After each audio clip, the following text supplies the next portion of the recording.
another transformation. Economic consequences of British colonial rule, a comprehensive overview.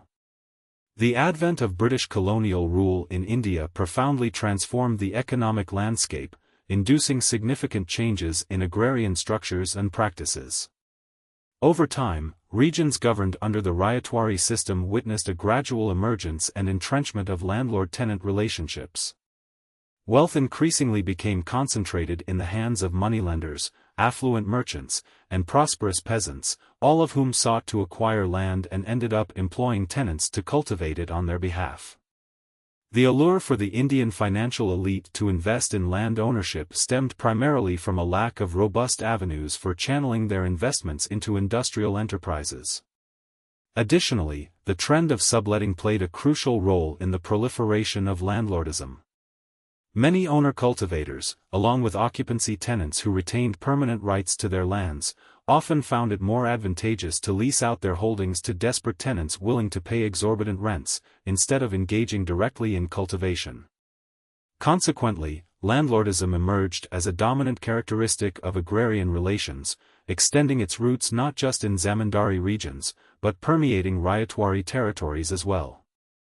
A particularly striking aspect of this landlord system was the emergence of subinfeudation, where intermediaries proliferated. Cultivating tenants, struggling for security and stability, found themselves facing intense competition over limited land resources. This dynamic inevitably drove up land rental values. Zamindars and the new class of landlords discovered it expedient to sublet their rights to collect rents, often handing these down to others under lucrative agreements. As rent prices soared, these sublessees, in an effort to maximize profits, would in turn sublet their land rights. This chain reaction resulted in a convoluted hierarchy of intermediaries, many of whom were positioned between the actual cultivators and the government. In regions such as Bengal, this intermediary network expanded dramatically, sometimes involving as many as 50 different levels of rent-receiving agents. This burgeoning class of landlords placed an unbearable financial burden on the already struggling cultivating tenants, often relegating them to a status approaching that of serfdom. Moreover, the rise of zamindars and landlords had dire political implications during India's quest for independence. Notably, these landholding elites, alongside the rulers of protected princely states, became pivotal political allies of the British. They staunchly resisted the burgeoning national movement, acutely aware that their continued existence was tied to colonial rule, leading them to exert considerable effort to preserve it. The dire economic ramifications of these changes were manifest in stagnation and a decline in agricultural productivity. Due to factors such as overpopulation in farming, heavy taxation on land, escalating landlordism, and the mounting debts of cultivators, Indian agriculture began to stagnate and even regress, yielding alarmingly low outputs per acre. Furthermore, as agriculture became increasingly overcrowded and fragmented through successive subinfeudation, land parcels were reduced to minuscule holdings that could hardly sustain their cultivators. The pervasive poverty plaguing a vast majority of peasants stripped them of any resources needed to enhance farming practices, be it through improved livestock, better seeds, sufficient fertilizers, or advanced cultivation techniques. With burdens from both governmental and landlord demands weighing heavily on them, cultivators had little motivation to pursue agricultural innovations. After all, the benefits arising from any improvements in agricultural methods were likely to be captured by a cadre of distant landlords and financiers, rather than the beleaguered farmers who toiled the land. #Contemporary India, Agricultural and Industrial Dynamics. In modern India, the landscape of both agriculture and industry illustrates a complex interplay of growth and stagnation. A notable challenge within the realm of agriculture has been the subdivision and fragmentation of land among numerous smallholders. In contrast to countries like England and other parts of Europe, where wealthy landlords often invested in their lands to enhance productivity and thereby share in the profits, Indian landlords, many of whom were absent, tended to adopt a different approach. These absentee landlords, whether of traditional heritage or more contemporary origins, primarily saw their role as rent collectors rather than active participants in land management. Rather than investing in improvements to cultivate higher yields, they opted to maximize their income by imposing greater burdens on their tenants. The government's potential role in rejuvenating and modernizing agriculture was largely overlooked, as it failed to acknowledge any responsibility in this regard. A fundamental aspect of the financial structure during British rule was that the overwhelming majority of the tax burden was placed on the peasant class, yet only a minor fraction of this revenue was allocated back to support agricultural welfare. This neglect was starkly evident in the treatment of agricultural and rural development compared to urban infrastructure projects. For instance, by 1905, the Government of India had dedicated over 360 crores of rupees towards railways, largely for the benefit of British business interests, while irrigation, vital for millions of Indian farmers, received less than 50 crores in the same timeframe. Despite this being the only area where the government made a minimal effort, it was clear that agriculture was suffering from lack of investment. Globally, agriculture during this period was experiencing modernization and innovation. However, India lagged significantly, caught in a state of technological stagnation. The prevalence of modern agricultural machinery was virtually non-existent, and even the standard tools in use were relics of centuries past. For instance, in the year 1951, the number of iron plows in operation was merely 930,000, in stark contrast to the staggering 31.8 million wooden plows. The adoption of inorganic fertilizers was almost unheard of, with substantial quantities of valuable animal waste, like cow dung, night soil, and bones, being squandered. The adoption of improved seeds was dismally low. In 1922-23, only 1.9% of cultivated land utilized such seeds, incrementally rising to just 11% by the 1938-39 period. Additionally, agricultural education was largely dismissed, with only 6 agricultural colleges hosting a mere 1,306 students by 1939, none of which were located in crucial agricultural states such as Bengal, Bihar, Orissa, or Sindh. The ability for farmers to implement improvements was stymied further by a lack of basic education and literacy in rural communities. In contrast, the second half of the 19th century marked significant milestones for the establishment of large-scale, machine-based industries in India. The industrial journey commenced with the cotton textile, jute, and coal mining sectors taking root in the 1850s. The first textile mill appeared in Bombay, initiated by entrepreneur Kowas G. Nunboi in 1853, while a jute mill opened its doors in Rishrah, Bengal, 2 years later. Although progress was gradual, it was consistent. By 1879, India boasted 56 cotton textile mills employing approximately 43,000 workers, and by 1882, 20 jute mills, predominantly located in Bengal, provided livelihoods for nearly 20,000 people. By 1905, the cotton industry alone had expanded to encompass 206 mills, signaling the dawn of a new industrial era in India. This evolving industrial landscape marked a pivotal transition, setting the stage for India's future economic development. Economic consequences of British colonial rule. During the British colonial period, particularly observing the situation around the early 20th century, the industrial landscape of India underwent significant changes. By 1901, the jute manufacturing sector featured more than 36 mills, providing employment to nearly 115,000 individuals. The coal mining sector saw similar employment trends, with around 100,000 workers engaged in this industry by 1906.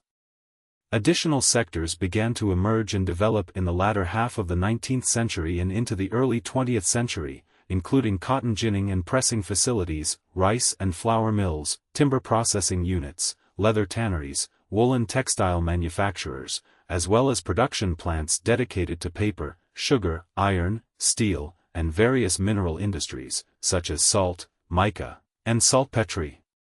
The 1930s also marked the expansion of the cement, paper, match, sugar, and glass industries. However, their growth remained constrained and underwhelming. A substantial portion of modern Indian industries was either owned or significantly influenced by British capital. The lucrative prospects within the Indian market attracted foreign investors, who were keen to take advantage of the low labor costs, the abundant availability of raw materials, and the nearby consumer market for a range of products. For instance, goods like tea, jute, and manganese experienced high global demand. Conversely, investment opportunities within Britain itself were diminishing, pushing British capitalists to seek alternative avenues in India. The colonial government was generally more inclined to support foreign investors, creating an environment that favored their interests over those of Indian entrepreneurs. In numerous industries, the dominance of foreign capitalists overshadowed Indian business interests. However, Indian industries made some inroads, especially in the cotton textile sector, where they held considerable stakes from early on. By the 1930s, Indian capitalists had also begun to establish themselves in the sugar industry. Yet, Indian entrepreneurs faced challenges from the onset, largely due to the overwhelming influence of British managing agencies and banking institutions. To enter various sectors of industry, Indian businessmen often had to acquiesce to the authority of British firms that were ruling these domains. Even companies owned by Indians frequently found their operations controlled by foreign managing agencies. Additionally, accessing credit remained a substantial hurdle for Indian businessmen, as most banks were under British control. When loans were obtained, they often came with exorbitant interest rates, contrasting sharply with the favorable terms that foreign enterprises enjoyed. Over time, however, there was a gradual emergence of Indian-owned banks and insurance entities. A stark illustration of the shifting financial dynamics is reflected in the banking sector. Foreign banks held over 70% of total bank deposits in India in 1914, but by 1937, their share had lowered to approximately 57%. The British commercial enterprises in India exploited their connections with British suppliers of machinery and equipment, shipping, insurance, marketing agencies, government officials, and political figures, thereby entrenching their stronghold over the Indian economy. The policies adopted by the colonial government frequently favored foreign capital at the expense of local enterprises.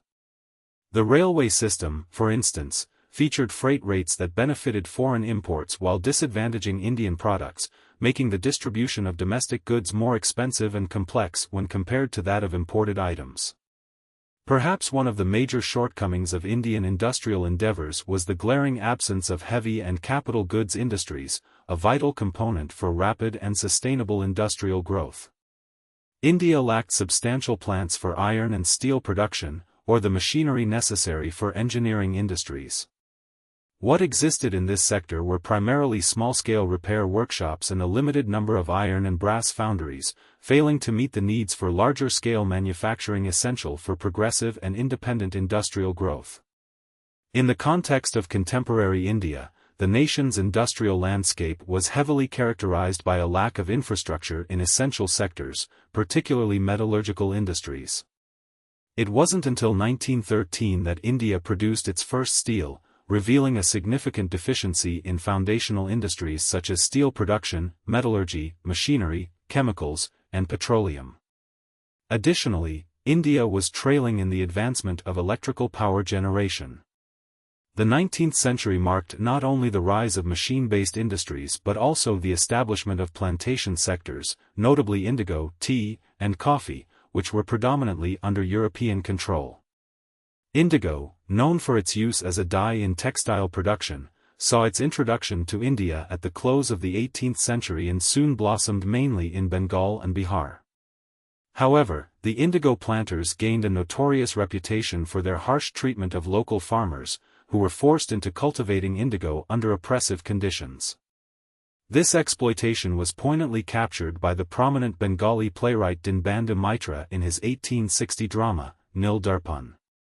The advent of synthetic dyes eventually dealt a severe blow to the indigo industry's profitability, leading to a gradual decline. Post-1850, the tea industry began to expand in regions such as Assam, Bengal, southern India, and the hills of Himachal Pradesh. With foreign ownership, these plantations received significant government support, including grants of land exempt from rent and other privileges. As a result, tea consumption spread throughout India and turned into a vital export product.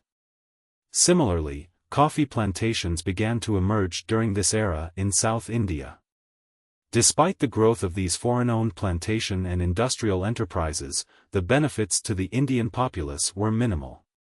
The profits generated largely exited the country, with a significant portion of operational costs going to foreign entities.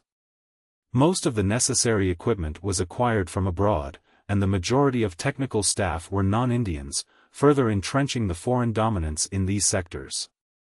Moreover, most products were targeted for international markets, reinforcing Britain's financial interests rather than aiding local economies. The only notable advantage for the Indian population was the creation of low-skilled job opportunities. However, the workers faced abysmal pay and endured grueling hours under appalling conditions, with many experiencing a semblance of bonded labor on plantations. In summary, the journey of industrial development in India during this period was marked by an agonizingly slow and challenging progression. The primary focus remained on cotton and jute industries as well as tea plantations throughout the 19th century, with limited advances in sugar and cement industries by the 1930s. As late as 1946, cotton and jute manufacturing constituted 40% of the total factory workforce. When comparing India's industrial growth to the economic advancements in other nations or even to its own requirements, the situation was disappointingly inadequate. The nascent industrial sector could not effectively replace the traditional handicrafts nor alleviate the widespread issues of poverty and land crowding. This stark reality is highlighted by the fact that, in 1951, out of a staggering population of 357 million, only around 2.3 million were employed in modern industrial endeavors. Moreover, there was a noticeable decline in artisan and handicraft industries both in urban and rural areas post-1858. According to the Indian Planning Commission, the workforce engaged in processing and manufacturing dwindled from 10.3 million in 1901 to just 8.8 million by 1951, all while the population surged by nearly 40%. The lack of proactive government intervention to safeguard, revive, and modernize these crucial industries further underscored the struggle of India's industrial landscape during this period. #Economic consequences of British colonial rule in India. The impact of British colonialism on India's economic landscape was profound and far-reaching, particularly regarding the indigenous industries that existed at the time. While traditional industries were struggling to sustain themselves, the modern sectors of the economy found themselves in a precarious position, having to grow without substantial support from the colonial government. In fact, British manufacturers perceived Indian textile and other emerging industries as competitors, prompting them to exert pressure on the Indian government to proactively discourage industrial advancement. This deliberate policy severely stunted the growth of local industries. At the time, Indian industries were still in their formative stages and required protective measures to flourish. They emerged in an environment where nations like Britain, France, Germany, and the United States had already developed robust industrial frameworks, making it nearly impossible for Indian firms to compete on an equal footing. It is noteworthy that other countries had successfully protected their budding industries by imposing significant tariffs on foreign imports. Unfortunately, India was not in a position to adopt such protective measures. Its policies were dictated by British interests, which favored a system of free trade detrimental to India's economic growth. The Indian government was thus unable to extend financial assistance or support to nascent industries, unlike the support provided by European and Japanese governments for their developing sectors. Technical education, crucial for industrial growth, remained woefully inadequate until 1950, further hindering progress. For instance, by 1939, India had only 7 engineering colleges with a mere 2,217 students, which was insufficient to meet the growing technical demands of the time. Consequently, numerous Indian initiatives aimed at developing critical sectors such as shipbuilding, locomotive manufacturing, automobile production, and aircraft development were thwarted due to a lack of governmental aid. In the interwar period of the 1920s and 1930s, the rising tide of nationalism coupled with pressure from the emerging Indian capitalist class compelled the British authorities to offer some degree of tariff protection for Indian industries. However, this protective measure was often discriminatory, favoring foreign-owned industries over those that were Indian-owned. Industries like cement, iron and steel, and glass that were domestically owned received insufficient protection, while foreign-controlled sectors, exemplified by the matches industry, enjoyed the requisite safeguards. Additionally, British imports benefited from advantageous imperial preferences, despite robust objections from Indian stakeholders.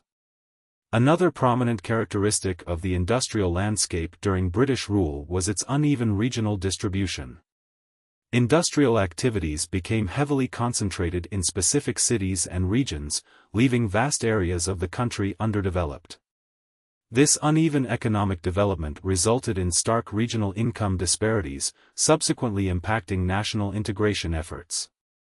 The challenge of unifying the nation into a cohesive entity became increasingly complex as a result. Despite the limited nature of India's industrial growth, it did give rise to two significant social classes, the industrial capitalist class and the modern working class.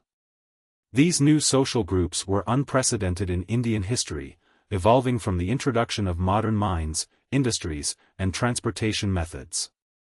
While they constituted only a small fraction of the overall population, they embodied new technological advancements, economic structures, social relations, and perspectives. Unburdened by historical traditions and customs, both classes were characterized by a national outlook, which further contributed to the shifting dynamics of Indian society. Ultimately, the presence of these classes indicated a transformative phase in India's socio-economic fabric, one that was poised to challenge the colonial status quo and lay the groundwork for future developments. 194 Modern India. During the era of British governance in India, there existed a profound concern for the industrial advancement of the nation. The significance of these industries was far greater than their numerical presence would suggest, given their crucial economic and political roles. Poverty and famines. One of the most defining features of British colonial rule in India was the dire poverty that gripped its populace. The overall assessment of whether the Indian economy was deteriorating or not under British control remains a subject of heated debate among historians. However, there is a unanimous acknowledgement of the fact that during the entirety of British administration, a substantial portion of the Indian population constantly teetered on the brink of starvation. As the years progressed, the challenges associated with securing employment and livelihood intensified.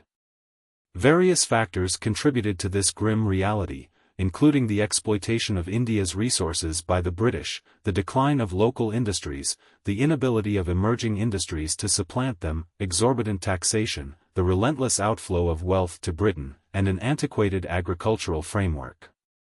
This backward system not only led to stagnation in agricultural development but also resulted in the exploitation of impoverished farmers by zamindars, landlords, moneylenders, merchants, and the state, ultimately plunging the Indian populace deeper into destitution.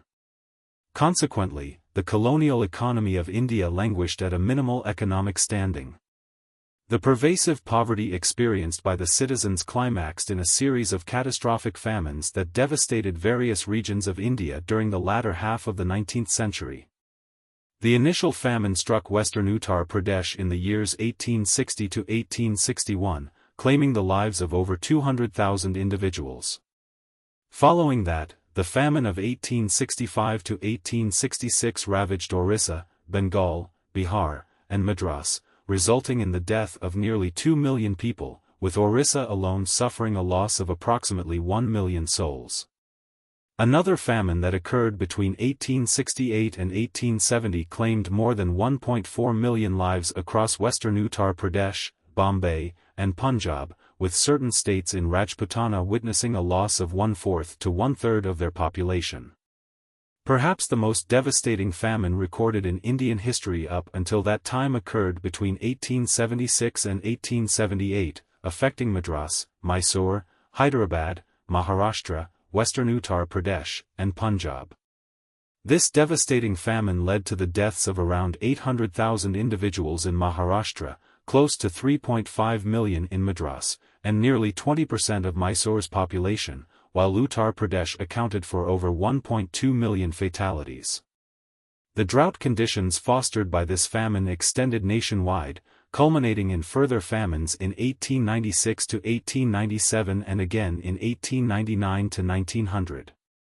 The 1896 to 1897 famine impacted over 95 million people, resulting in the deaths of nearly 4.5 million. This was closely followed by the famine of 1899 to 1900, which, despite official attempts at providing relief, led to over 2.5 million deaths. In addition to these major famines, numerous localized famines and shortages were reported during this volatile period. A British author, William Digby, estimated that between 1854 and 1901, a staggering total of over 28 million people succumbed to famine-related causes. Another notable famine in Bengal in 1943 resulted in the loss of nearly 3 million lives. The frequency and severity of these famines starkly highlight the deep-seated issues of poverty and starvation that had taken root in India. Throughout the 19th century, many British officials stationed in India came to recognize the harsh realities of poverty that plagued the nation. For instance, Charles Eliot, who served on the Governor-General's Council, candidly asserted that, "I do not hesitate to say that half the agricultural population does not know from one year's end to another what it is to have a full meal." The economic consequences of British colonial rule in India were profound and detrimental. Evidently, William Hunter, who compiled the Imperial Gazetteer, acknowledged that around 40 million Indians lived in a state of chronic food deprivation. This alarming scenario deteriorated even further as the 20th century approached. From 1911 to 1941, food availability per capita for the Indian population plummeted by nearly 29%, illustrating a grim reality for many. Moreover, various indicators underscore India's economic stagnation and widespread poverty during this era. Esteemed economist Colin Clark reported that between 1925 and 1934, both India and China had the lowest per capita incomes globally. In stark contrast, the earnings of an English citizen were, on average, 5 times higher than those of an Indian. The situation regarding life expectancy further exemplified this disparity. In the 1930s, an Indian's average lifespan was just 32 years, despite significant advancements in modern medicine and public health. Conversely, people in many Western European and North American nations were enjoying life expectancies exceeding 60 years. The root causes of India's economic stagnation and widespread poverty can be traced back not to a scarcity of natural resources, but rather to human actions and structures.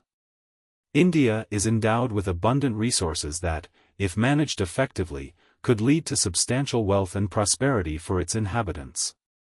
However, the legacy of colonial exploitation, coupled with an outdated agrarian and industrial system, has resulted in a disheartening paradox: a country rich in resources yet inhabited by impoverished people.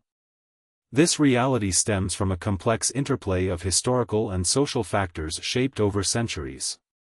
Exercises. 1. Analyze the transformation of India into an economic colony during British rule. 2. Critically evaluate the effects of British policies on Indian peasants and explore how these policies contributed to the rise of landlordism. 3. Discuss the key characteristics that define the development of modern industries in India. 4. Write brief notes on the following topics: a. The decline of traditional zamindars, b. Agricultural stagnation, c. The prevalence of poverty and famines in contemporary India. The ascendancy of Indian nationalism, the nationalist movement, 1858 to 1905. The latter part of the 19th century marked a significant awakening of national consciousness in India, leading to the emergence of a structured freedom movement. The Indian National Congress was established in December 1885, which quickly became a pivotal force behind the Indian struggle for independence from colonial rule, a struggle that ultimately achieved victory on August 15, 1947. The impact of colonial rule on national sentiment. Modern Indian nationalism largely originated in response to the oppressive nature of British colonial governance. The realities of British rule not only ignited pride among the populace but also fostered a unified sense of identity among diverse groups throughout India. It was the very circumstances imposed by British domination that laid the groundwork for both the moral and intellectual awakening necessary for the formation of a national movement. At the core of this developing nationalism was the conflicting interests between the British administrators and the Indian populace. The British presence in India was primarily driven by self-serving motives, with the welfare of Indian citizens often relegated to a secondary priority. Over time, many Indians grew aware that their rights and economic well-being were being sacrificed in favor of British industrial interests, such as those of manufacturers in Lancashire.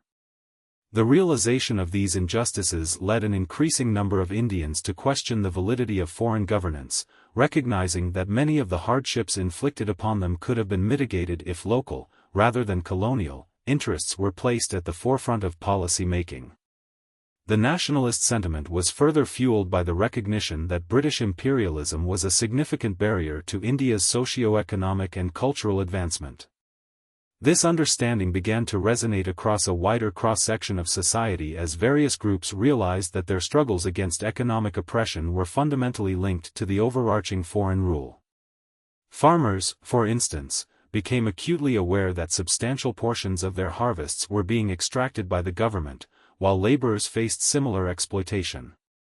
As the struggles of each class became interwoven within the larger tapestry of national identity, a sense of solidarity began to emerge, laying the foundations for a collective movement aimed at reclaiming sovereignty and ensuring a brighter future for the nation. The period between 1858 and 1905 marked a significant time in the development of the nationalist movement in India, as the socio-economic struggles of various classes began to gain prominence. A core element of the peasants' plight was that they suffered immensely at the hands of zamindars and landlords who imposed exorbitant rents and reaped the benefits of their labor. The governmental apparatus, including law enforcement and judicial authorities, further protected these oppressive figures instead of providing relief to the downtrodden. In instances of peasant resistance against the exploitative practices of wealthy landowners and moneylenders, state forces, including police and military, quickly intervened under the pretext of maintaining law and order. Artisans and skilled workers also expressed their grievances during this time. The foreign rulers had facilitated the rise of international competition, leading to the decline of traditional crafts. Instead of implementing measures to support these local industries, the authorities turned a blind eye. As the 20th century arrived, factory workers, miners, and plantation laborers began to feel the pervasive favoritism exhibited by the government toward capitalist interests, predominantly foreign ones. Efforts to unionize and advocate for better working conditions through strikes and protests were often met with harsh crackdowns by state machinery. The looming issue of widespread unemployment became glaringly evident, as many workers recognized that only an independent government committed to rapid industrialization could effectively address their economic challenges. Furthermore, a substantial portion of the Indian populace, comprising peasants, artisans, and workers, realized that they were devoid of political rights and lacked avenues for intellectual and cultural advancement. Educational opportunities were scarce, particularly in rural areas, and the few existing institutions often provided substandard education. Higher education remained largely inaccessible, creating barriers for those who aspired to betterment. Additionally, many individuals from lower caste backgrounds continued to experience both social and economic discrimination at the hands of the more privileged upper castes. Alongside these marginalized groups, the rising intelligentsia, a class of educated individuals, began to challenge the status quo. Informed by their modern education, they critically examined the dire political and economic circumstances that afflicted their nation. Disillusionment set in among those who had once supported British governance, hoping it might lead to modernization and industrial advancement. Instead, they observed that British policies, strategically devised to favor the interests of British capitalists, systematically hindered India's economic development. The initial hopes that British capitalism would catalyze the growth of India's productive capabilities were dashed. Instead, the reality of increased poverty and exploitation under British rule became apparent. These educated Indians began to vocalize their concerns regarding the exorbitant costs associated with colonial administration, the heavy taxation burden, particularly on the peasant class, the devastation of local industries, and the detrimental policies that stifled the rise of modern industries. Critical social infrastructures such as education, sanitation, irrigation, and healthcare suffered from chronic neglect, revealing the British disregard for genuine nation-building initiatives. It became clear to many that India's status had devolved into that of an economic colony, primarily serving as a supplier of raw materials and a consumer market for British products, as well as a target for British investments. Consequently, this growing realization among various segments of Indian society was a pivotal moment that fueled the desire for independence and the understanding that true economic development could only be achieved by liberating the nation from imperialist control. 198 Modern India. In the political landscape of modern India, educated citizens quickly discerned that the British had entirely relinquished any pretense of supporting India's journey towards self-rule. Rather than fostering an environment conducive to self-governance, British officials and political leaders unabashedly proclaimed their intention to maintain a permanent presence in India. This shift was marked by an increasing clampdown on fundamental liberties such as freedom of speech, press, and individual rights. The narrative pushed by British authorities suggested that Indians were unworthy of participating in democratic processes or governing themselves. In cultural arenas, the colonial powers exhibited a noticeably negative and frequently antagonistic disposition towards higher education and the dissemination of contemporary ideas. Additionally, the Indian intelligentsia faced mounting challenges related to unemployment. Those few Indians who had benefited from an education found the job market dishearteningly limited. Even among those fortunate enough to secure employment, it became apparent that the most lucrative positions were predominantly allotted to British nationals from the middle and upper classes, who viewed India primarily as a fertile ground for their offspring. This prevailing economic disparity led educated Indians to conclude that genuine advancements in both their employment prospects and the cultural growth of their nation would only transpire through the country's liberation from foreign dominion. Meanwhile, the emergence of a new Indian capitalist class was gradual, yet it too began to realize the negative impact of imperialism on its development. The governmental policies concerning trade, tariffs, taxation, and transportation severely constrained their growth.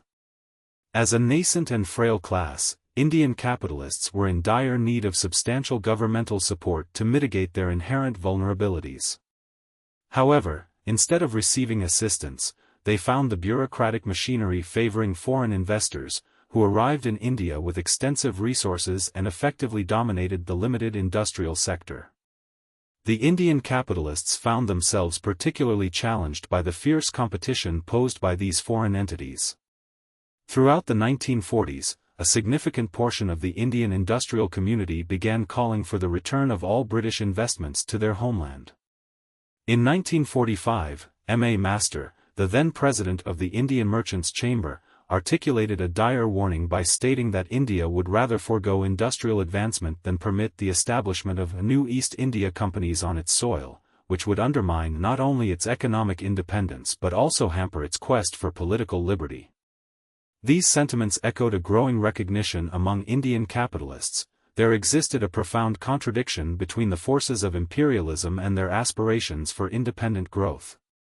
They understood that the foundation for a thriving national economy and a flourishing trade sector could only be laid under a government that truly represented and served the interests of the Indian people. In previous sections of this work, we have explored how zamindars, landowners, and royalty represented the one segment of Indian society that found common ground with their colonial rulers, ultimately offering support to the colonial administration until the very end. Interestingly, even among these typically supportive classes, there were individuals who became participants in the national movement. The prevailing spirit of nationalism created a compelling appeal to many, promoting values of patriotism. Additionally, the policies that emphasized racial superiority and institutional discrimination sparked outrage and provoked critical thinking in even the most self-respecting Indians, irrespective of their societal standing. The very essence of British colonial rule, being foreign in nature, inherently stirred nationalist sentiments among the oppressed populace. History shows that imperial domination invariably nurtures feelings of patriotism in those subjected to it. To encapsulate this phenomenon, it can be concluded that the fundamental characteristics of foreign imperialism and its detrimental effects on the lives of Indian citizens played a significant role in the emergence of a potent anti-imperialist movement in India. This movement transcended individual classes, as it effectively brought together people from diverse backgrounds, encouraging them to set aside their differences in a concerted effort against a shared adversary. #Administrative and economic integration. The rise of nationalist feelings among the Indian populace gained momentum as the country underwent an integration process during the 19th and 20th centuries. Under British governance, a cohesive and standardized administrative framework was gradually established, which helped unify India on a bureaucratic level. Simultaneously, the dismantling of localized self-sufficient economies and the promotion of modern trade and industry on a nationwide scale transformed India's economic landscape into a connected whole. This interlinking of economic factors across various regions meant that a famine affecting one area could have immediate implications on food prices and availability throughout the entire country, an occurrence rarely seen prior to the 19th century. For instance, products manufactured in Bombay could now easily reach the northern markets in Lahore or Peshawar. The existence of workers and entrepreneurs in major urban centers like Madras, Bombay, and Calcutta became intertwined with the daily lives of vast numbers of rural farmers. Moreover, advances in infrastructure, such as the introduction of railways, telegraph systems, and a cohesive postal network, significantly enhanced connectivity among different parts of India. This promoted increased interactions among communities, particularly among political leaders. Interestingly, the presence of foreign rule itself served as a unifying force across the nation. Individuals across various regions came to recognize that they were all subjected to the same oppressive regime, that is, British rule.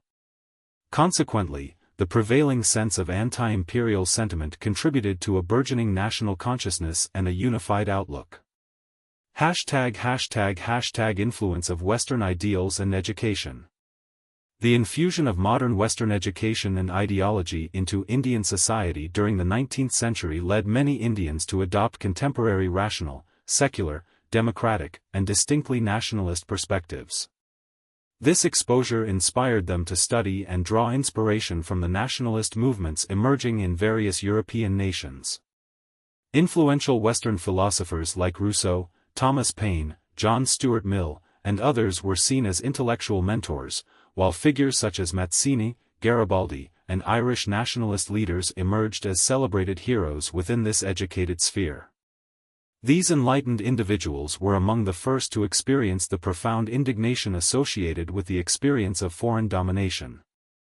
As they adopted a more modern mindset, they cultivated the capacity to analyze their circumstances critically, empowering them to engage meaningfully in the quest for national self-determination and independence. Modern India, a closer examination. To comprehend the evolution of the Indian nationalist movement, one must consider the context of foreign domination and its detrimental effects on the country. The vision of a contemporary, robust, and cohesive India served as a source of inspiration for many individuals during this time. As the years progressed, it was the most enlightened among these individuals who rose to become the driving forces behind the national movement. It is crucial to recognize that the seeds of the national movement were not sown by the modern educational framework itself. Rather, this framework emerged as a result of the conflicting interests between Britain and India, facilitating an environment where educated Indians were able to absorb Western ideologies.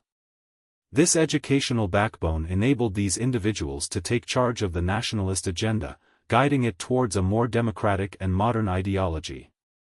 Interestingly, while nationalist sentiments began to gain traction, the educational institutions attempted to foster a sense of compliance and subservience to colonial rule.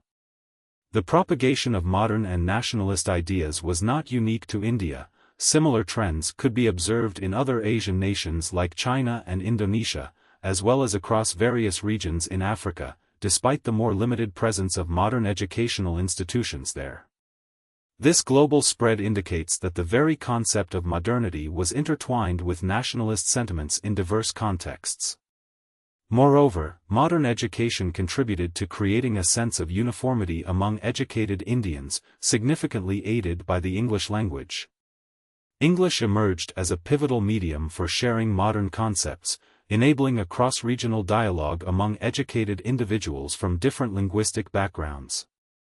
However, it is important to contextualize this role of English. Historically, educated Indians also had the advantage of a shared language in Sanskrit and, subsequently, Persian. While English was instrumental in acquiring contemporary scientific insights, other Asian countries effectively navigated this challenge by translating ideas into their native languages. A significant downside to the English language's predominance was its role as a barrier to the dissemination of modern knowledge among the broader populace. This linguistic divide created a chasm between educated urbanites and the rural masses, preventing the widespread embrace of modern ideas. Thus, countries that utilized their indigenous languages for communication and education often witnessed a quicker and more profound adoption of modern ideals than India, where English served to alienate many. This reality did not escape the attention of Indian political leaders. Influential figures like Dadabhai Naoroji, Syed Ahmed Khan, Justice Ranade, Bal Gangadhar Tilak, and Mahatma Gandhi advocated for the inclusion of Indian languages in the educational process. For many ordinary citizens, the promotion of modern concepts took shape through the evolution of Indian languages, bolstered by the flourishing of literature and an emerging Indian language press. This connection to the native tongue proved to be as significant as the commonality of a shared language. Importantly, modern education also standardized academic curricula across the nation. The textbooks utilized in the newly established schools and colleges cultivated a homogeneous political and economic perspective among students. Consequently, educated Indians increasingly shared analogous views, sentiments, aspirations, and ideals. The role of the press and literature in nationalism. The primary vehicle through which patriotic sentiments and modern ideas, covering economic, social, and political themes, were disseminated among the populace was the press. The latter part of the 19th century saw the emergence of numerous nationalist newspapers. These publications not only critiqued official policies but also articulated the Indian stance on various issues. They served as a clarion call, urging people to unite and contribute towards the cause of national integrity and prosperity. The rise of New India, the nationalist movement from 1858 to 1905. Amidst the period marked by significant upheaval and yearning for autonomy, the concepts of welfare, self-governance, democracy, and industrial progress gained immense traction among the Indian populace. A vital conduit for disseminating these nationalist ideas was the press, which bridged geographical divides, fostering communication among nationalist activists scattered across various regions. Noteworthy publications that emerged during this era included the Hindu Patriot, Amrita Bazar Patrika, Indian Mirror, Bengali, Sam Prakash, and Sanjeevani, which were influential in Bengal, the Rast Gaftar, Native Opinion, Indu Prakash, Maratha, and Gezer, in Bombay, and in Madras, there were the Hindu, Swade Samatran, Andhra Prakasika, and Kerala Paurika. Meanwhile, in Uttar Pradesh, prominent titles such as Advocate, Hindustani, and Azad made their mark, and in Punjab, the Tribune, Akhbar Am, and Kofi-Noor gained recognition. The period also witnessed the flourishing of national literature, encompassing novels, essays, and stirring patriotic poetry, all of which played a crucial role in igniting the flames of national awareness. Esteemed authors such as Bankim Chandra Chatterjee and Rabindranath Tagore in Bengali, Lakshminath Bezbarua in Assamese, Vishnu Shastri Chiplunkar in Marathi, Subramanya Bharati in Tamil, Bhartendu Harishchandra in Hindi, and Altaf Hussain Hal in Urdu emerged as influential figures in the nationalist literary movement, revitalizing India's legacy. In an era when many Indians had succumbed to feelings of inferiority regarding their capabilities for self-rule, a prevailing narrative among British officials and writers suggested that Indians were inherently unfit for governance. This rhetoric perpetuated stereotypes, depicting Hindus and Muslims as perpetual adversaries and implying that India was destined for foreign dominance due to a perceived lack of civilization in their religions and societal structures. In response, a number of nationalist leaders endeavored to reignite the self-esteem and pride among their fellow citizens, challenging such denigrating perceptions. They took to extolling India's rich cultural legacy, drawing attention to the accomplishments of illustrious figures like Asoka, Chandragupta, Vikramaditya, and Akbar. The efforts of both European and Indian scholars in the reclamation of India's vast heritage encompassing art, architecture, literature, philosophy, science, and political thought also bolstered these endeavors. However, this movement was not without its pitfalls. Some nationalists fell into the trap of uncritically glorifying ancient Indian civilization, thereby overlooking its shortcomings and the progress made during the medieval period. This narrow focus on historical achievements inadvertently cultivated communal tensions among Hindus while prompting some Muslims to seek inspiration from Arab and Turkish histories. Furthermore, in the face of Western cultural imperialism, there arose a tendency among many Indians to overlook their socio-cultural challenges.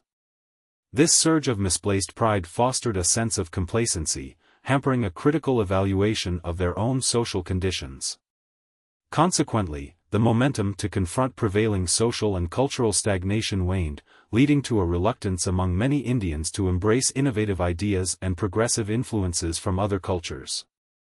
The racial superiority of colonial authorities.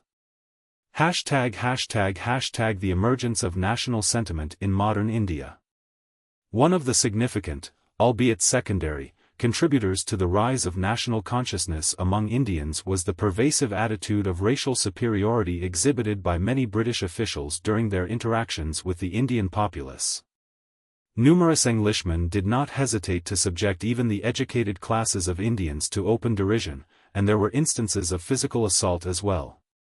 A particularly contemptible manifestation of this racial hubris involved the blatant miscarriage of justice when disputes arose between Englishmen and Indians. Reports frequently surfaced in Indian newspapers detailing cases where British subjects had assaulted or even killed Indians with little consequence, often escaping with just a modest fine. Such leniency was not merely a product of intentional bias from judges and administrators, it was also rooted in deeply ingrained racial prejudices. As G.O. Trevelyan articulated as early as 1864, the weight of a single British witness's testimony in court surpassed that of countless Indian witnesses, thus placing a formidable instrument of power into the hands of those unscrupulous members of the British community. This overarching racial arrogance cast a long shadow over all Indians, transcending barriers of caste, religion, region, or social class, effectively branding them as inferior beings. The British often excluded Indians from exclusive European social clubs, and they frequently denied Indians the right to sit in the same train compartments as their British counterparts. This systematic discrimination heightened feelings of national humiliation among Indians and prompted a developing sense of unity amongst them when confronted by their British rulers. #### Immediate catalysts for nationalism. By the 1870s, it became clear that Indian nationalism had amassed sufficient momentum to become a formidable force within the political landscape of India. However, the reactionary governance of Lord Lytton became a catalyst for its formal emergence, particularly with the heated debates surrounding the Ilbert Bill. During Lytton's term as Viceroy from 1876 to 1880, he abolished numerous import duties on British textiles in an attempt to placate textile manufacturers back in Britain. This move was interpreted by Indians as a blatant attempt to undermine the nascent Indian textile industry, inciting widespread outrage and igniting nationalist fervor across the subcontinent.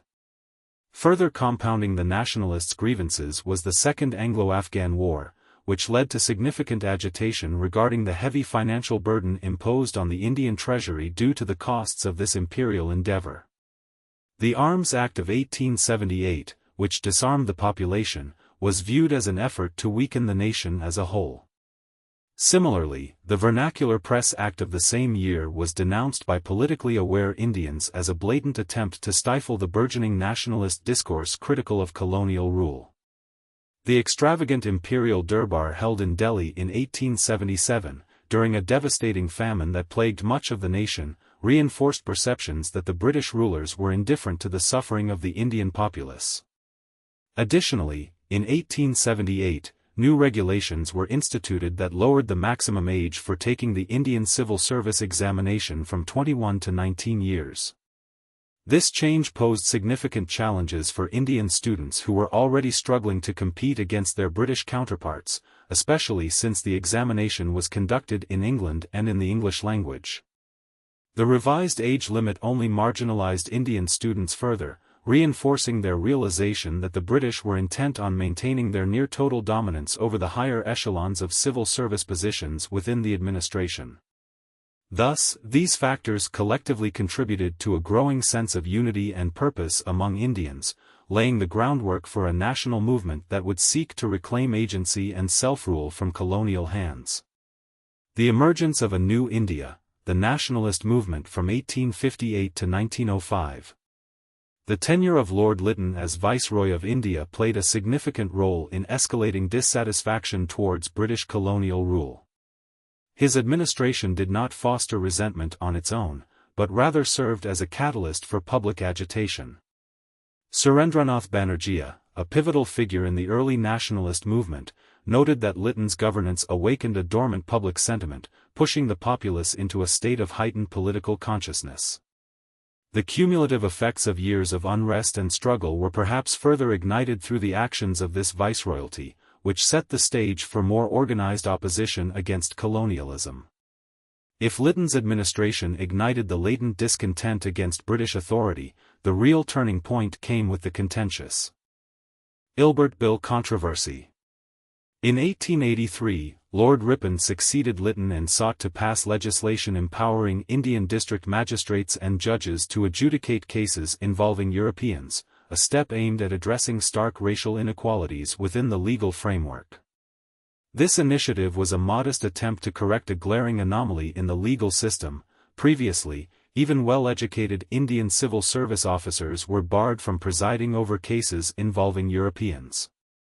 In a fierce response, the European community in India mobilized against this bill, inciting a robust and vociferous backlash.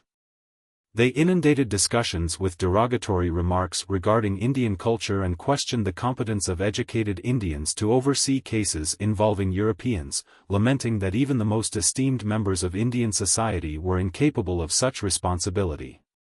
Some among the Europeans even plotted radical actions, including a conspiracy to abduct the viceroy and ship him back to England. Ultimately, the pressure from the European community forced the government of India to amend the proposed bill to mollify their objections. The intense racial animosity displayed by the bill's opponents shocked many Indians, further heightening their awareness of the subjugation they endured under foreign dominance. In response, they initiated a nationwide campaign advocating for the acceptance of the bill, leading to a crucial realization: for their voices to be acknowledged by the colonial authorities, Indians needed to fortify their organization on a larger national scale and sustain a persistent and unified movement for their rights. Before the establishment of the Indian National Congress in December 1885, which marked the first formal and organized collective of the Indian national movement across the subcontinent, several predecessors paved the way. As previously discussed, Raja Ramohun Roy emerged as a pioneering leader advocating for political reform in India. The earliest known public organization in modern Indian history was the Landholders' Society, founded in 1837, which aimed to protect and promote the collective interests of landowners in Bengal, Bihar, and Orissa. In 1843, the Bengal British Indian Society was formed to advance broader public interests. A significant merger of these two associations occurred in 1851, giving birth to the British India Association. Likewise, the Madras Native Association and the Bombay Association materialized in 1852, contributing to the national discourse on reforms. Numerous other clubs and organizations, albeit less prominent, were founded throughout various regions, including the Scientific Society established by Syed Ahmad Khan. These organizations, although vital in the early stages of the movement, largely comprised affluent and aristocratic, prominent persons, and primarily functioned on a provincial or local basis, emphasizing the initial limited reach of the nationalist sentiment. Modern India saw significant developments in governance, particularly during the years following 1858 when the British Crown took over direct control of India from the East India Company. During this period, a noticeable disconnect emerged between the educated Indian populace and the British colonial administration. As these educated Indians began to delve deeper into the nature of British rule and its impacts, their critical stance towards British policies in India grew increasingly pronounced. This rising discontent naturally began to manifest itself in various forms of political activism, as existing organizations were no longer sufficient for addressing the emerging political consciousness among Indians. In 1866, a pivotal figure named Dadabhai Naoroji established the East India Association in London. This organization was designed to engage in discussions surrounding issues affecting India and to persuade influential British leaders to advocate for Indian welfare. Naoroji didn't stop there. He also took the initiative to set up branches of the association in key cities across India. Born in 1825, Dadabhai dedicated his lifetime to the freedom struggle and earned the title of the Grand Old Man of India. As India's inaugural economic thinker, he articulated through his writings that India's pervasive poverty stemmed from the systematic exploitation by the British, alongside the significant drain of wealth from the subcontinent. His contributions were recognized as he was elected president of the Indian National Congress on 3 separate occasions. He stands as one of the first in a lineage of revered national leaders whose name became synonymous with the aspirations of the Indian populace. In addition to Naoroji's efforts, other prominent personalities like Justice Ranade played a crucial role in mobilizing the community.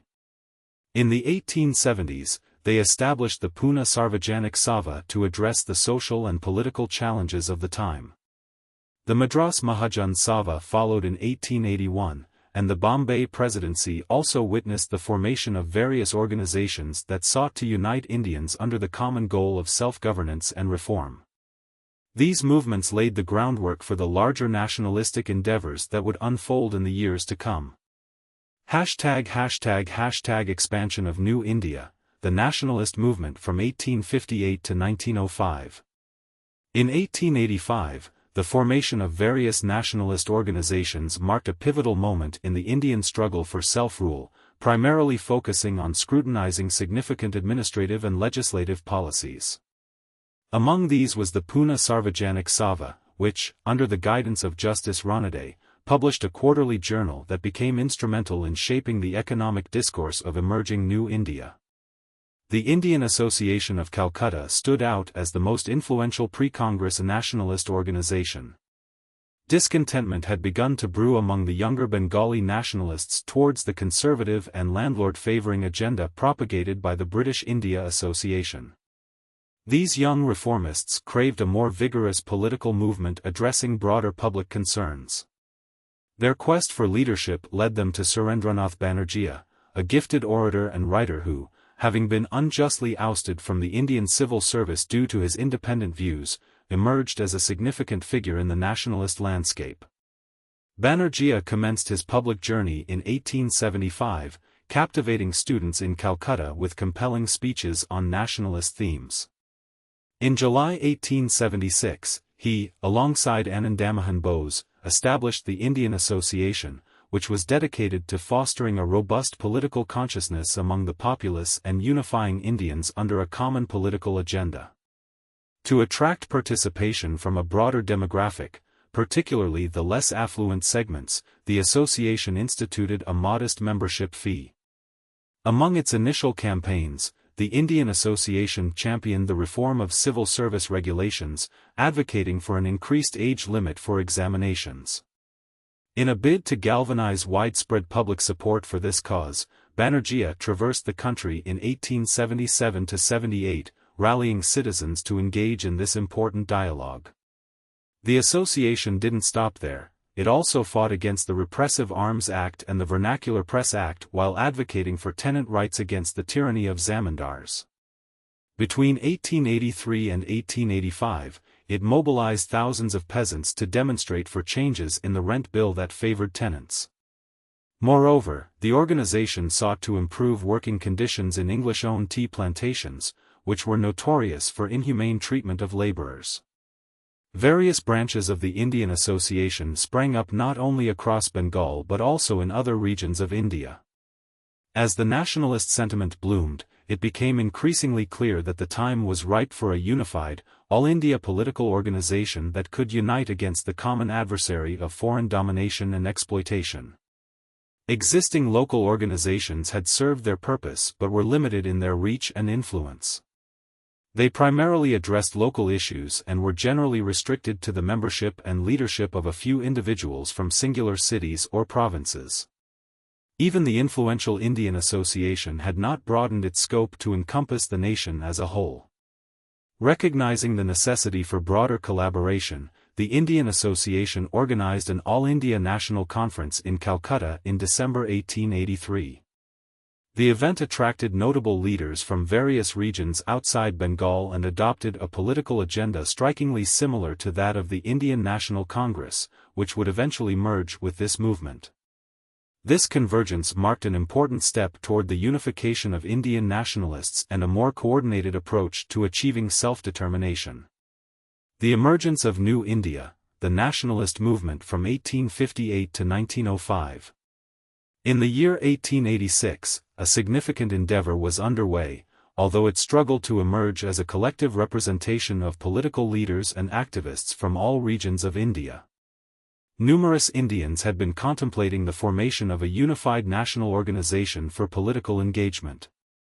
The pivotal credit for transforming this concept into a tangible entity largely belongs to A.O. Hume, a former British civil servant.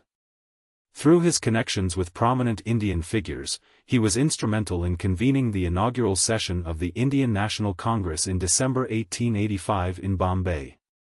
The event was chaired by W. C. Banerjee and attracted 72 delegates from various parts of the country. The primary objectives of the Indian National Congress were articulated as fostering amicable relations among nationalist political leaders, promoting a sense of national unity beyond the confines of caste, religion, or geographic boundaries, and articulating popular demands to the British government. Perhaps most crucially, the Congress aimed to cultivate and organize public opinion across the nation. One of Hume's main motivations in facilitating the establishment of this Congress was to provide a controlled outlet, termed a safety valve, for the swelling tide of dissatisfaction towards British rule. The atmosphere of unrest was palpable, having already witnessed the emergence of armed resistance. Notably, in 1879, Vasudeo Bulwant Phadke, a clerk in the Commissariat Department, led an uprising in Maharashtra by rallying a group of Ramoshi peasants. Although this poorly planned rebellion was swiftly quelled, it foreshadowed the larger insurrections that lay ahead.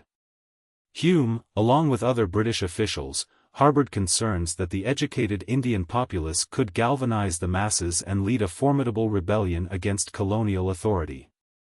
He famously noted, "A safety valve for the escape of great and growing forces generated by our own action was urgently needed."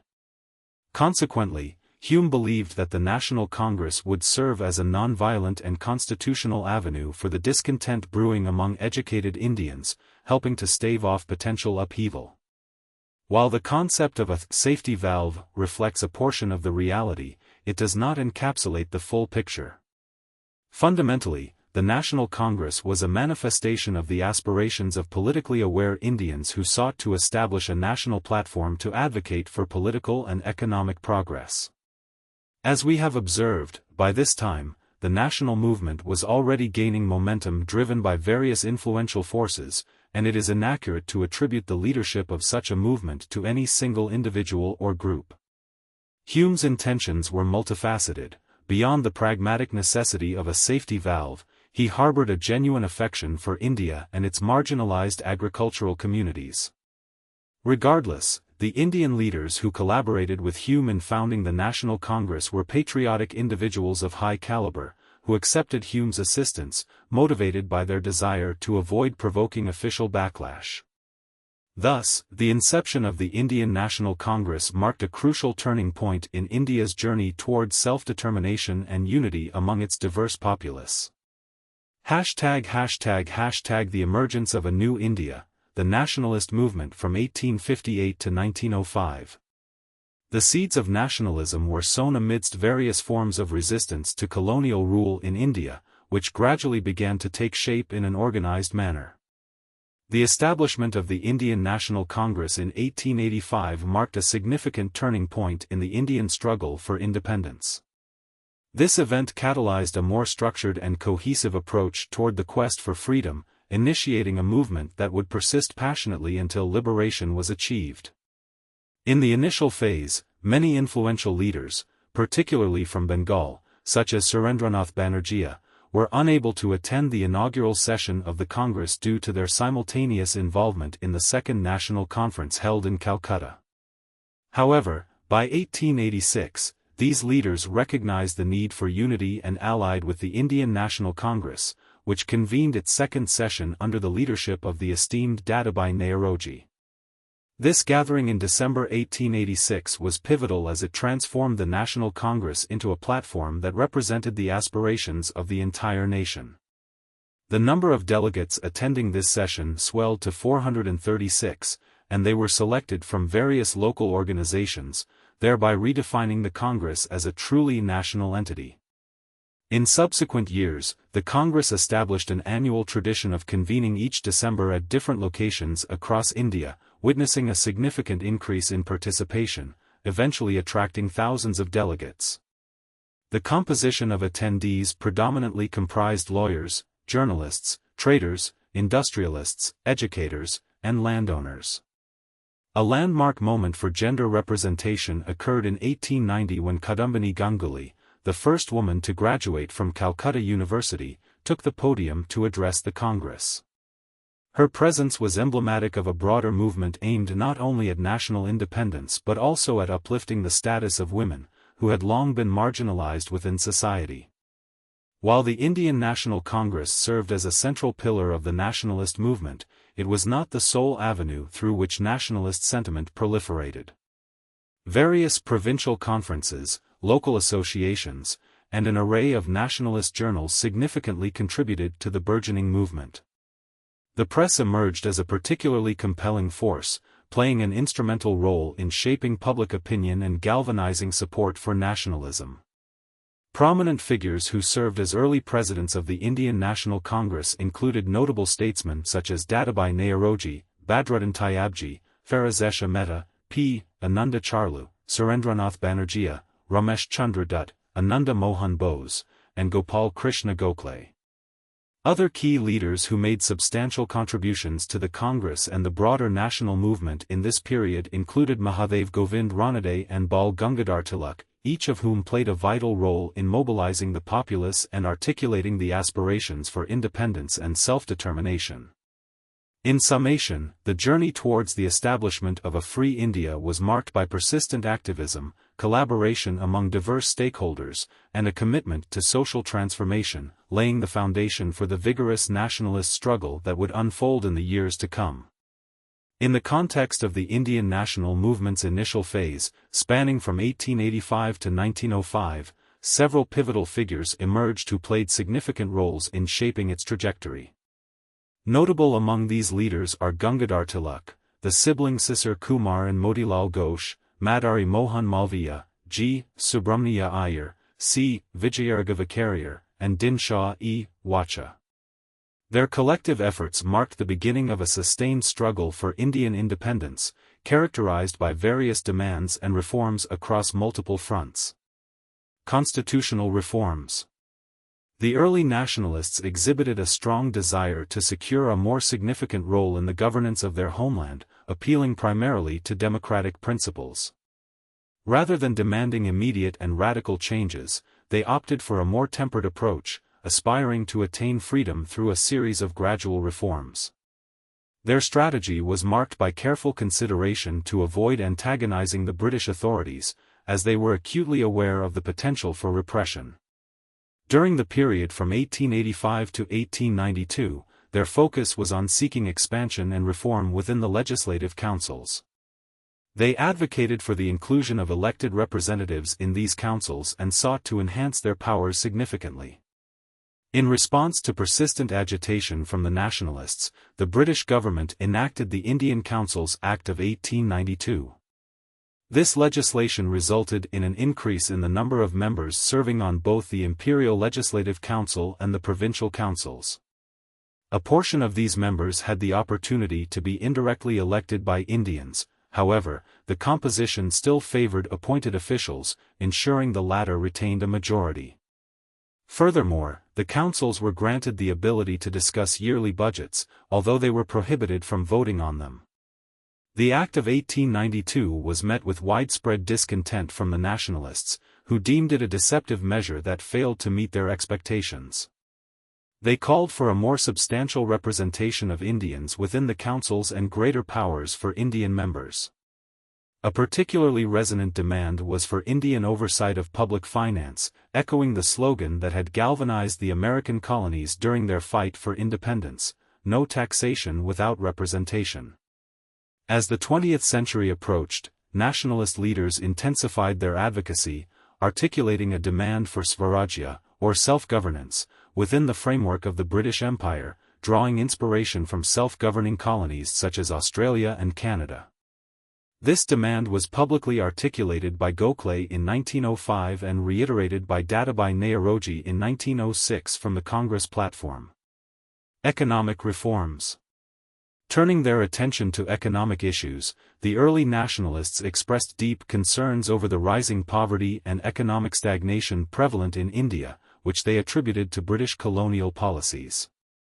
Dadabhai Naoroji, in particular, characterized British rule as a perpetual, escalating foreign invasion that was progressively undermining India's welfare. The nationalists voiced strong criticism of the detrimental impact of British policy on the decline of India's indigenous industries. To address the widespread poverty, the nationalists proposed a robust push towards the development of modern industries. They urged the government to support this initiative through protective tariffs and direct assistance to promote domestic manufacturing. A crucial aspect of their economic agenda was the endorsement of Swadeshi, advocating for the consumption of Indian-made products while boycotting British goods. This movement gained traction, particularly among students in places like Pune and other urban centers, fueling a sense of national pride and economic independence among the populace. The ascent of a new India, nationalist rising from 1858 to 1905. In 1896, a significant show of defiance occurred in Maharashtra, where locals publicly set fire to foreign textiles as a pivotal gesture within the broader Swadeshi movement. The nationalists voiced profound concerns over the continuous siphoning off of India's resources to England, launching fervent demands for an end to this economic drain. Their advocacy did not stop there. They engaged in relentless efforts to lower land revenue taxes, aiming to alleviate the financial burdens that weighed heavily on the peasantry. Furthermore, they championed the rights and improved working conditions for laborers in plantations, underscoring the impact of oppressive taxation on the widespread poverty affecting the nation. The nationalists were vocal in their opposition to the exorbitant salt tax, as well as the significant land revenue imposed on the agrarian community. They argued that these high tax rates were major contributors to India's dire economic state, insisting on substantial reforms. Additionally, they criticized the considerable military expenditure of the British government in India, calling for a reduction in this area as well. Over the years, an increasing number of nationalists arrived at the realization that the economic exploitation and persistent impoverishment resulting from foreign imperial rule far outweighed any perceived benefits of stability and security offered by British governance. Dadabhai Naoroji, a prominent figure in the movement, articulated this sentiment powerfully. He challenged the notion of security that many associated with British rule, stating, "The assertion is that there exists security of life and property in India, however, the truth presents a far different picture. There may be a form of security in the sense that individuals are protected from violent clashes amongst themselves or from native despots. Yet, when it comes to protection from the grasp of the English, the truth is stark: there is no security for property, and consequently, there is no assurance for life. The only thing undoubtedly secured is England, which calmly extracts £30 million to £40 million from India each year." Furthermore, Naoroji reflected on conditions of law and order under British rule by drawing on an Indian proverb: "A blow on the back is acceptable, but a blow on the belly is intolerable." He explained that while individuals under native despots faced occasional acts of violence, they nevertheless were able to retain ownership of what they produced. In stark contrast, the British occupation maintained an illusory peace, draining people's resources quietly and insidiously, leading them to endure a life of quiet desperation, starvation, and destitution under the guise of law and order. Regarding administrative reforms, one of the foremost changes sought by Indian nationalists during this period was the Indianization of higher administrative positions. This demand was put forth not only on economic grounds but also on political and ethical principles, as nationalists believed that a truly representative administration would better serve the interests of the Indian populace and ensure their rightful place in the governance of their own country.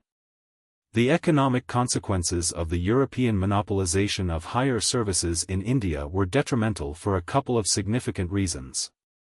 Firstly, the European personnel were compensated with exceptionally high salaries, which contributed to the exorbitant costs of governance in India. In contrast, Indians with comparable qualifications could be recruited at much lower wages, which would have reduced administrative expenses significantly.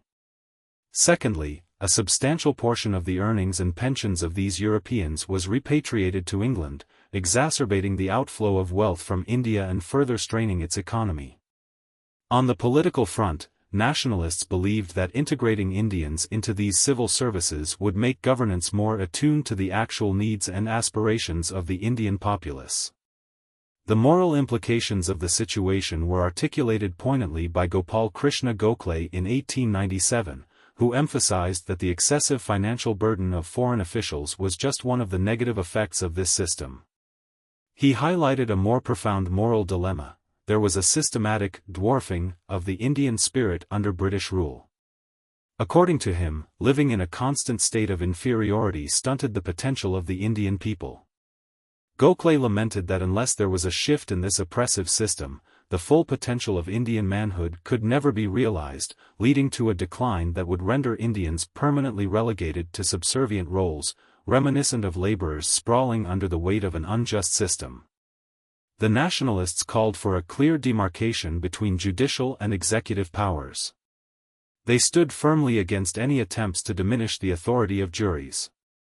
In a bold bid for civil liberties, they challenged the government's policy of disarming the populace and urged it to trust the people by granting them the right to possess arms for their self-defense and the protection of their homeland whenever necessary. Moreover, these leaders pressed for the government to involve itself actively in various welfare initiatives. They advocated for the widespread establishment of primary education to elevate the masses and highlighted the need for enhanced technical and higher educational opportunities. Financial relief for farmers was also a priority. They demanded the creation of agricultural banks to liberate peasant communities from the oppressive grip of moneylenders. A thorough irrigation expansion program was requested to foster agricultural development and mitigate the threat of famine. Demands also extended to improvements in medical and health services, along with a push for reforming the police system to ensure it became honest, efficient, and truly representative of the people's needs. Additionally, the nationalist leaders became the voice for Indian workers who, driven by economic hardship, migrated to foreign countries such as South Africa, Malaya, Mauritius, the West Indies, and British Guiana in search of job opportunities. Many of these individuals faced egregious oppression and racial discrimination abroad, especially in South Africa, where the renowned leader Mohandas Karamchand Gandhi spearheaded a formidable campaign safeguarding the fundamental human rights of Indians. Defending civil rights was a critical focus of the early nationalists, who understood the importance of free speech and a free press. They opposed any efforts to suppress these freedoms, recognizing that the fight for such liberties was woven into the very fabric of the larger nationalist struggle for independence. A pivotal event occurred in 1897, when the Bombay government took action against prominent leaders like B.G. Tilak, arresting them for allegedly inciting disaffection towards the government through their speeches and writings, which only fueled the urgency for the broader push towards freedom. The Rise of Nationalism in India, a Historical Overview, 1858 to 1905. During a turbulent period in Indian history, the landscape of the nationalist movement underwent significant transformation, spurred by events that resonated throughout the nation. In a shocking turn of events, several prominent writers were sentenced to long prison terms, signifying an oppressive clampdown on dissent. Concurrently, two influential leaders from Pune, the Nahta brothers, were deported without any trial, igniting widespread outrage across the country. This blatant violation of civil liberties led to a unanimous outcry from the populace, with calls for justice reverberating from every corner of the nation. It was within this context of turmoil that Bal Gangadhar Tilak, who had previously garnered attention mainly in Maharashtra, rapidly emerged as a leader of national prominence. An editorial in the Amrita Bazar Patrika encapsulated the widespread sentiment, stating, "It is hard to find a household in this vast land that isn't discussing Mr. Tilak. His imprisonment is felt as a personal catastrophe." The circumstances surrounding Tilak's arrest acted as a catalyst, ushering in a new and dynamic chapter in the Indian nationalist movement. Political strategies and ideologies pre-1905. Until 1905, the Indian national movement was predominantly influenced by individuals often classified as moderate nationalists. The approach adopted by these moderates can be succinctly characterized by their preference for constitutional methods of agitation, operating strictly within the legal framework of the time, and advocating for a slow yet steady political evolution. They held the conviction that by fostering public opinion and systematically presenting the people's demands to the governing authorities through means such as petitions, meetings, resolutions, and oratory, the authorities would eventually yield to these demands incrementally over time. The political strategies employed by the moderates thus had a dual focus. The first aspect aimed at engendering a robust public opinion in India to invoke political awareness and national sentiment among the populace. This effort was directed at educating and unifying the masses concerning political matters, with the resolutions and petitions initiated by the Indian National Congress formally aligning with this purpose. The second objective entailed influencing the British government to implement reforms in accordance with the nationalists' aspirations. The moderate nationalists harbored the belief that the British people and Parliament held a sense of justice toward India, yet they were unaware of the true circumstances prevailing there. Hence, alongside their endeavours to enlighten the Indian public, they also made concerted efforts to shape British public opinion.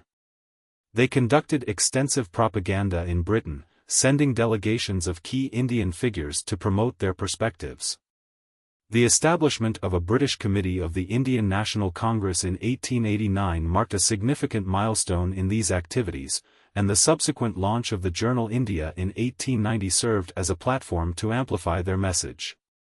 Notably, Dadabhai Naoroji devoted a substantial portion of his life and resources in England to advocate for India's cause among the British populace.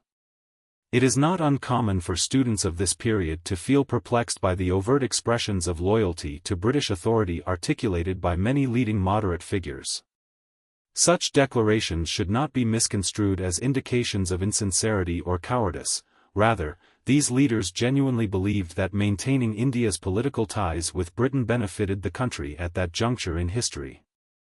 Their strategy was not to seek the expulsion of the British but rather to reform British rule to mirror national governance more closely. However, as they began to recognize the detrimental effects of British policies and the government's persistent refusal to heed nationalist calls for reform, many shifted their rhetoric from loyalty to a demand for self-governance.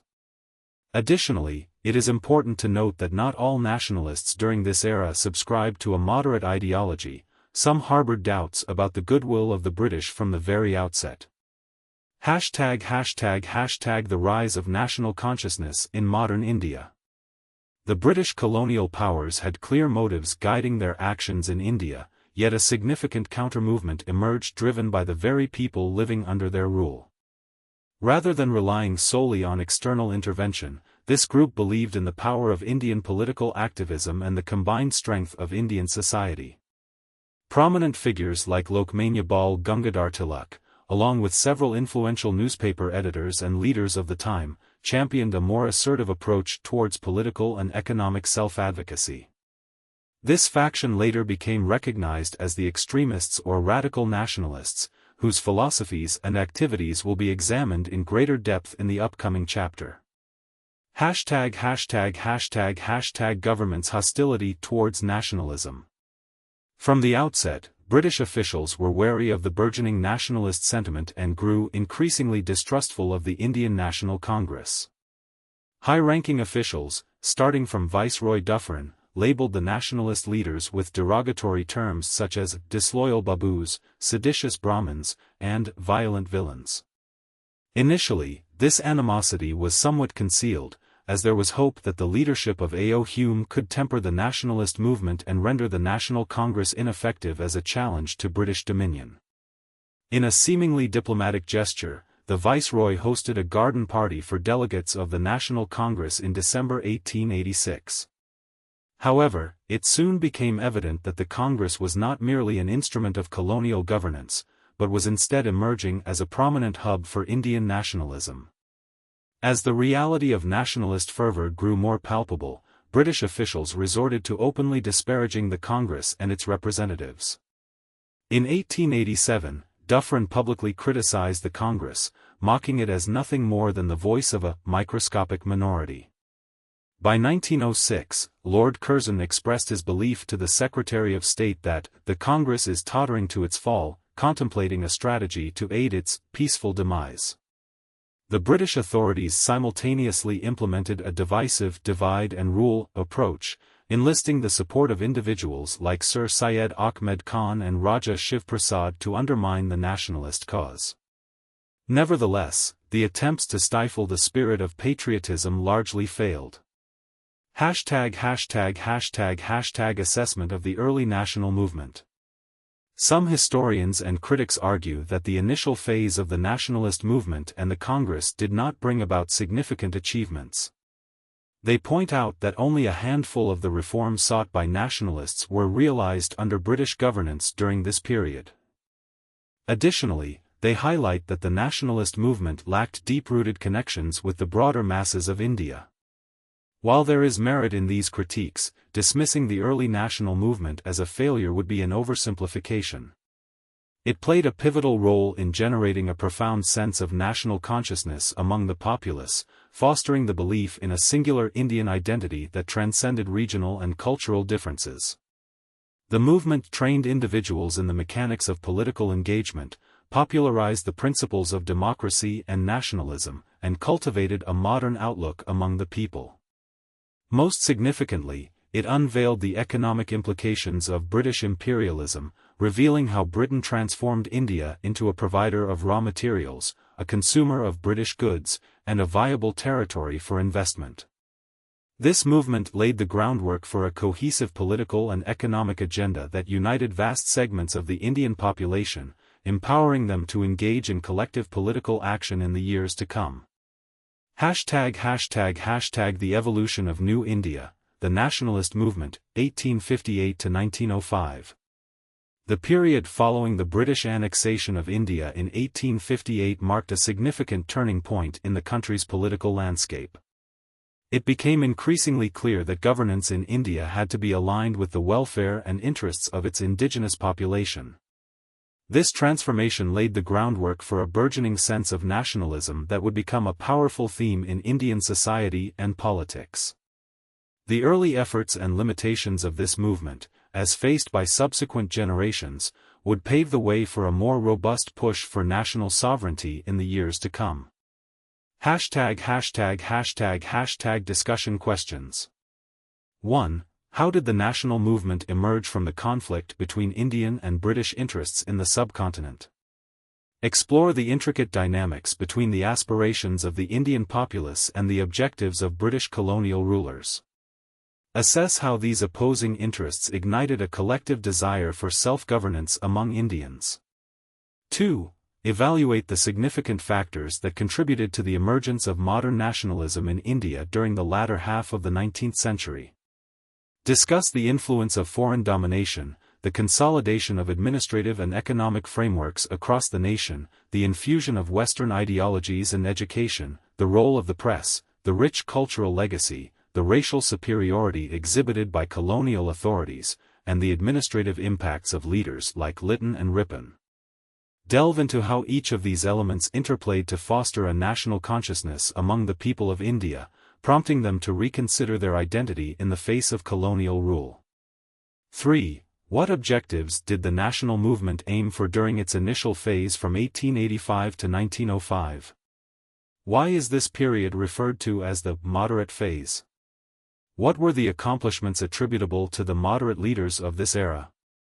Analyze the goals set by early nationalists, the strategies they employed, and the reasons behind categorizing this era as moderate. Highlight the successes and contributions that these leaders made toward laying the foundation for future nationalistic efforts. 4. Provide brief summaries on the following topics. The influence of the rediscovery of history on nationalism and communalism. The Ilbert Bill and its significance. Dadabhai Naoroji's contributions to the nationalist movement. The role of the Indian Association in advancing nationalist sentiments. The establishment of the Indian National Congress and its purpose.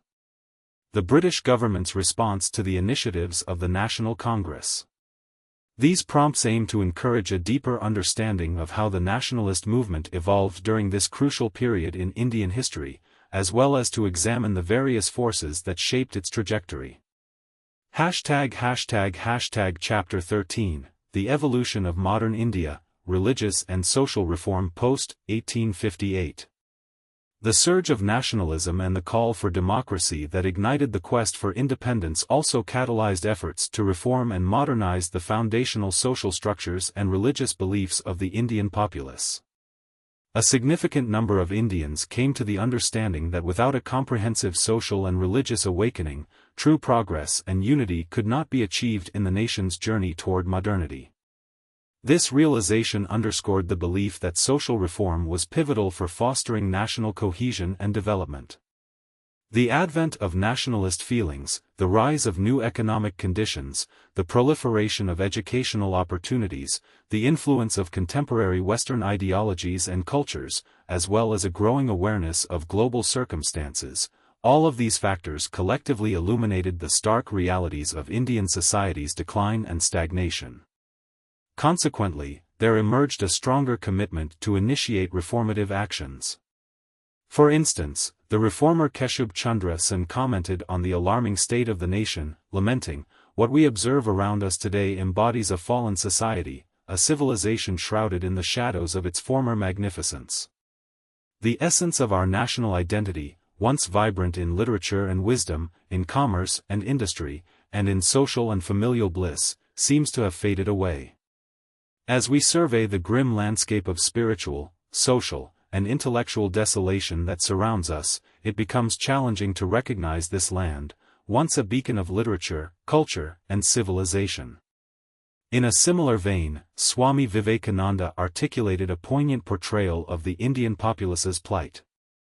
He remarked, "As I walk through our land, I see frail figures, men and women alike, clad in tattered rags, their faces etched with the lines of despair and the weight of centuries of poverty. The scene is a disheartening tableau, cows, buffaloes, and destitution are omnipresent. The same melancholic expressions adorn the faces of the disheartened people, their feeble bodies linger along the roads cluttered with refuse. This is the stark reality of modern India, where dilapidated huts stand adjacent to grand palaces, and heaps of waste lie alarmingly close to sacred temples. The ascetic, wearing nothing but a loincloth, passes by elegantly dressed individuals, whose well-fed bodies are met with the hollow stares of the starving and destitute. Is this truly our homeland? The ravages of devastating plagues and cholera consume the very essence of our existence. Malaria gnaws at the country's vitality. Starvation, and at times semi-starvation, feels like an inescapable fate while deathly famines grimly dance through our lands. We are a collective of 300 million souls, merely resembling human beings on the surface, yet crushed under the relentless weight of oppression and despair. These reflections echo a profound sense of urgency and a collective awakening during a pivotal period in Indian history, one that demanded not only a re-evaluation of social customs and religious beliefs but also a reimagining of the nation's identity in the face of both internal struggles and external influences. Modern India, an era of reform and enlightenment. In the eyes of both their compatriots and foreign authorities, the portrayal of the Indian populace during the colonial period was often bleak. The image created was one of despair, hopelessness, and a lack of direction, as if these individuals were paralyzed in a state of servitude, stripped of their dignity and future. This scathing view depicted them as subservient to the powerful, lacking any semblance of empowerment, and engulfed by ignorance and fear, which only magnified their vulnerability. Consequently, they were comparable to parasites feeding on a decaying carcass, yielding to the colonial narrative that painted them as a burden upon society. Such perceptions crystallized in the minds of English officials, particularly after the pivotal year of 1858, when the initial surge of reformism began to evolve and expand. As the tide of renewal progressed, significant strides were made by renowned reformers such as Raja Ramohun Roy and Pandit Vijayasagar. Their efforts became a catalyst for broader religious and social reform movements that emerged throughout India, as individuals sought to align their ancient traditions with the modern ideals of science, democracy, and nationalism. These enlightened thinkers recognized the urgent need to adapt their traditional belief systems to reflect the changing values of society, without losing sight of their core principles. One of the notable movements in this spiritual renaissance was the Brahmo Samaj, which picked up the mantle of Raja Ramohun Roy's ideals after his passing in 1843. Under the leadership of Devendranath Tagore, the organization began to challenge the unshakable belief in the absolute authority of Vedic scriptures, setting a new tone for religious discourse in India. Following this, Keshub Chandra Sen assumed leadership in 1866, further bending the movement towards reform. The Brahmo Samaj aimed primarily to rejuvenate Hinduism by eliminating its numerous superstitious practices and abuses, congregating around the worship of a singular god and emphasizing the teachings found within the Vedas and Upanishads.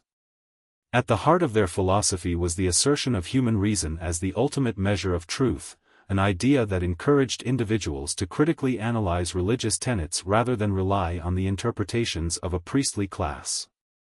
The Brahmos' aversion to idolatry and ritualistic practices illustrated their belief in a direct and personal connection with God, devoid of intermediary figures. Moreover, the Brahmo Samaj was deeply committed to social reform. Its adherents actively campaigned against the caste system and child marriage while championing women's rights, including remarriage for widows and the promotion of modern education for all, men and women alike. While the movement faced internal dissent in the latter part of the 19th century, it primarily attracted educated urban dwellers, leaving a lasting legacy on the intellectual and cultural spheres of Bengal and beyond, significantly influencing the socio-political landscape of 19th and 20th century India. In the western part of the country, particularly in Maharashtra, the spirit of religious reform gained traction in Bombay in 1840 through the efforts of the Parmahans Mandali. This organization was instrumental in fostering a wave of change similar to that seen in the East, as reformists across the country rallied to redefine their religious and cultural identities in the face of oppressive colonial rule. The transformation of India post-1858 saw a surge in movements aimed at challenging established religious norms and societal hierarchies, particularly those associated with idolatry and the rigid caste framework. One of the pioneering voices in this realm from western India was Gopal Hari Deshmukh, affectionately known as Lokahitwadi. His contributions, written in the Marathi language, included incisive critiques of Hindu orthodoxy and a call for religious and social equity. In the 1840s, he emphasized the folly of priests who recited sacred texts without comprehending their essence, asserting that such empty rituals diminished the true value of knowledge. He provocatively questioned the status quo by asking, what differentiates the privileged from the underprivileged? Do they possess any extraordinary features that set them apart? He argued convincingly that all humans possess the right to pursue knowledge, and thus, the priests must abandon their baseless pretenses of superiority. Subsequently, the foundation of the Prarthana Samaj aimed to reform Hindu religious ideologies and practices through the lens of contemporary thought. This movement advocated for the worship of a singular God and sought to liberate religion from the constraints of caste divisions and the overpowering influence of priests. Noteworthy figures in this movement included R.G. Bhandarkar, a distinguished scholar of Sanskrit, and Mahadev Govind Ranade, 1842–1901. The inspiration drawn from the Brahmo Samaj had a direct influence on its principles, eventually reaching the southern parts of India through the efforts of the Telugu reformer Veerasalingam. Around the same period, Maharashtra was also home to Gopal Ganesh Agrakar, one of India's foremost rationalist thinkers. Agrakar championed human intellect and was adamant in his disdain for blind adherence to tradition or the undue veneration of India's historical legacy. In a different but complementary vein, Ramankrishna Paramahamsa, 1834–1886, sought spiritual enlightenment through traditional practices that emphasized renunciation, meditation, and devotion. His spiritual journey led him to engage deeply with mystics from various faiths, including Islam and Christianity, reinforcing his belief that multiple paths can lead to divine realization. He preached that serving humanity equates to serving God, as humanity itself embodies the divine essence. Swami Vivekananda, 1863–1902, one of Ramankrishna's most illustrious disciples, played a crucial role in spreading this spiritual philosophy, tailoring it to resonate with the challenges and needs of modern Indian society. Vivekananda's efforts were instrumental in revitalizing spiritual thought and fostering a sense of social responsibility, wisdom, and progress that would inspire generations to come. In modern India, the emphasis on social action has become paramount. A prominent figure articulated that without action, knowledge was rendered ineffective within the tangible realities of our existence. Like his mentor, he championed the fundamental unity that binds all religions, denouncing any form of extremism or narrow-mindedness in spiritual beliefs. In a poignant statement made in 1898, he expressed his hope for India as a convergence point for the two significant religious traditions, Hinduism and Islam, believing that such unity was crucial for the nation's future. Moreover, he held an unwavering belief in the superiority of Indian philosophical approaches, particularly favoring Vedanta, which he identified as a thoroughly rational framework. However, he was critical of contemporary Indian society, arguing that it had become isolated from global influences, leading to stagnation and decline. He poignantly remarked, "Our detachment from the broader world is the root of our degeneration, and the only solution lies in reintegrating ourselves into the global current. Movement is the hallmark of life." As a reformer, he vehemently opposed the caste system and challenged the prevailing Hindu focus on rituals, formalities, and superstitions.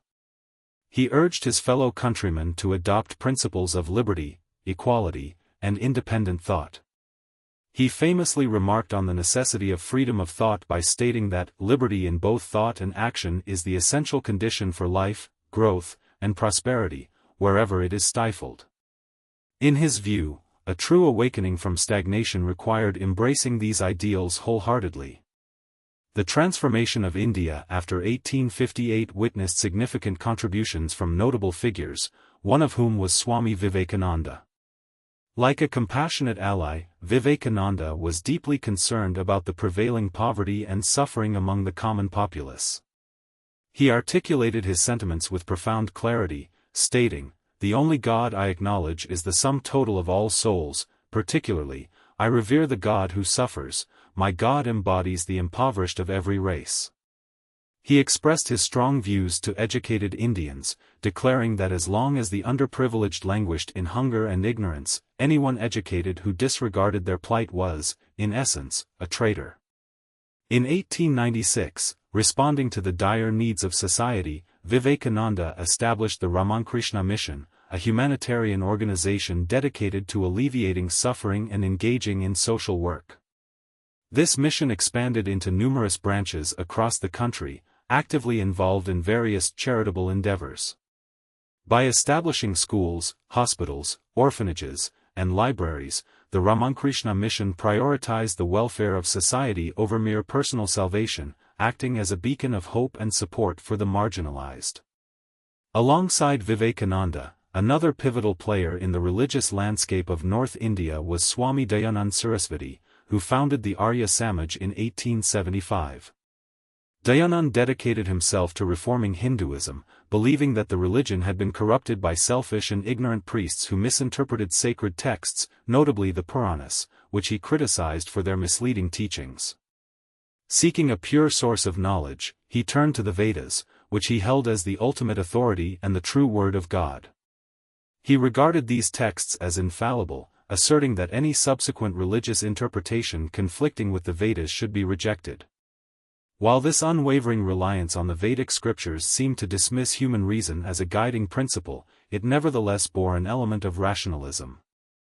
Dayanand encouraged interpretation of the Vedas, suggesting that even these divine texts required thoughtful engagement from scholars and followers alike. His endeavors significantly influenced Hindu reform movements, steering them toward a more enlightened path. Modern India, the rise of social reform movements. In the backdrop of a changing socio-cultural landscape, one notable reformer emerged as a beacon of individual reasoning and spiritual liberation, Swami Dayanand Saraswati. He contended that personal intellect should guide individuals in their spiritual journeys, asserting that each person deserved unmediated access to the divine. Rather than endorsing established Hindu orthodoxy, he boldly challenged its tenets and spearheaded a movement against traditional practices that he felt were oppressive. His interpretations of the Vedas bore striking parallels to the reformative aims of fellow intellectuals participating in India's broader quest for social change, which included significant advocacy for religious and cultural reawakening. Dayanand was a vocal opponent of idol worship, elaborate rituals, and the priestly class, staunchly critiquing the rigid caste system that dominated societal interactions, particularly as promoted by Brahmins. He redirected focus towards the tangible struggles faced by individuals in their everyday lives rather than the metaphysical preoccupations that had historically characterized Hindu thought. Furthermore, he urged the assimilation of Western scientific knowledge as a pathway to enlightenment and progress. Interestingly, Dayanand engaged in dialogues with prominent contemporaries, such as Keshub Chandra Sen, Vijayasagar, Justice Ranade, and Gopal Hari Deshmukh, who were also devoted to social and religious transformation. The formation of the Arya Samaj, complete with its Sunday gatherings, mirrored elements of the Brahmo Samaj and the Prarthana Samaj, highlighting a shared commitment to reform. The influence of Swami Dayanand's teachings inspired his followers to establish a system of schools and colleges focused on modern educational practices, significantly led by Lala Hansaraj. In contrast, in 1902, Swami Shraddhananda founded the Gurukul in Hardwar, promoting more traditional educational ideals rooted in Hindu philosophy. The Arya Samajists were particularly zealous about social reform, actively combating issues such as the status of women and the pervasive practice of untouchability, while also striving to dismantle the rigid framework of the hereditary caste system. Their efforts aimed to foster social equality and promote a culture of solidarity among diverse communities. They instituted a strong ethos of self-respect and self-reliance, contributing to the empowerment of the populace. Nonetheless, a notable objective of the Arya Samaj was to thwart the conversion of Hindus to other faiths, resulting in a campaign that, albeit inadvertently, fostered communal tensions in the increasingly complex socio-political environment of 20th-century India. This dual-edged sword of reform, while striving to unify, paradoxically risked fracturing the burgeoning national identity that encompassed Hindus, Muslims, Sikhs, Parsis, and Christians. It was a difficult realization that true national integration necessitated a secular framework transcending religious affiliations.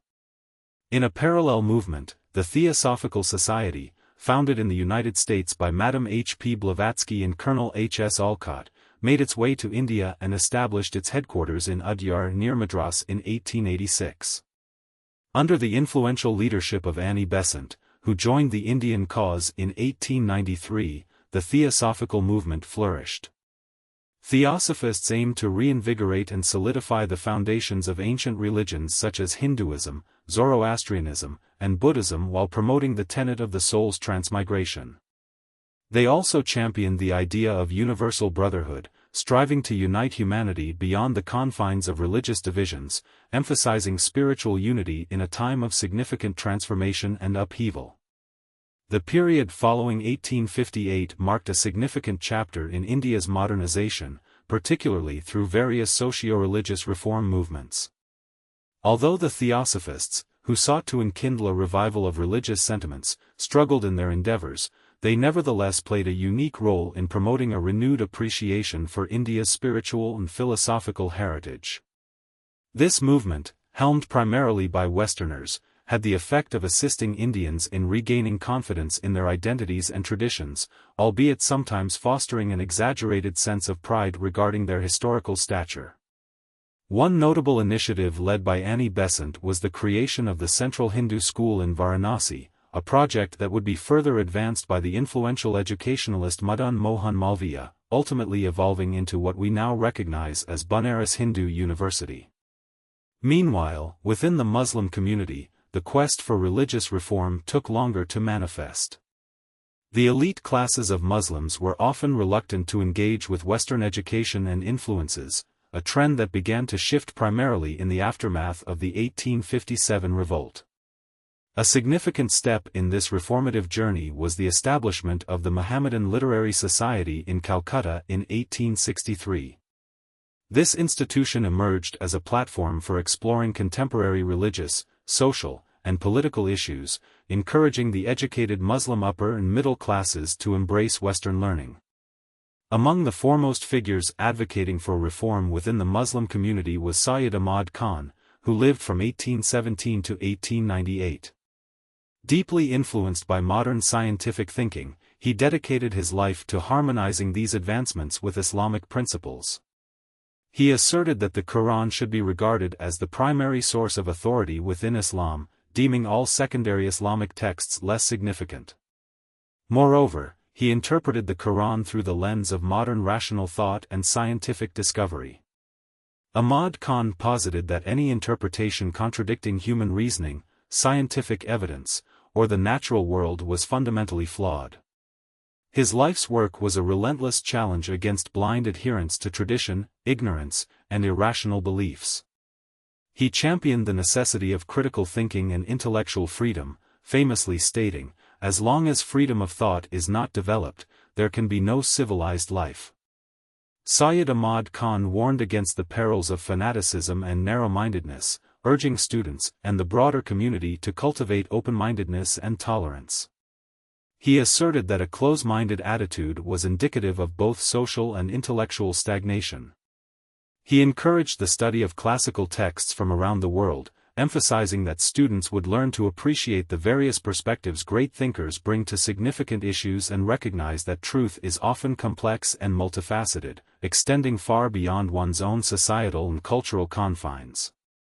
Khan was a staunch advocate for the belief that the enhancement of Muslims' religious and social dimensions could only be realized through the absorption of modern Western scientific knowledge and cultural practices.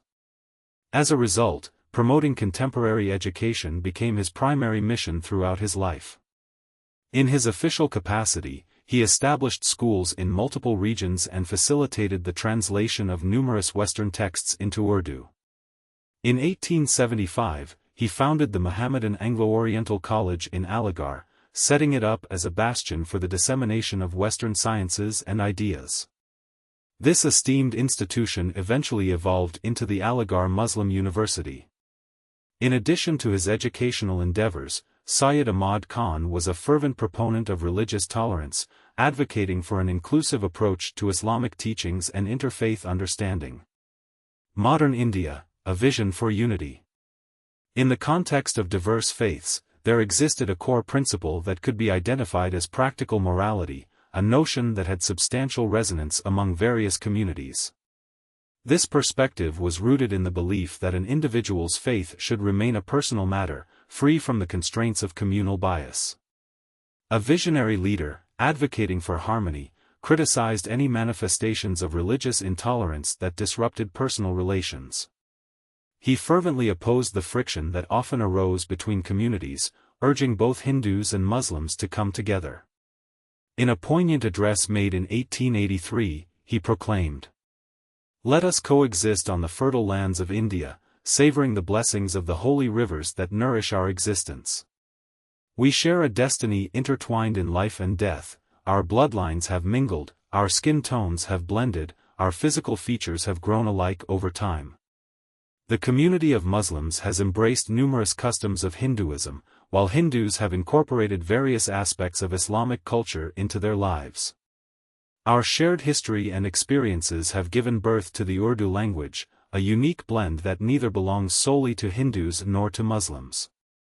Consequently, if we acknowledge that the divine aspect of our lives belongs to a higher power, we must also recognize that our mutual belonging to this land binds us together. The progress and prosperity of both our communities hinge upon our ability to unify and extend kindness, while allowing divisiveness and hatred to fade into oblivion, as they can only lead to our ruin." The spirit of inclusivity also permeated his educational endeavors. He welcomed contributions from adherents of various faiths to his college. This institution served as a beacon of hope and opportunity for all Indians, regardless of their religious backgrounds. A snapshot of his college in 1898 revealed a diverse student body, with 64 Hindu and 285 Muslim students enrolled. The faculty, too, reflected a commitment to diversity, with 2 Hindu teachers among 7 Indian educators, one specializing in Sanskrit. However, as his life progressed, he began to express concerns regarding Hindu hegemony, which seemed to deter his followers from engaging in the burgeoning national independence movement. This shift was somewhat disheartening, given that he had never been a proponent of communalism. At his core, he sought to address the relative backwardness of the Muslim middle and upper classes. His political stance stemmed from a pragmatic belief that immediate political advancements were improbable, given the entrenched British colonial rule. Any antagonism from government officials, he feared, could jeopardize the educational initiatives he deemed essential for progress. To him, the path towards challenging foreign dominion lay in fostering modern thought and action among Indians, especially among the segment of the population that had not yet embraced education. He thus advised his fellow countrymen, particularly the educationally disadvantaged Muslims, to temporarily withdraw from political engagements, deeming the moment as being not yet ripe for such pursuits. His unwavering commitment to his educational institution prompted him to prioritize its growth over any other interest, leading him to curtail his advocacy for religious reforms in order to pacify traditionalist Muslims. Moreover, this careful navigation ensured that he maintained a harmonious relationship with the British authorities while, unfortunately, inadvertently stoking the fires of communalism and division. While this stance could be viewed as a political blunder with long-lasting ramifications, it was a reflection of the times and the complexities of his mission. Furthermore, some of his followers, diverging from his inclusive ideology, began to elevate Islamic history while disparaging other religions. Nevertheless, Syed Ahmad's reformative spirit was not limited to politics, he ventured into social reformation as well. He passionately advocated for the abandonment of antiquated customs that restricted societal progress. Specifically, he championed the elevation of women's status, urging the cessation of purdah and promoting education for women, thereby envisioning a more egalitarian society where all individuals could flourish, contributing to the vibrant tapestry of modern India. Following the year 1858, India underwent significant growth and transformation, particularly in social and religious domains. A notable contributor to this change was Syed Ahmad Khan, who openly criticized practices such as polygamy and the ease of obtaining a divorce. He rallied a dedicated group of supporters known as the Aligarh School, which included several prominent intellectuals, such as Chirag Ali, the Urdu poet Altaf Hussain Hali, Nazir Ahmad, and Maulana Shibli Nomani, who collectively sought to reform and modernize Muslim society. Among the most influential figures during this period was Muhammad Iqbal, who lived from 1876 to 1938. As one of the foremost poets of modern India, Iqbal's works had a lasting impact on the philosophical and religious mindset of both Muslims and Hindus in the younger generation. Similar to Swami Vivekananda, he advocated for continuous change and active engagement in life, denouncing idleness, mere contemplation, and complacent satisfaction with the status quo. Iqbal believed in fostering a proactive worldview that encourages people to strive for progress and transformation within society. His humanist ideology placed great importance on human actions, arguing that individuals should not passively accept the natural order or the existing power structures. Instead, Iqbal urged people to take control of their circumstances through relentless effort. He viewed passivity and resignation as morally reprehensible, advocating for an active pursuit of happiness in the here and now rather than retreating into asceticism or ritualism. Initially, Iqbal's poetry celebrated patriotic sentiment, however, he later shifted to encouraging a sense of Muslim identity and separatism. In addition to the cultural shifts prompted by Ahmadi and Iqbal, the mid-19th century saw significant religious reform movements rise among the Parsi community in Bombay. Spearheaded by influential figures such as Naoroji Ferdowsi and Dadabhai Naoroji, the Renyamai Mazdaya Sava, or the Religious Reform Association, was founded in 1851. Its primary objective was to combat entrenched orthodoxy and advance modernization within Parsi social customs. This initiative particularly emphasized the necessity of women's education, the reform of marriage practices, and an overall improvement in the societal status of women. Over time, the Parsis emerged as the most westernized group in Indian society. Sikh reform efforts, conversely, began to take shape towards the end of the 19th century with the establishment of Khalsa College in Amritsar. However, the movement gained significant traction after 1920 with the rise of the Akali movement in Punjab. The primary goal of the Akalis was to restore integrity to the management of Gurdwaras, the Sikh places of worship, which had received substantial land and financial endowments from devoted followers. Unfortunately, these sacred sites had become the playground of corrupt and self-serving Mahants. In 1921, under Akali leadership, the Sikh community initiated a powerful satyagraha to challenge the Mahants and their backing from government authorities. This grassroots movement eventually compelled the government to enact the Sikh Gurudwaras Act in 1922, which was subsequently amended in 1925. Armed with the provisions of this act and through coordinated direct actions, Sikhs gradually succeeded in ousting the corrupt Mahants from the Gurdwaras, although this struggle came at a high cost, often requiring the ultimate sacrifice of many lives. In the context of modern India, particularly during the 19th and 20th centuries, various reform movements and notable individuals emerged, contributing significantly to the socio-religious landscape. While we have previously examined a few key reformers and their movements, it is important to acknowledge the multitude of similar endeavors that also arose during this period. These modern religious reform movements shared a common foundation, largely derived from two principal ideas, rationalism and humanism. Despite this shared ideological base, they occasionally invoked religious faith and historical authority to enhance their appeal to the masses. Most importantly, these movements were directed towards the burgeoning middle class, articulating their yearnings and ambitions. The aim was to liberate the human intellect from the constraints of irrational religious dogmas and blind allegiance, thereby promoting the innate capacity for independent thought and reasoning. The reformers actively resisted the superstitions, ritualism, and obscurantism that permeated various Indian religions. Many of these individuals, though to varying extents, moved away from the traditional idea of religious authority and began to assess the validity of beliefs and teachings by their alignment with logic, reason, and modern scientific understanding. One prominent figure, Swami Vivekananda, eloquently posed a pivotal question regarding this approach: is religion merely justified by the truths discovered through the lens of reason, which validates every branch of science that exists? Should the methods of inquiry applied to external sciences also be relevant to the study of religion itself?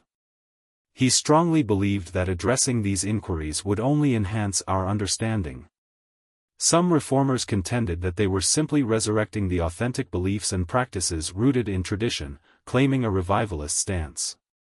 However, this assertion was often a misrepresentation of reality, as the past, in all its complexities, could not genuinely be reinstated. This often led to an interesting dichotomy between the desire to return to foundational tenets and the undeniable progression of thought and understanding that time had ushered in. The trajectory of India's development following 1858 reveals a complex interplay between tradition and modernity, particularly in the realm of social reform. Justice Ranade, a prominent figure in this discourse, raised significant questions regarding the revival of past customs. He challenged the notion of looking back nostalgically: what aspects of our heritage should we restore? Should we bring back the negative practices, such as the indulgence in intoxicating substances prevalent within our communities of yesteryears? Or should we reinstate archaic marriage customs, some of which were essentially forms of abduction or hybrids of recognized and illicit relationships? Additionally, is it justifiable to resurrect the brutal animal sacrifices, or even human sacrifices that were made throughout history as offerings to deities? Furthermore, how relevant are the outdated rituals ensconced in childlike traditions? Ranade ultimately posited that society, as a dynamic entity, is perpetually evolving and cannot simply return to its historical state. He famously stated, "The deceased, whether buried or cremated, are irrevocably gone, and therefore, the past cannot be awakened." Reformers who turned to historical precedents often did so selectively, molding the narrative to support their modern reformist agendas. These figures frequently presented contemporary ideas under the guise of historical validation, while dismissing conflicting doctrines as later distortions or errors, thus exposing a schism with orthodox followers who resisted such reinterpretation. Early religious reformists, such as Swami Dayanand, encountered vehement pushback from orthodox constituencies. Lala Lajpat Rai documented how Dayanand faced significant criticism, branded a heretic and an unfaithful member of Hindu society for articulating his progressive ideas. Similarly, Syed Ahmed Khan faced hostility from traditionalists. He was subjected to verbal assaults, issued fatwas, religious edicts, against him, and even received threats to his safety due to his views. The religious reform movements during this era also held a pronounced humanist dimension, marked by an outright denunciation of priestly authority and elaborate rituals.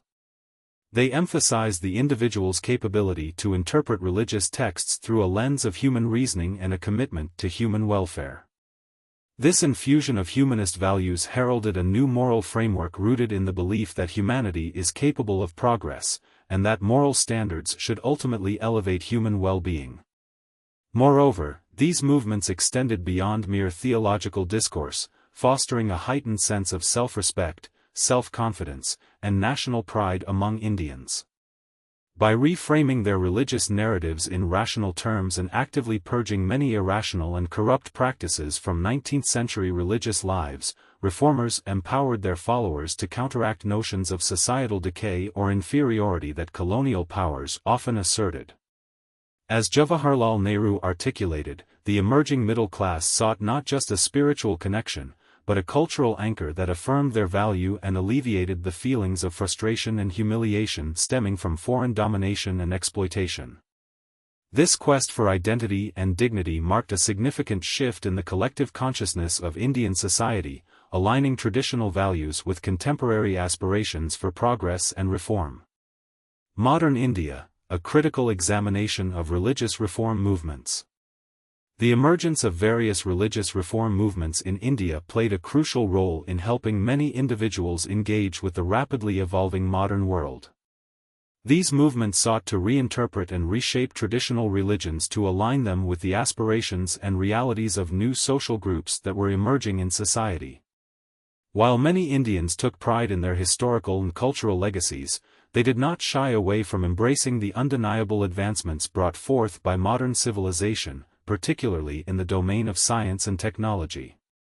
Interestingly, some proponents of these reform movements contended that their efforts were merely a return to an authentic understanding of age-old scriptures, albeit with contemporary interpretations. This shift in perspective encouraged a growing number of Indians to foster a secular, nationalistic viewpoint that replaced older, narrower worldviews often steeped in rigid caste and religious hierarchies. However, it's essential to note that these traditional attitudes did not completely vanish and continued to persist in various forms within society. Moreover, as these reform movements gained traction, more individuals began to focus on enhancing their physical health and cultural well-being within this world, rather than resigning themselves to a passive acceptance of their circumstances, with hopes of eventual salvation after death. Consequently, these movements contributed to breaking down India's cultural and intellectual isolation, allowing Indians to partake in the exchange of global ideas. Nonetheless, this interaction did not lead to an uncritical acceptance of Western notions. Increasingly, those who imitated the West without discernment were met with disapproval and disdain. However, it is vital to address two significant drawbacks associated with these religious reform movements. Firstly, they largely catered to the interests of a small demographic, primarily the urban middle and upper classes. Unfortunately, the vast majority, including the rural peasantry and the urban impoverished, remained somewhat untouched by these initiatives, continuing instead to live by traditional customs and practices. Thus, the reform movements predominantly echoed the sentiments and concerns of educated urban dwellers, leaving the broader populace behind. Secondly, a problematic inclination surfaced among these movements, a tendency to romanticize the past and rely on scriptural authority. Although aimed at furthering human understanding, this backward-looking perspective often contradicted the very principles espoused by the reforms. Such attitudes undermined the importance of human reason and a scientific worldview, inadvertently promoting mysticism dressed in new terminology and giving rise to pseudoscientific beliefs. The glorification of a golden age in India's history fostered unfounded pride and complacency while simultaneously stifling the acceptance of modern scientific ideas and hindering immediate efforts to improve contemporary living conditions. Moreover, these attitudes often drove wedges between various religious communities within India, Hindus, Muslims, Sikhs, and Parsis, as well as between different caste groups. The emphasis on religious identity within a nation characterized by its rich tapestry of diverse beliefs was bound to produce divisions rather than unity. Additionally, reformers focused primarily on the religious and philosophical dimensions of India's cultural heritage, highlighting aspects that were often not universally shared by all citizens. In doing so, they insufficiently recognized the contributions of various art forms, architecture, literature, music, and scientific advancements, which had seen participation from diverse societal segments. Even reformers considered to be progressive, such as Swami Vivekananda, confined their homage to India's past achievements within the limits of ancient history, viewing the medieval period predominantly as a time of decline. This interpretation not only lacked historical accuracy but also proved to be socially and politically detrimental, resulting in a distorted perception of India's rich and varied historical journey. Thus, the consequences of these reform movements continue to influence contemporary Indian society in complex and often contradictory ways. The advancements and transformations in India after the year 1858 played a significant role in shaping the perception of distinct identities between various groups of people. An unquestioning glorification of ancient traditions and religious practices often alienated individuals from lower castes, who had endured centuries of severe caste-based discrimination that had notably intensified during ancient times. This series of dynamics led to a scenario where not all Indians felt a sense of equal pride in their historical and cultural accomplishments. Instead, these achievements became the exclusive domain of a select few. Additionally, the historical narrative itself became increasingly fragmented along partisan lines. In particular, members of the Muslim middle class began to seek inspiration and pride in the heritage of West Asia, distancing themselves from India's indigenous history. Meanwhile, Hindus, Muslims, Sikhs, Parsis, and even reform-minded lower caste Hindus began to identify more distinctly with their religious and cultural identities. However, Hindu and Muslim communities deeply rooted in traditional practices remained in mutual coexistence, continuing their respective religious rituals without interference. This situation to some extent hindered the long-standing evolution towards a composite culture that had been developing over centuries, although, in other respects, a sense of national unity among the Indian populace was gaining momentum. As the national consciousness surged among various groups, another form of awareness, communal consciousness, began to emerge, particularly among the middle classes. While numerous factors contributed to the rise of communal tensions in modern India, the characteristics of religious reform movements undoubtedly played a role in this development. The 19th century also marked a significant period of national awakening, particularly evident in the realm of social reform. The wave of newly educated individuals increasingly challenged outdated societal norms and oppressive traditions. They could no longer accept irrational practices that dehumanized individuals and began advocating for humanistic principles of social equality and the inherent value of every person. Various religious reformers joined forces in the social reform movement, recognizing that many of India's social ills, such as the caste system and gender inequality, were often cloaked in religious justification. Organizations like the Social Conference, the Servants of India Society, and various missionary groups actively contributed to the social reform agenda. Noteworthy figures such as Jyotiba Govind Phule, Upal Hari Deshmukh, Justice Ranade, K.T. Telung, B.M. Malabari, D.K. Karve, Sasipada Banerjee, B.C. Pal, Virasalingam, and B.R. Ambedkar significantly advanced the cause of reform. As the 20th century unfolded, especially following the changes brought about by the 1919 reforms, the national movement emerged as a pivotal force in promoting social reform. Reformers increasingly utilized propaganda in local languages to connect with the masses, incorporating a variety of mediums such as novels, plays, poetry, short stories, print media, and, later on, cinema to disseminate their messages. While some of the social reform efforts remained intertwined with religious reforms during the 19th century, they gradually adopted a more secular stance in the years that followed. This evolution saw participation from individuals who maintained orthodox religious views, thus broadening the movement's appeal and scope. Modern India, a transformation of society. In the early stages of India's social reform movements, the driving force primarily came from educated individuals belonging to the upper echelons of society. These reformers sought to adapt their social interactions and practices to align more closely with contemporary Western ideals and cultural standards. However, over time, the influence of these reformative initiatives began to reach the lower segments of society, igniting a significant transformation within the social fabric of the nation. Gradually, the principles championed by these reformers garnered widespread acceptance and ultimately found their way into the framework of the Indian Constitution. The primary thrust of the social reform movements aimed to achieve two crucial objectives: the liberation of women and the promotion of equal rights, alongside the dismantling of rigid caste systems and the obliteration of untouchability. Women's liberation. Through the ages, women in India have experienced systemic subjugation and oppression. The various religious practices and corresponding personal laws enforced a societal structure that placed women in a subordinate role compared to men. Interestingly, the plight of women in higher social strata was often more dire than that of peasants. Peasant women significantly contributed to agricultural work alongside their male counterparts, allowing them a greater degree of freedom of movement and a relatively more favorable standing within their families. They were less likely to observe strict purdah, veiling, customs and often had the legal right to remarry, despite societal constraints.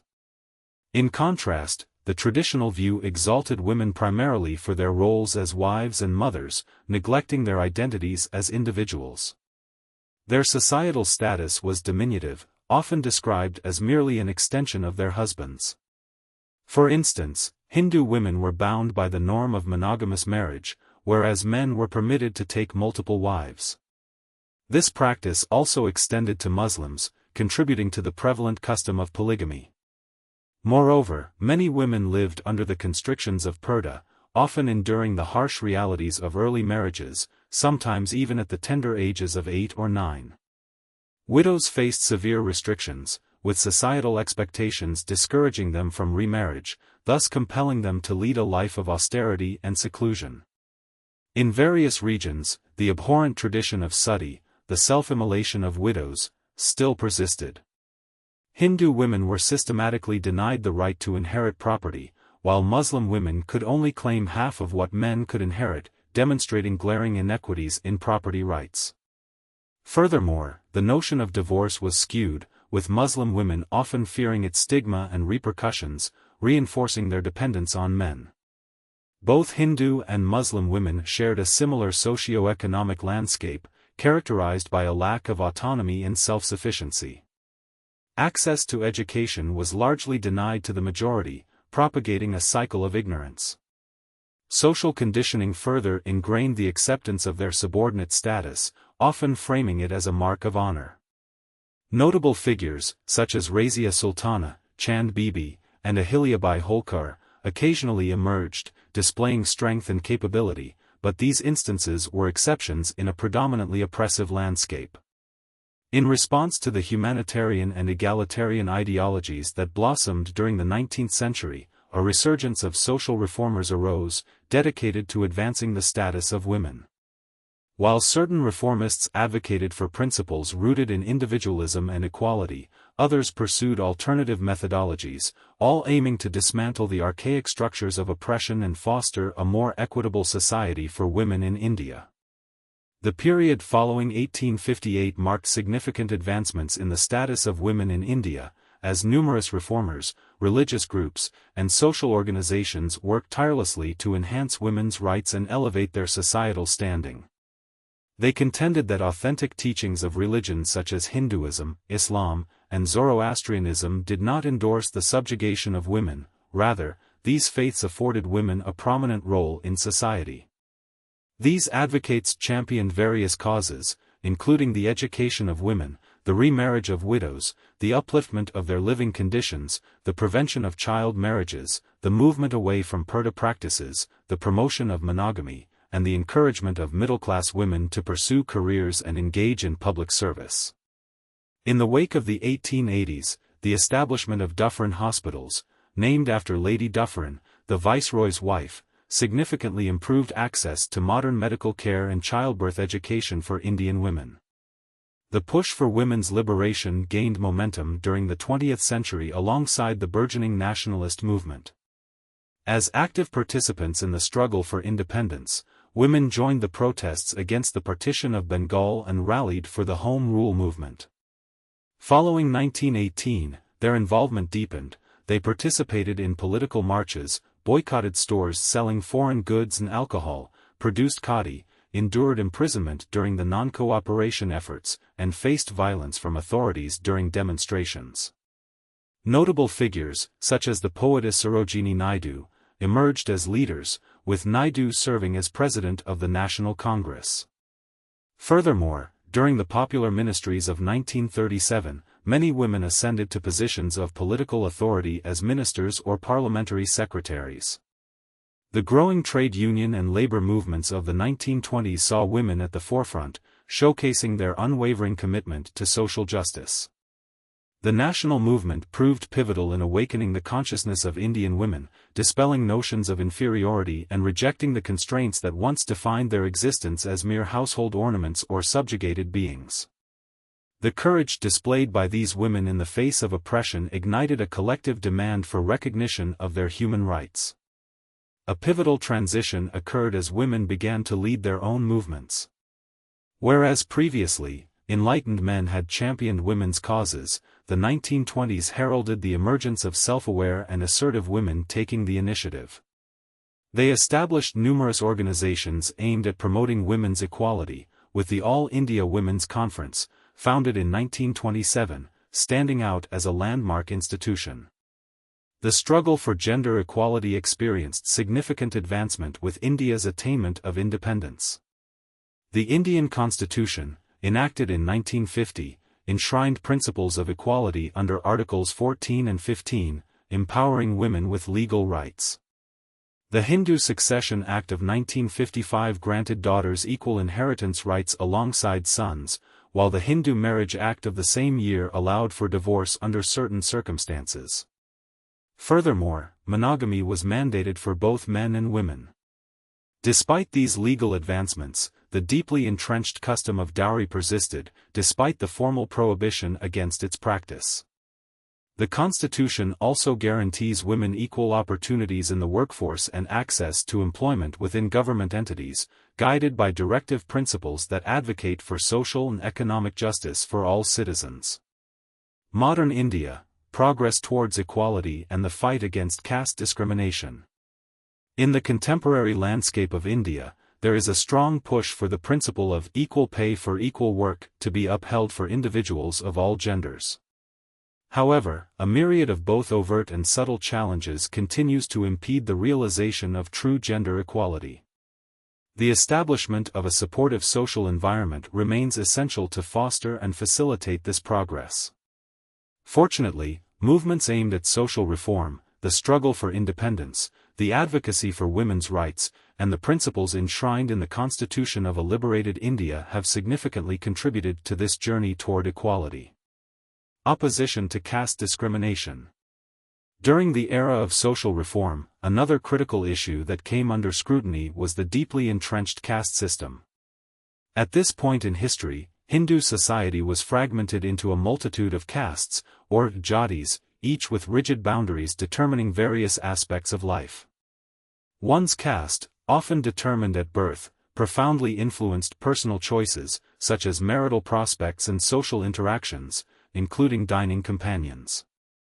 Professionally, an individual's caste largely dictated the type of work they could pursue, thereby shaping their social affiliations as well. The hierarchy within the caste system placed significant emphasis on status, with the untouchables, later referred to as scheduled castes, occupying the lowest rung, comprising approximately 1/5 of the Hindu demographic. The untouchables faced an array of oppressive restrictions, which varied by region but were consistently severe. Their mere touch was deemed contaminating, leading to social ostracism. In particular regions, especially in southern India, their shadows were considered so polluted that they had to vacate the vicinity if a member of a higher caste was sighted. The lives of untouchables were stringently governed, everything from clothing to dietary habits and living arrangements was subject to rigorous scrutiny. They were often barred from accessing water sources used by higher castes, compelled to drink from contaminated ponds when no designated wells existed. Access to Hindu temples and religious texts like Shastras was forbidden, and their children often faced barriers in attending schools alongside mainstream caste children. Furthermore, public service roles within the police or army were unattainable for them, forcing many into menial occupations deemed unclean, which encompass tasks like scavenging, shoemaking, skinning animals, tanning hides, and dealing with the deceased.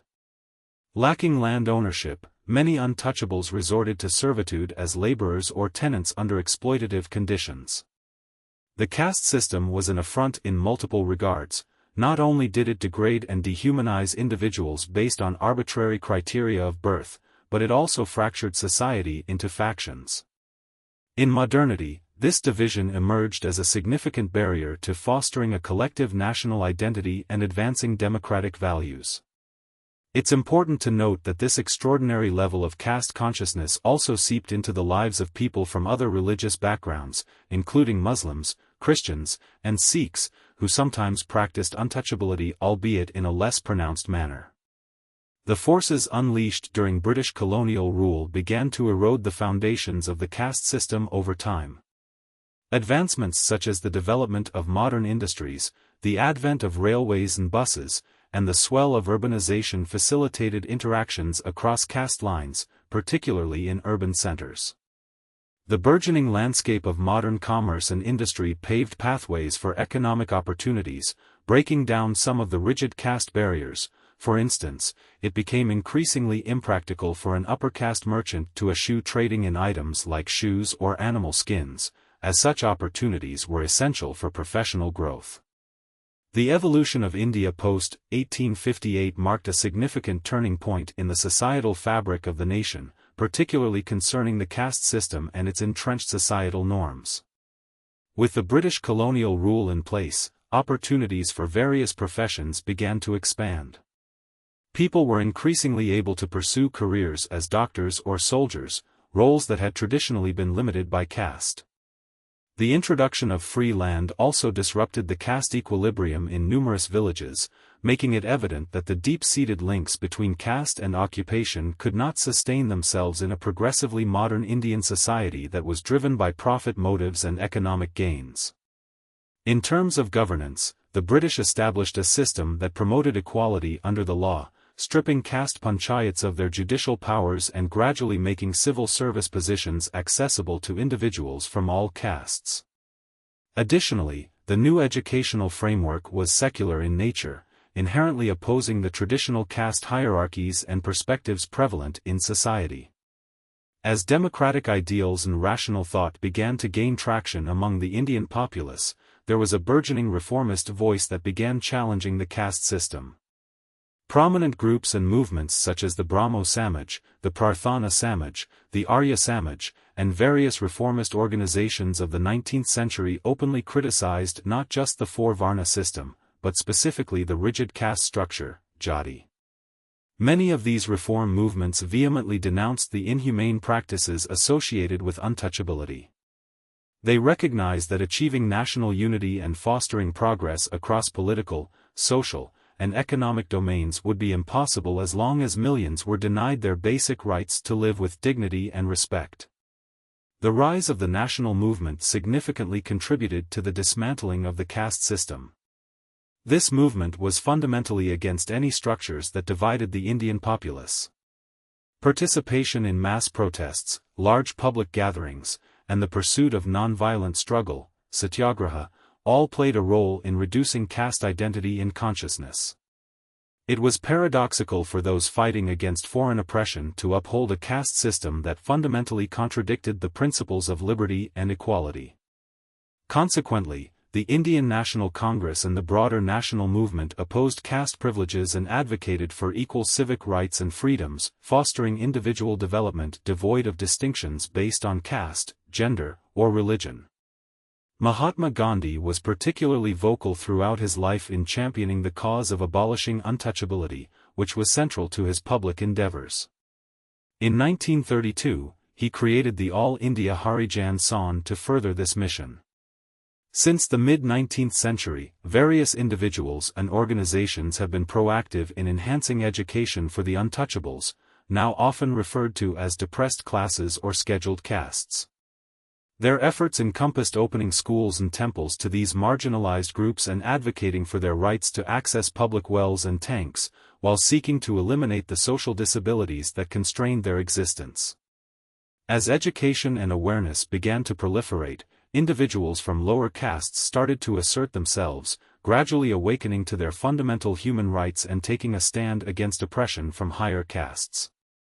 This led to the emergence of a significant movement aimed at resisting traditional caste-based injustices. Dr. B.R. Ambedkar, who was born into a scheduled caste, dedicated his life to combating the tyranny of the caste system and organized the All India Depressed Classes Federation to this end. Other leaders from scheduled castes established the All India Depressed Classes Association, while in South India during the 1920s, non-Brahmin groups formed the self-respect movement to confront the exploitative practices imposed by Brahmins. Additionally, various satyagraha movements emerged across India as the depressed castes protested the oppressive bans against their entry into temples and other revered spaces. Nevertheless, despite concerted efforts, the battle against untouchability encountered numerous hurdles and could not be fully realized. 20. Modern India. During the period of foreign dominance, the alien rulers of India were quite apprehensive about igniting resentment among the conservative factions within society. It was only a government formed in an independent India that could legitimately engage in comprehensive societal reforms. Furthermore, the challenges associated with social advancement were intrinsically tied to enhancing political and economic conditions. For instance, the economic upliftment of marginalized castes was crucial for improving their social standing, which was also augmented by the expansion of educational opportunities and the establishment of political rights. This intricate relationship between social and economic welfare was well understood by the Indian leadership. Prominent figures like Dr. B.R. Ambedkar emphasized this connection, stating, "Your grievances can only be addressed effectively if political power is placed in your hands.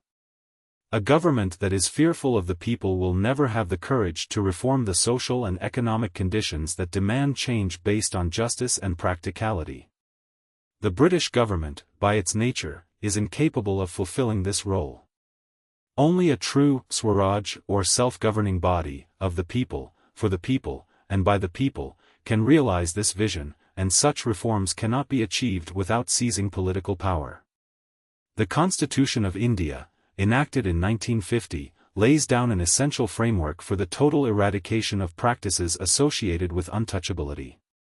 It explicitly states that untouchability is abolished, and its practice in any form is strictly prohibited, and any infringement resulting from untouchability will be legally punishable. It also prohibits any limitations on the use of public resources such as wells, tanks, bathing places, as well as access to shops, restaurants, hotels, and cinemas. One of the directive principles of state policy mandates that the government should endeavor to ensure the welfare of the populace by fostering a social order where justice, social, economic, and political, permeates every facet of national life. Nonetheless, the struggle against the caste system's detrimental effects continues to be a pressing issue for the Indian populace, particularly in rural areas. Exercises. 1. Analyze the rational and humanitarian principles of the religious reform movements during the 19th century, and assess their significance in shaping contemporary India.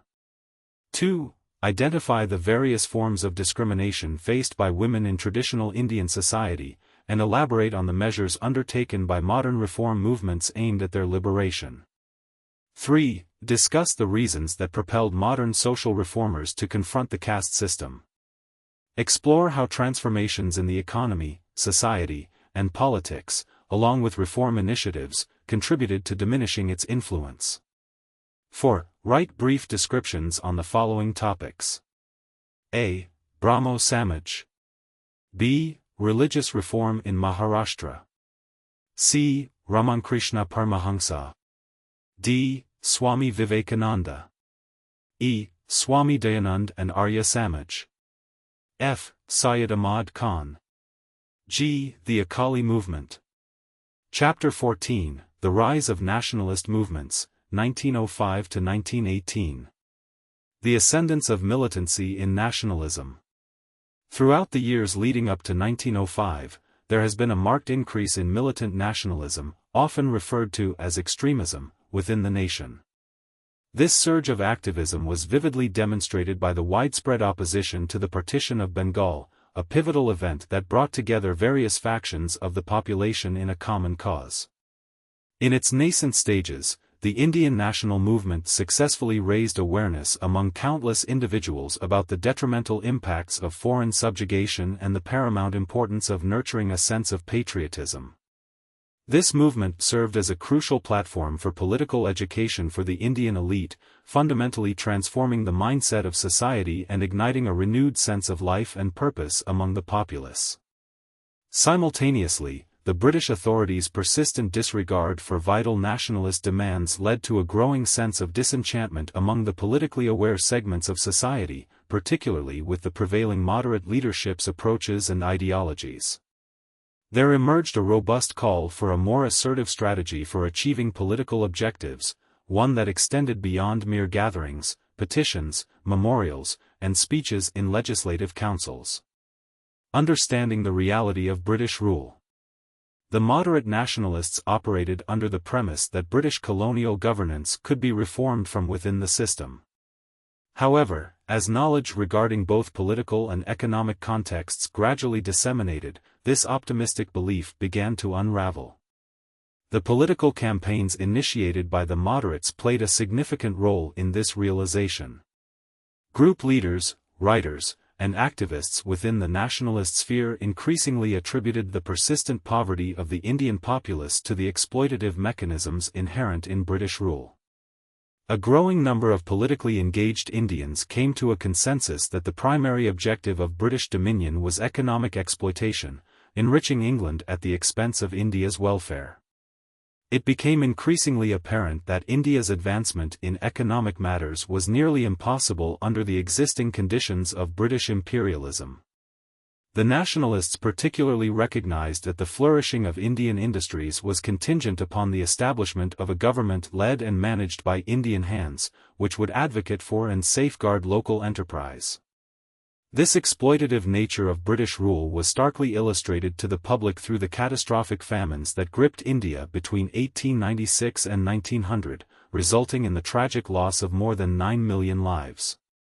These events crystallized the adverse economic impact of colonial governance in the minds of the people, fueling further discontent and the desire for self-determination. The years between 1892 and 1905 proved to be a significant period of disillusionment for Indian nationalists, prompting many to consider more radical forms of political action. The Indian Councils Act of 1892, which is detailed further in Chapter 12, left many feeling thoroughly dissatisfied. Rather than expanding political rights for citizens, the government began to curtail existing ones. In 1898, legislation was enacted that criminalized inciting feelings of disaffection towards the British authorities. Subsequent actions included the reduction of Indian representation in the Calcutta Corporation in 1899 and the implementation of the Indian Official Secrets Act in 1904, which restricted press freedoms. Furthermore, the Nata brothers found themselves exiled in 1897 without a fair trial or even public disclosure of the allegations against them. That same year, prominent figures like Lokmanya Tilak faced lengthy prison sentences for their efforts to mobilize public sentiment against colonial rule. Instead of granting broader political rights, the British government was increasingly seen as stripping away the few rights that existed. The growing anti-Congress stance adopted by Lord Curzon led to a widespread recognition among the populace that expecting political or economic progress under British colonialism was futile. Moderate leaders, such as Gokhale, voiced their concerns that the bureaucratic machinery was becoming increasingly self-serving and adversarial towards national aspirations. Socially and culturally, British governance was failing to foster progressive changes as well. Both primary and technical education stagnated, with officials growing wary of higher education and actively attempting to suppress its advancement.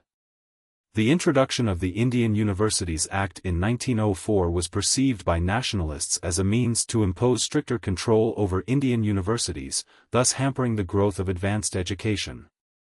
Consequently, a growing number of Indians came to the realization that self-government was vital for the country's political, economic, and cultural development. They understood that their political subjugation severely limited their potential as a nation. As the 19th century drew to a close, Indian nationalists began to cultivate a sense of self-respect and self-confidence. They developed a belief in their own capacity for self-governance and in the potential for their nation's future. Influential leaders like Tilak and Bipin Chandra Pal emphasized the importance of self-esteem and encouraged fellow nationalists to trust in the abilities and character of the Indian populace. They advocated the idea that the solution to India's challenges lay in the hands of its people, urging them to embrace strength and resilience. Although not a political figure, Swami Vivekananda echoed these sentiments by repeatedly stressing the importance of personal strength. He proclaimed that weakness in any form, physical, intellectual, or spiritual, should be rejected outright. Vivekananda called upon individuals to stop dwelling on past glories, asserting that it was their duty to courageously construct a brighter future. He poignantly asked, "When, O Lord, shall our land be free from this eternal dwelling upon the past?" The nationalist movement, emergence from 1905 to 1918. The period between 1905 and 1918 marked a pivotal evolution in India's nationalist movement, with a burgeoning belief in self-reliance that urged the expansion of this movement beyond a limited circle of upper-class educated elites. The necessity for a broader base of participation became apparent, as leaders recognized that the true strength of the nationalist cause lay with the masses rather than a select few. Swami Vivekananda, a prominent figure during this time, articulated this sentiment clearly with his assertion that the only hope of India is from the masses, the upper classes are physically and morally dead. This philosophy underscored a significant turning point where it was understood that only the collective sacrifices of the ordinary people could lead to the liberation of India from colonial subjugation. Underneath this realization was the belief that political engagement should not be restricted to the occasional gatherings of the National Congress or provincial assemblies but should instead be an ongoing endeavor involving the Indian populace at large. ####Rise of education and economic challenges. By the end of the 19th century, the landscape of Indian society transformed drastically as the number of educated Indians surged.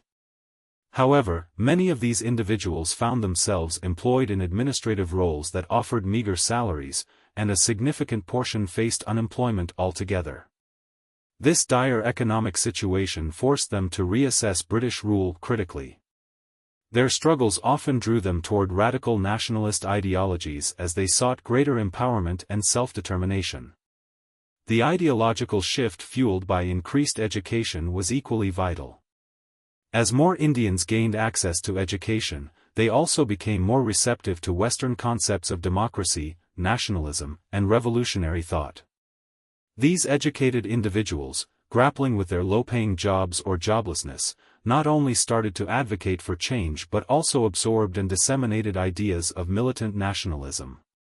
Their exposure to modern political thinking and global historical contexts fortified this advocacy, paving the way for more radical approaches to political resistance. #### Global influences and events. During this tumultuous period, several international events also played a significant role in galvanizing militant nationalism in India. The emergence of modern Japan as a formidable power post-1868 served as a compelling example for many in Asia, showcasing that a country could develop independently without the intrusion of Western imperialism. In just a few decades, the Japanese leadership managed to industrialize their nation, establish universal primary education, and create an effective administrative system.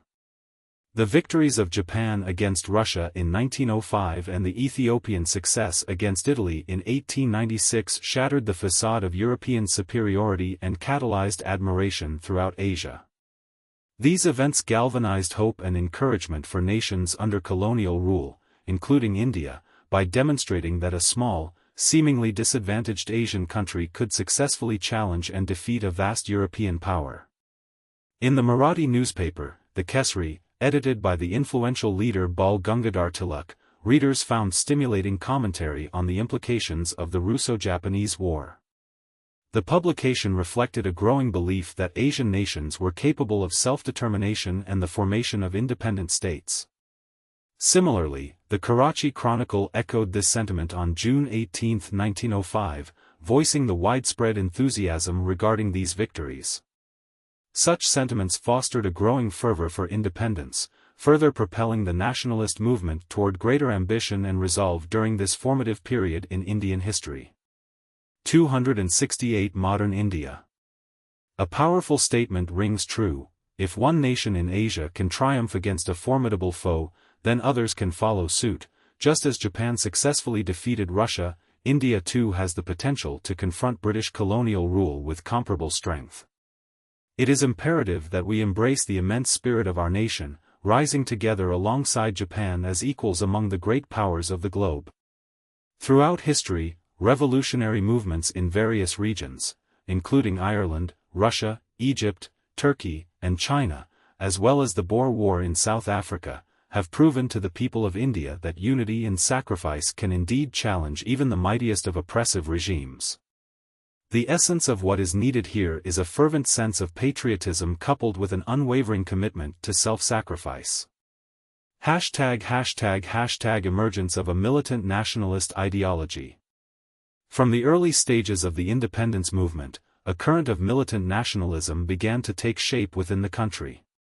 This philosophy found its voice through prominent figures such as Rajnarain Bose and Ashwini Kumar Dutt in Bengal, as well as Vishnu Shastri Chiplunkar from Maharashtra. However, the most notable proponent of this ideology was Bal Gangadhar Tilak, affectionately known as Lokmanya Tilak, whose birth in 1856 marked the beginning of a life dedicated to national service. Upon graduating from the University of Bombay, Tilak committed himself wholeheartedly to the fight for India's freedom. During the 1880s, he played a crucial role in the establishment of the New English School, which later evolved into Fergusson College. He also founded pivotal newspapers, the Maratha in English and the Kesari in Marathi. Beginning in 1889, Tilak utilized the editorial platform of the Kesari to advocate for nationalism, inspiring readers to cultivate courage, self-reliance, and an altruistic spirit in the pursuit of independence. Emphasizing cultural roots, in 1893 Tilak began to leverage the traditional Ganpati festival as a vehicle for promoting national pride through stirring songs and impassioned speeches. By 1895, he had initiated the Shivaji festival to ignite a sense of nationalism among the younger population of Maharashtra, drawing inspiration from the heroic figure of Shivaji. In response to the widespread famine of 1896 to 1897, Tilak spearheaded a no-tax campaign in Maharashtra, urging affected farmers to withhold land revenue payments in light of failed crops. His fearless stance brought him into direct conflict with the authorities, culminating in his arrest in 1897 on charges of inciting animosity toward the government. Undeterred, Tilak refused to express remorse and was consequently sentenced to 18 months of rigorous imprisonment, thereby symbolizing the era's burgeoning spirit of self-sacrifice and defiance. As the 20th century dawned, the environment became increasingly conducive for militant nationalists to assert their influence, marking a new chapter in the national movement. Besides Lokmanya Tilak, leading figures such as Bipin Chandra Pal, Aurobindo Ghosh, and Lala Lajpat Rai emerged as key players in this transformative phase. The core tenets of the militant nationalist agenda were rooted in the belief that it was essential for Indians to chart their own path to liberation and strive relentlessly to elevate their status. This conviction was coupled with an acknowledgement of the need for great sacrifices and endurance to achieve such a monumental task. Their impassioned speeches, writings, and political initiatives exuded boldness and a sense of unwavering self-assuredness, embodying the notion that no sacrifice was too great when it came to the welfare of the nation. The nationalist movement from 1905 to 1918. During the early 20th century, a significant shift in the Indian nationalist movement arose, particularly between the years 1905 and 1918. A gathering of delegates from the Indian National Congress, including notable figures like Jawaharlal Nehru and S. Satyam, expressed a firm stance against the notion that India's development could thrive under British colonial supervision, which they referred to as benevolent guidance. This period was marked by a strong aversion to foreign domination, with participants unequivocally asserting that the ultimate objective of the nationalist cause was to achieve complete independence or Swaraj. The leaders of this movement held a resolute belief in the power of the masses. They emphasized the necessity of mobilizing ordinary citizens to take an active role in striving for their rights and freedoms. To advance their goals, they advocated for extensive political education and direct action opportunities for the people, encouraging widespread political engagement among the populace. Emergence of trained leadership. By the year 1905, a robust cadre of leaders had emerged in India, many of whom had gained valuable insights and experience from previous political struggles and activists. The presence of a skilled and aware leadership cadre was pivotal for raising the nationalist movement to greater heights. Without such guidance and organization, the efforts toward self-rule could have floundered, struggling to gain traction amidst the prevailing social and political challenges of the time. The partition of Bengal as a catalyst. The conditions ripe for the emergence of a more militant form of nationalism became starkly evident with the announcement of the partition of Bengal in 1905. On July 20 of that year, Lord Curzon, the then Viceroy of India, instituted the division of Bengal into two regions, Eastern Bengal and Assam, which collectively housed a population of approximately 31 million, and the remainder of Bengal, populated by around 54 million individuals, including 18 million Bengalis and 36 million Biharis. This contentious policy not only fostered a greater sense of unity among the nationalists but also acted as a catalyst for mobilizing the masses against British imperial rule, propelling the struggle for independence into its next, more intense phase. #The Partition of Bengal, a historical overview. In the early 20th century, the British government anticipated difficulties in managing the expansive province of Bengal effectively under a single administration. However, the motives behind the proposed partition extended beyond mere governance issues. Authorities sought to diminish the burgeoning wave of nationalism in Bengal, leading to fears that a united Bengal would present a formidable challenge to colonial rule. Risley, the Home Secretary of the Government of India, articulated this concern in an official memorandum dated December 6, 1904. He stated, "When Bengal stands united, its power is significant; when divided, it will pull in various directions." This sentiment underscored one of the primary rationales behind the partition, to fragment a unified front of resistance against British dominance. Curzon, the then Viceroy of India, echoed these sentiments in February 1905, suggesting that Calcutta was the epicenter from which the Indian National Congress orchestrated its activities across Bengal and indeed the entire nation.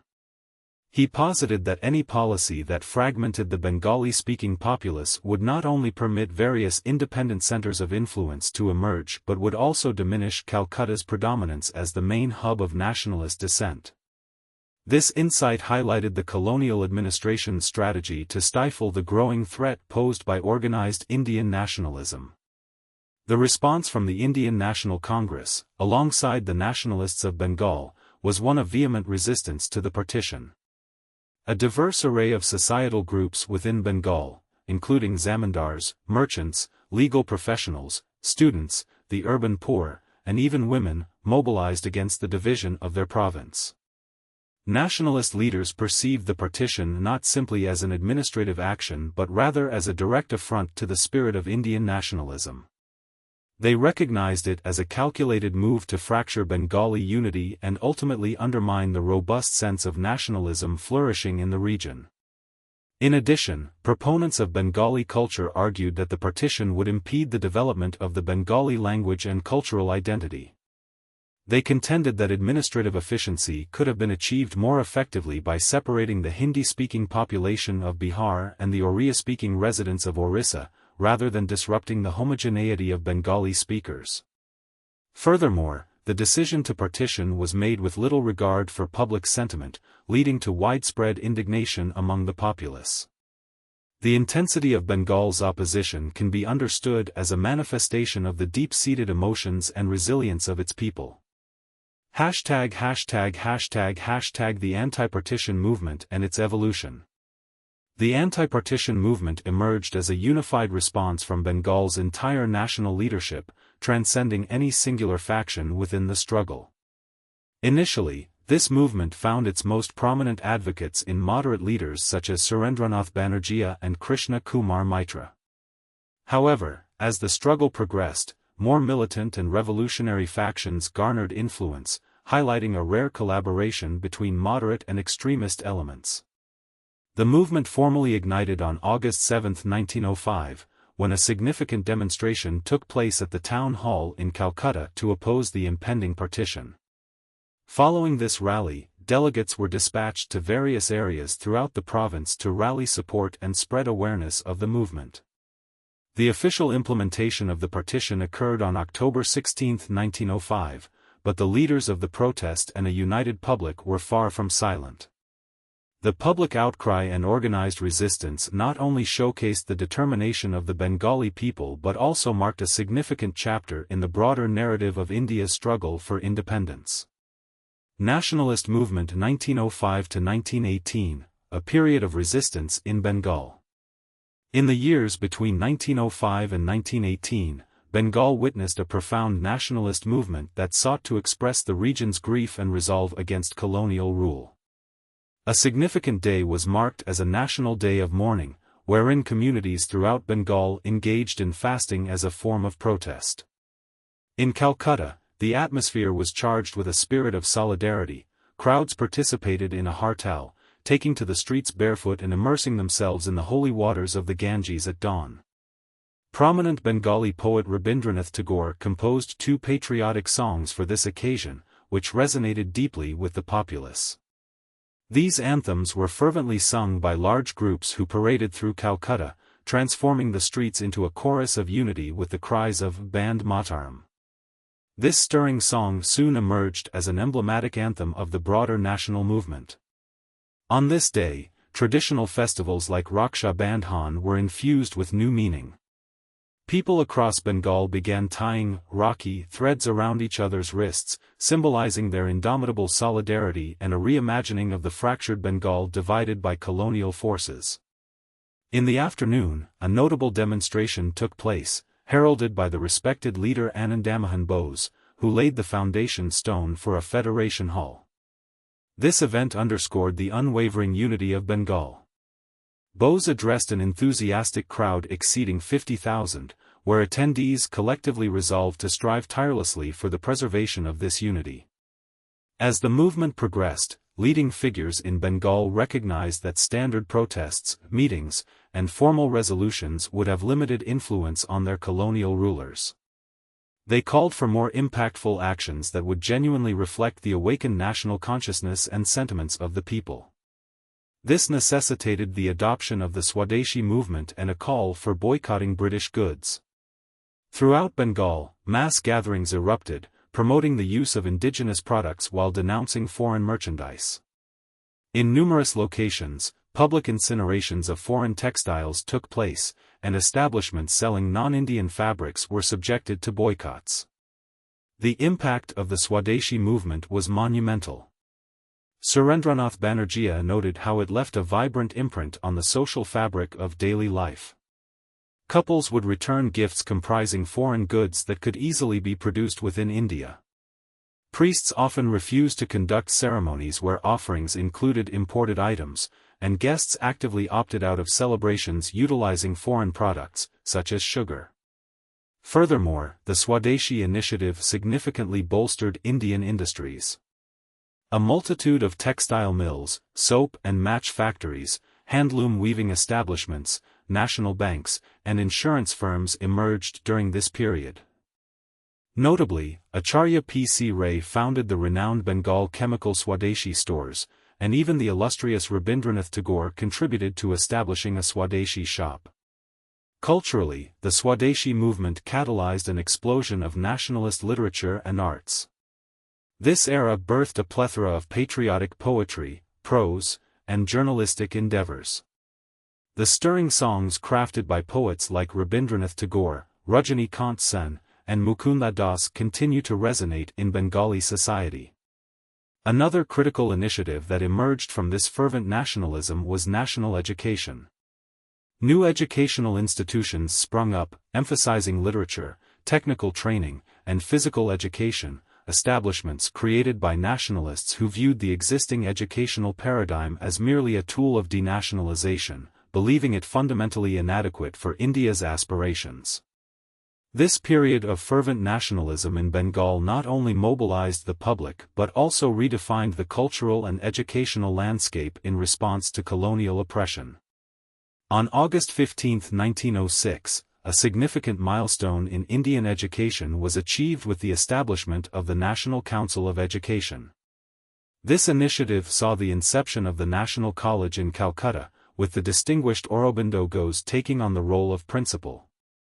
During the Swadeshi movement, which sought to promote Indian goods and boycott foreign products, the students from Bengal emerged as a crucial driving force. They not only embraced the principles of Swadeshi but also took the initiative to organize protests, particularly targeting shops that sold foreign textiles. These young activists were instrumental in igniting the Swadeshi sentiment across Bengal. In response to their fervor, the government attempted to suppress their movements, issuing orders that targeted educational institutions. Schools and colleges were threatened with the withdrawal of funding and privileges if their students participated in the agitation. Punishments included disaffiliation, exclusion from scholarship opportunities, and bans from holding governmental positions. Those students found participating in the nationalist activities faced disciplinary measures, including fines, expulsion from their educational institutions, arrest, and, in some cases, physical violence inflicted by police forces. Despite these oppressive tactics, the student community remained steadfast and unyielding in their commitment to the cause. It is noteworthy that women played a vital role in the Swadeshi agitation, marking a significant shift from their previously domestic roles. Members of the middle-class urban female community began to engage actively in processions and public demonstrations, laying the groundwork for their future involvement in the broader nationalist movement. The Swadeshi movement also saw participation from various Muslim leaders, such as the well-known barrister Abdul Rasul, the activist Liaquat Hussain, and businessman Ghaznavi. However, a substantial number of middle and upper-class Muslims chose to maintain a neutral stance. Some, particularly those led by the Nawab of Dhaka, who benefited from a substantial loan of 14 lakh rupees from the Government of India, expressed support for the partition of Bengal, arguing that it would result in a Muslim-majority region. This communal outlook was bolstered by governmental officials. In a speech delivered in Dhaka, Lord Curzon suggested that one of the motivations behind the partition was to create a sense of unity among the Muslims of East Bengal, a unity they had not experienced since the era of the old Muslim rulers and kings. Despite the widespread appeal of the anti-partition movement and the intention of fervent nationalists to rally the masses, the movement predominantly resonated with urban residents and the middle-class sectors, leaving the peasant populace in Bengal largely unaffected and uninvolved. The spirit of Swadeshi and the demand for Swaraj soon expanded beyond Bengal, garnering attention and support from other regions of India. Movements endorsing the unity of Bengal and the boycott of foreign products emerged in Bombay, Madras, and northern India. A significant figure in propagating the Swadeshi message across the country was Lokmanya Tilak. He recognized that the launch of this movement in Bengal represented a pivotal moment in the narrative of Indian nationalism, presenting both a challenge and an opportunity for the country as a whole.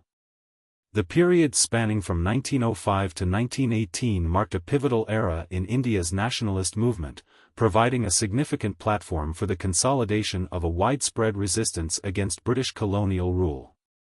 This time heralded an opportunity for uniting diverse groups across the country under a single cause, fostering a profound sense of shared purpose and solidarity against imperial oppression.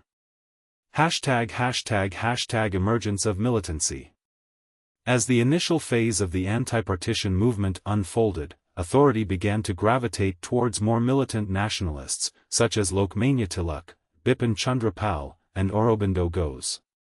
Several critical factors fueled this transition. Firstly, the early demonstrations led by moderate nationalist leaders yielded disappointing outcomes, as they struggled to effect meaningful change. The expectation that John Morley, the Liberal Secretary of State, would be sympathetic to their cause was swiftly dashed when he declared the partition of Bengal an unalterable reality. Moreover, the British administration in Bengal, particularly in East Bengal, actively finagled efforts to foster discord between Hindus and Muslims. This divisive strategy sowed the seeds of communal disharmony and alienated many nationalists, igniting their anger towards British policies. However, the most significant catalyst for the escalation to militant politics was the oppressive governmental measures taken to quash the burgeoning nationalist movement.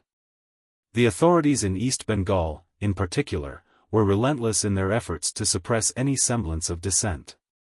Attempts to prohibit student involvement in the Swadeshi movement have been previously mentioned and serve as a testament to the authorities' intent to stifle public opposition. Restrictions were imposed on the expression of nationalist sentiments, with public appeals of Band Mataram being prohibited. Government meetings were often limited, and in some instances, outright bans were enforced. In an effort to curtail the press's role in spreading revolutionary ideas, the government enacted strict laws that restricted journalistic freedoms. Numerous Swadeshi activists faced prosecution and lengthy imprisonments, while many students endured brutal corporal punishment for their involvement. Between 1906 and 1909, over 550 political cases were brought before the courts in Bengal, as the state apparatus wielded its power to target nationalist newspapers and suffocate the freedom of the press. The brutality of the state's repression was vividly illustrated during a police attack on peaceful delegates at the Bengal Provincial Conference in Barisal in April 1906, where many young volunteers suffered harsh beatings, and the conference was forcibly dissolved. By December 1908, several prominent leaders from Bengal, including the respected Krishna Kumar Mitra and Ashwini Kumar Dutt, were deported. The previous year witnessed Lala Lajpat Rai and Ajit Singh being sent away following unrest in Punjab's Canal colonies. Notably, the revered Tilak faced incarceration again in 1908, receiving an arduous 6-year sentence. Simultaneously, other nationalist figures such as Chidambaram Pillai in Madras and Harisarvadam Rao from Andhra were also thrown behind bars for their revolutionary activities. With the rise of militant nationalists, a new wave of resistance emerged, characterized by calls for passive resistance alongside the Swadeshi and boycott movements. They urged the populace to withdraw cooperation from the British government by boycotting its services, courts, and educational institutions. As articulated by Aurobindo Ghosh, the mission was clear: to make the British administration unworkable under the current circumstances through a collective and organized refusal to engage in activities supporting British commerce and governance over the Indian subcontinent. The revolutionary fervor of this period thus became both a rallying cry for unity and a potent challenge to colonial authority. 244 Contemporary India. The dynamics of governance must adapt to the substantial demands of the populace, as emphasized during pivotal events in Indian history. Militant nationalists harnessed the Swadeshi and anti-partition movements to stir the political consciousness among the masses, boldly championing the call for liberation from colonial dominance. Aurobindo Ghosh famously proclaimed, "Political freedom is the life-breath of a nation," underlining the urgency of self-determination.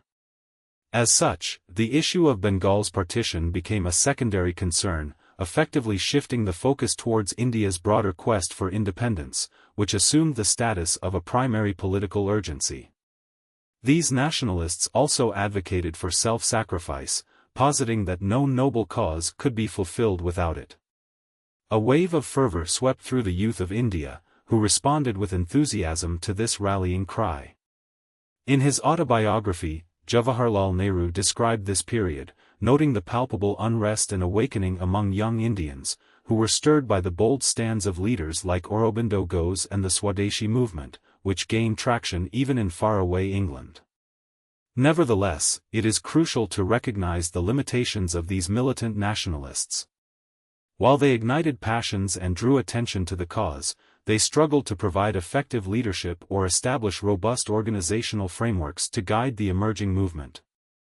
Although they inspired the populace, they were often at a loss when it came to channeling the revitalized energies unleashed among the masses.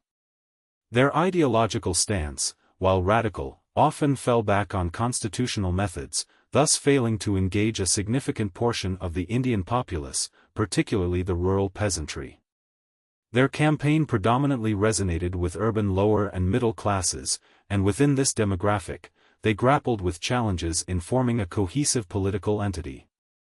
This organizational weakness ultimately allowed the colonial government to suppress their efforts efficiently. The movement faced a significant setback following the arrest of their foremost leader, Bal Gangadhar Tilak, and the withdrawal from politics of notable figures like Bipin Chandra Pal and Aurobindo Ghosh. Despite this apparent setback, the fervent rise of nationalist sentiment was far from extinguished. The Indian populace had awakened from centuries of apathy, adopting a bold and fearless stance toward political engagement. They awaited the emergence of a new movement that could harness their collective energy and aspirations. Reflecting on the experiences gained, Mahatma Gandhi later asserted that after the partition, it became clear that petitions needed to be supported by the possibility of force, along with an understanding of the need for hardship and endurance. The anti-partition agitation marked a significant evolutionary step forward for Indian nationalism. The relentless suppression by the government and the frustration stemming from stymied political endeavors catalyzed a shift towards revolutionary terrorism. Within Bengal, the anger among youth grew in response to governmental disdain and oppression, fostering a deep-seated resentment toward foreign rule. Finding peaceful means of protest and political expression increasingly blocked, these young nationalists turned to the more radical approach of violent resistance, rejecting the notion that passive resistance alone could bring about their nationalist aspirations. The British authorities faced an unprecedented challenge as the resolve of these frustrated youth hardened against colonial governance. Nationalist movement from 1905 to 1918. The nationalist movement that unfolded between 1905 and 1918 revealed a critical phase in India's struggle for independence, characterized by increased calls for freedom from colonial rule. A sentiment echoed by the Yugantar in an article dated April 22, 1906, which proclaimed, "The solution to our oppression lies in the hands of the people themselves. The 30 crores of Indians must raise their 60 crores of hands to combat this tyranny. We must respond to force with force." This call for action marked a turning point, although initially, the revolutionary fervor stopped short of igniting a widespread uprising. Rather than mobilizing a broad-based revolution, young revolutionaries sought inspiration from the tactics of Irish insurgents and Russian nihilists by focusing on targeted acts of violence against specific officials who were perceived as oppressive. The groundwork for this shift in tactics was established earlier in 1897 when the Chapakar brothers executed 2 British officials in Pune, signaling a clear intent to challenge colonial authority lethally. Subsequently, in 1904, V.D. Savarkar took the initiative to form Abhinava Bharat, a clandestine organization dedicated to revolutionary activities. Following the partition of Bengal in 1905, various publications began to advocate for violent resistance. Notable among these were the Sandhya and the Yugantar in Bengal and the Kal in Maharashtra. Significant actions during this turbulent period included an assassination attempt on the lieutenant governor of Bengal in December 1907 and a bomb attack in April 1908. This attack was executed by Khudiram Bose and Prafulla Chakki, who targeted a carriage they believed belonged to an unpopular judge named Kingsford in Muzaffarpur. In the wake of this incident, Prafulla Chakki chose to take his own life, while Khudiram Bose faced trial and was ultimately hanged. These events signified the dawn of an era dominated by revolutionary terrorism, leading to the emergence of numerous secret societies focused on violent resistance, with the Anushalan Samiti standing out as the most renowned. Its Dhaka chapter alone boasted an impressive 50 branches. As these groups proliferated throughout India, their boldness escalated to unprecedented levels, exemplified by an audacious bombing attempt against Lord Hardinge, the viceroy, during a state procession in Delhi, resulting in his injury. Additionally, revolutionary leaders sought to extend their influence beyond Indian borders, establishing operations abroad. Key figures, such as Shyamji Krishna Varma, V.D. Savarkar, and Har Dayal, took the lead in London, while notable activists like Madam Kama and Ajit Singh emerged as prominent leaders in Europe. Nevertheless, the effectiveness of terrorism as a strategy for political change began to wane. The likelihood of achieving the ultimate goal of expelling British rulers through such violent means was increasingly viewed as futile. However, the contributions of these revolutionaries to the burgeoning sense of nationalism in India should not be overlooked. As one historian aptly noted, they restored the dignity of our nation.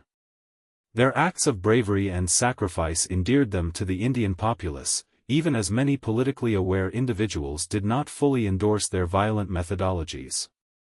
Indian National Congress, 1905–1914. The contentious atmosphere resulting from the partition of Bengal significantly impacted the Indian National Congress, leading to a united front against this colonial decision. At the Congress session in 1905, Gokhale, who was then the president, vocally denounced the partition and criticized the regressive policies of Lord Curzon, the viceroy. The National Congress actively supported the Swadeshi and boycott movements that emerged in Bengal in response to the partition.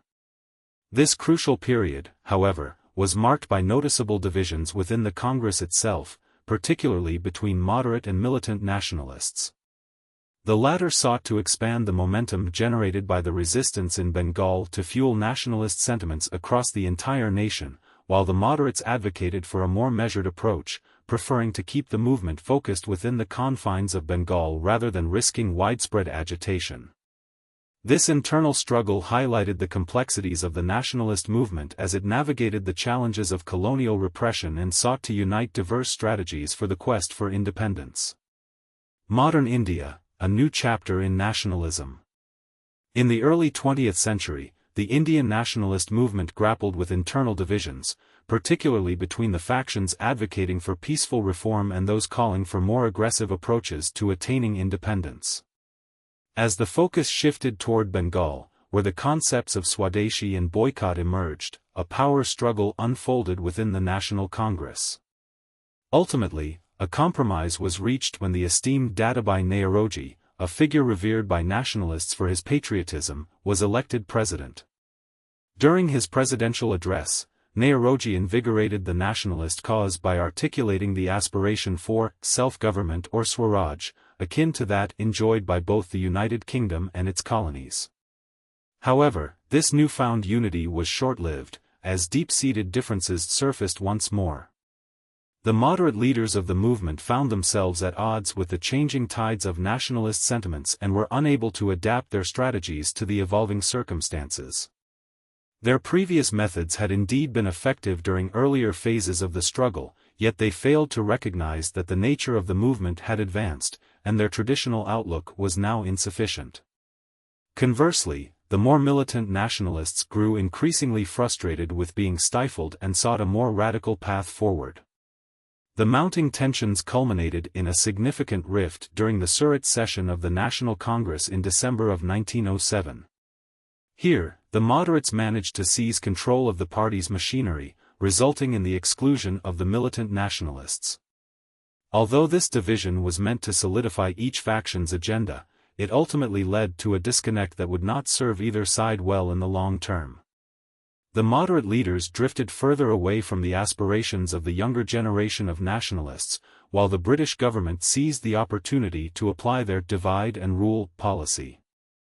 Attempting to curry favor with moderate nationalists, the British administration aimed to isolate and suppress the more radical elements of the movement. In a bid to assuage moderate nationalist sentiments, the British government introduced constitutional changes through the Indian Councils Act of 1909, commonly referred to as the Morley-Minto reforms. Furthermore, in 1911, the government announced the reunification of Bengal, consolidating western and eastern Bengal while creating a fresh province that would encompass Bihar and Orissa. This move was accompanied by the pivotal decision to transfer the seat of the central government from Calcutta to Delhi. While the Morley-Minto reforms did increase the number of elected representatives within the Imperial Legislative Council and provincial councils, the majority of these positions were filled indirectly. For instance, many elected members were chosen by provincial councils, municipal committees, and district boards rather than through direct elections. Additionally, specific seats were intentionally reserved for British capitalists and affluent landlords, undermining the potential for meaningful representation.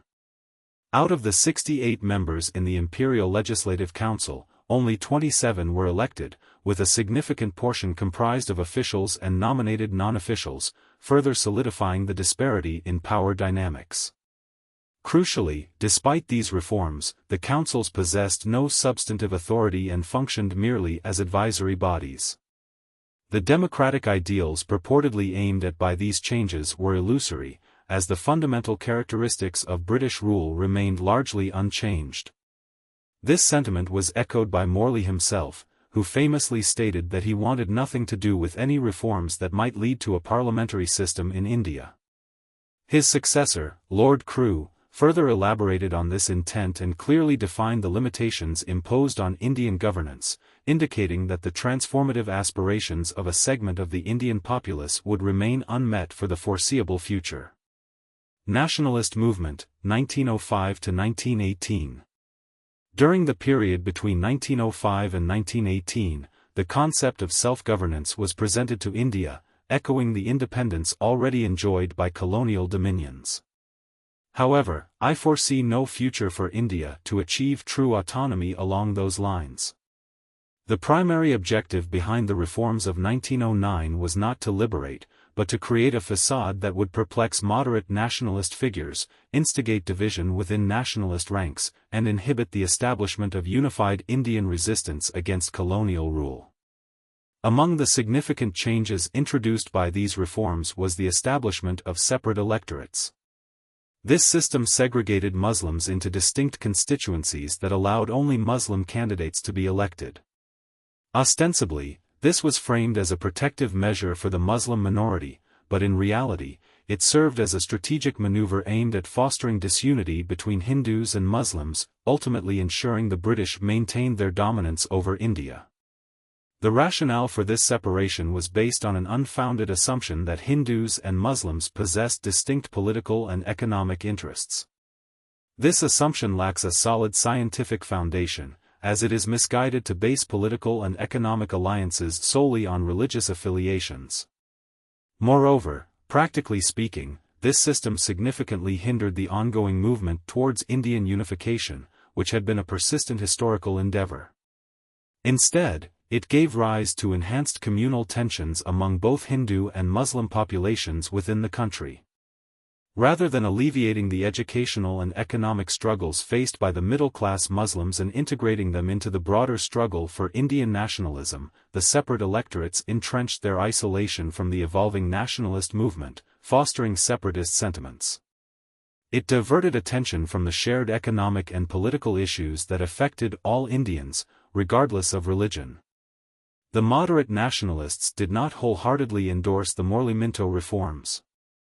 They quickly recognized that the reforms did not offer substantial advancements. Nevertheless, they opted to collaborate with the government in implementing these reforms. This alliance, coupled with their opposition to the more radical strains of nationalism, proved detrimental. Over time, they lost both the respect and backing of the public, dwindling into a minor political faction. Meanwhile, the majority of politically aware Indians remained supportive, albeit passively, of leaders like Lokmanya Tilak and the more assertive nationalists. The Muslim League and the emergence of communalism. In contrast to their Hindu and Parsi counterparts, the development of modern political consciousness among Muslims was relatively slow. While nationalism flourished among the Hindus and Parsis of the lower middle class, it did not gain traction with Muslim communities in the same demographic. Historically, it is essential to note that during the revolt of 1857, Hindus and Muslims fought side by side against British oppression. Following the suppression of this uprising, however, British authorities exhibited extreme hostility toward Muslims, executing approximately 27,000 individuals in Delhi alone. Consequently, Muslims began to be seen with increasing suspicion. This perception shifted in the 1870s, as the rise of nationalism in India heightened concerns among British officials regarding the stability of their rule. In an attempt to stem the tide of national unity, British statesmen adopted a more proactive approach to dividing the Indian populace along communal lines. This shift would have lasting implications for the socio-political landscape of India, fostering an environment ripe for communal conflict and entrenched divisions that would shape the future of the subcontinent. Modern India, a study of sectarian tensions. In the historical narrative of India, the phrase, divide and rule, encapsulates a strategy employed to polarize the population along religious lines, thereby inciting communal and separatist sentiments within the political landscape. The orchestrators of this division sought to position themselves as advocates for the Muslim community, specifically targeting influential Muslim zamindars, landlords, and the newly educated class in a bid to secure their allegiance. Additionally, the promoters of this ideology exacerbated existing societal fractures by fueling provincialism, claiming that Bengali dominance was a significant concern.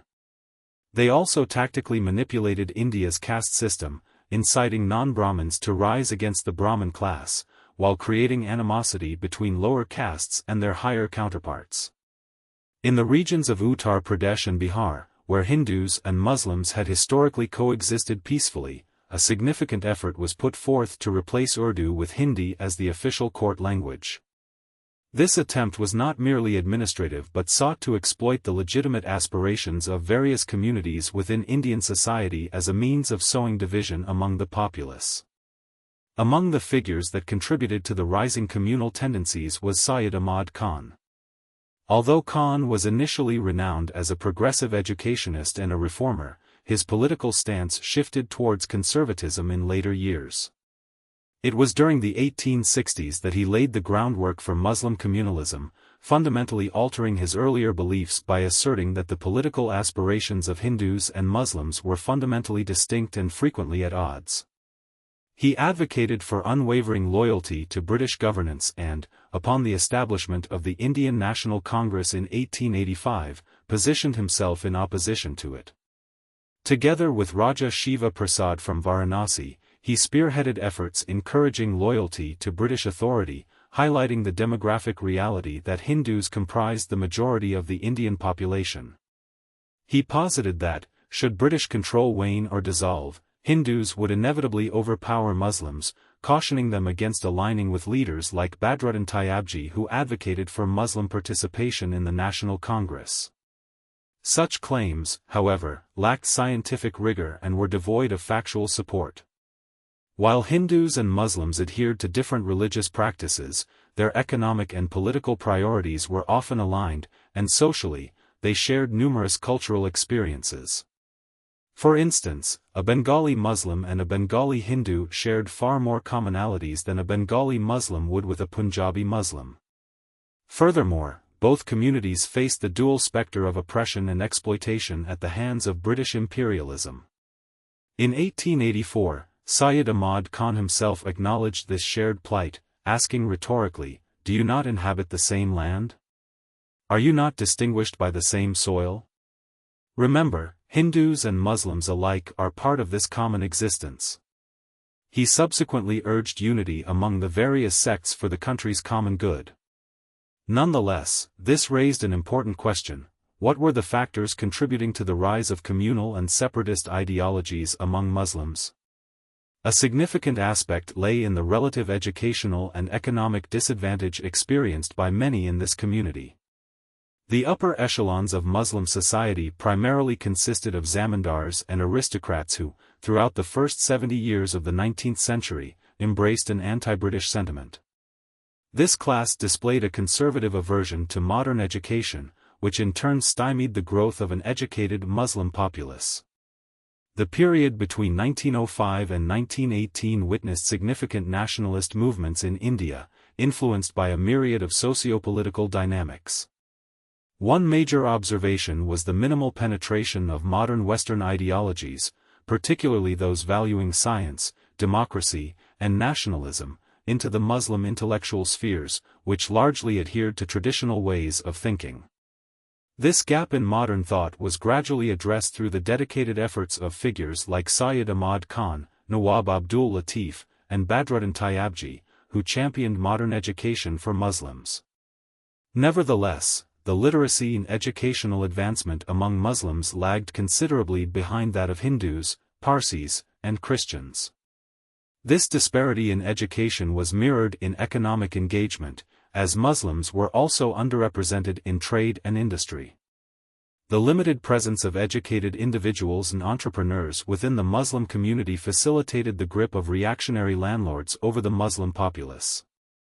It was evident that both Hindu and Muslim zamindars tended to support British colonization primarily for their own benefits.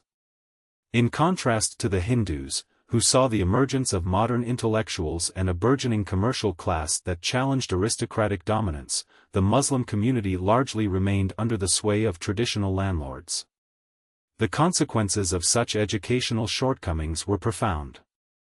Modern education typically opened pathways to government service and professional occupations, yet Muslims found themselves significantly behind in these areas compared to other communities. After the dissatisfaction following the revolt of 1857, the British government enacted policies that were largely discriminatory towards Muslims, blaming them for the uprising. As modern education gradually reached a sector of the Muslim population, the newly educated individuals found themselves with scarce job opportunities, particularly in business or professional fields, ultimately leading them to seek government employment as the primary route. Amidst these challenges, British officials, along with compliant Muslim leaders, often incited educated Muslims to view their Hindu counterparts with suspicion and rivalry. Figures like Syed Ahmad Khan asserted the need for preferential treatment for Muslims in government jobs, arguing that loyalty to the British Crown would lead to favorable outcomes, such as employment opportunities and other perks. However, this viewpoint was not widely held among Hindus and Parsis, who generally did not share these sentiments.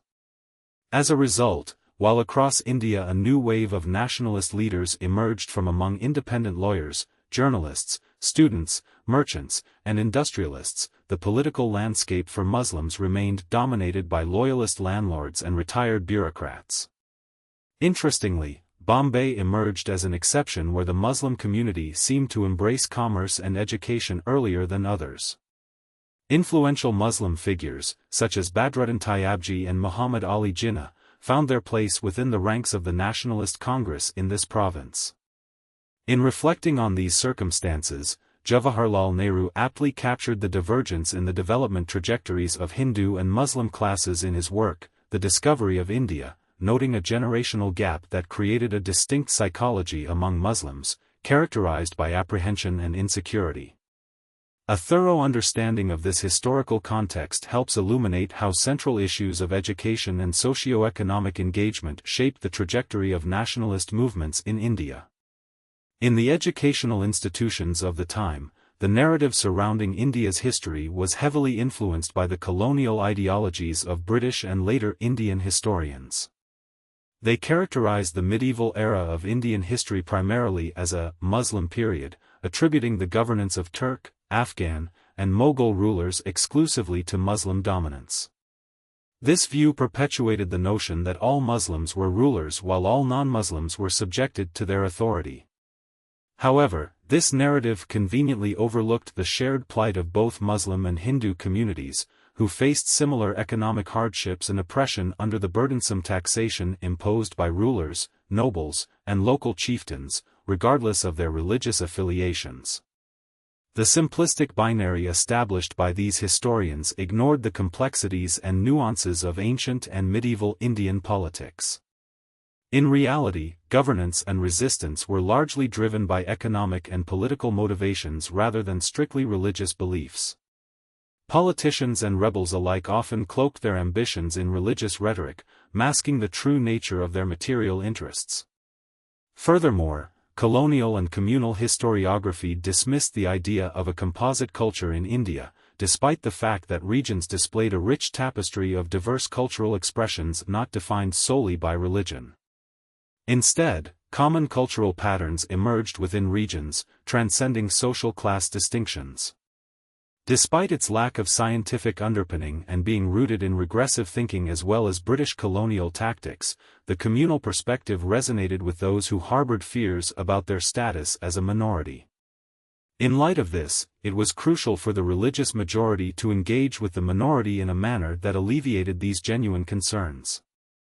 The majority's actions could play a significant role in helping the minority come to terms with two critical reassurances: firstly, that their religious and cultural identities would remain secure, and secondly, that religion would not dictate the framework for economic and political policies.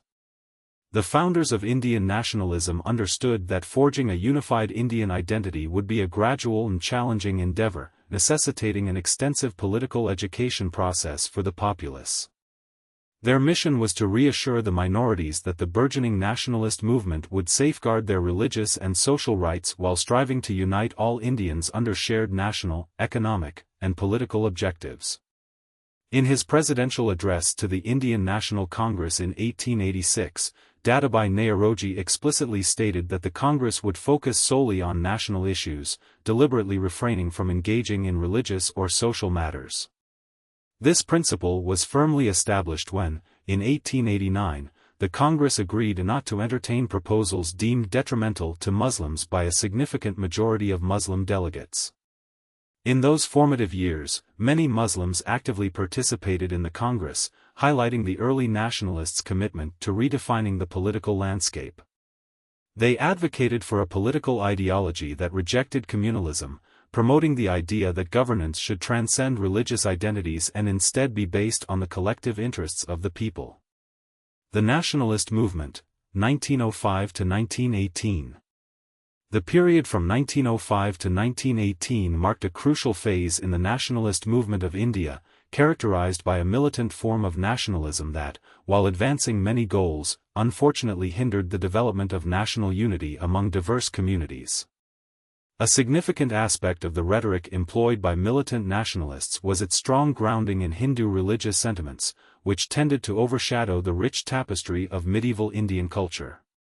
Nationalist leaders often affiliated Indian identity exclusively with Hinduism, leading to the marginalization of other communities, particularly Muslims. Take, for example, the initiatives led by figures like Bal Gangadhar Tilak, who advocated for festivals such as Shivaji Jayanti and Ganpati festivals as symbols of national pride. Similarly, the poet and philosopher Aurobindo Ghosh constructed a semi-spiritual narrative depicting India as a mother figure, with nationalism elevated to a form of religion. Actions from the era included oaths taken by revolutionaries before goddess Kali, along with the ceremonial dips in the Ganges River to mark the initiation of anti-partition campaigns. Such overtly Hindu-centric activities understandably alienated many Muslims, as these gestures conflicted with their own religious beliefs. In fact, it was unreasonable to expect Muslims to engage wholeheartedly with a movement that appeared to celebrate figures like Shivaji and Rana Pratap as national heroes, while simultaneously labeling notable historical figures such as Akbar and Aurangzeb as foreigners. This characterization did not hold up against historical scrutiny, as both Akbar and Aurangzeb were integral to India's past, and their portrayal as foreigners simply reinforced the divisive communal perspectives of the 20th century. It is important to note, however, that the militant nationalists were not inherently anti-Muslim or universally communal in their outlook. On the contrary, many of them, including figures like Tilak, advocated for Hindu-Muslim unity. The concept of Bharat Mata, or Mother India, was viewed by these nationalists more as a contemporary political expression rather than a religious one. Their political strategies, including the use of an economic boycott, were modern and reflected an understanding of contemporary political movements. In fact, even the revolutionary terrorism of this era drew inspiration from European upheavals in Ireland, Russia, and Italy, rather than from Hindu mythological figures. Nevertheless, the underlying Hindu influences inherent in the militant nationalist discourse proved detrimental, as shrewd British and pro-British propagandists exploited this Hindu character to sow seeds of discord among the community. Consequently, numerous educated Muslims began to either distance themselves from the nationalist movement or develop sentiments hostile to it, which played into a separatist ideology. Yet, amidst this backdrop, there were still esteemed Muslim intellectuals, such as Barrister Abdul Rasul and Hazrat Mohani, who participated actively in the Swadeshi movement. Additionally, Muhammad Ali Jinnah emerged as one of the prominent younger leaders within the Indian National Congress. The broader economic context of India during this period also exacerbated communal tensions. The lack of modern industrial growth resulted in severe unemployment, particularly affecting the educated youth. This created an environment of fierce competition for scant job opportunities, which further strained communal relations and fueled feelings of rivalry and resentment among different groups. Overall, while militant nationalism made significant strides in promoting Indian identity and self-awareness, its failure to embrace the country's pluralistic ethos ultimately stifled the potential for a truly united movement for independence. Modern India, a historical perspective on communalism and nationalism. The challenges facing India during the colonial era were complex and multifaceted. Some leaders diagnosed the issues of their time, advocating for both an economic revival and a political framework that would ensure widespread employment across the nation. The vision was clear: foster development to alleviate poverty and job scarcity. However, a number of individuals adopted a more myopic approach. They proposed immediate, albeit narrow, solutions centered around communal, linguistic, or caste-based reservations for job opportunities. This strategy effectively fueled communal and religious tensions, as well as caste and regional sentiments, as these leaders sought to secure a bigger slice of the limited job market available. For many individuals who were desperate for work, such focused appeals appeared enticing at that moment. In the midst of such turmoil, communal and caste leaders, along with officials adhering to the policy of divide and rule, made significant inroads. Hindu leaders began to propagate the idea of Hindu nationalism, while Islamic leaders championed Muslim nationalism. This growing divide diverted attention from the overarching issues faced by the populace. It became glaringly evident that the economic, educational, and cultural struggles experienced by both communities were largely rooted in a shared oppression under foreign dominion and a general state of economic stagnation.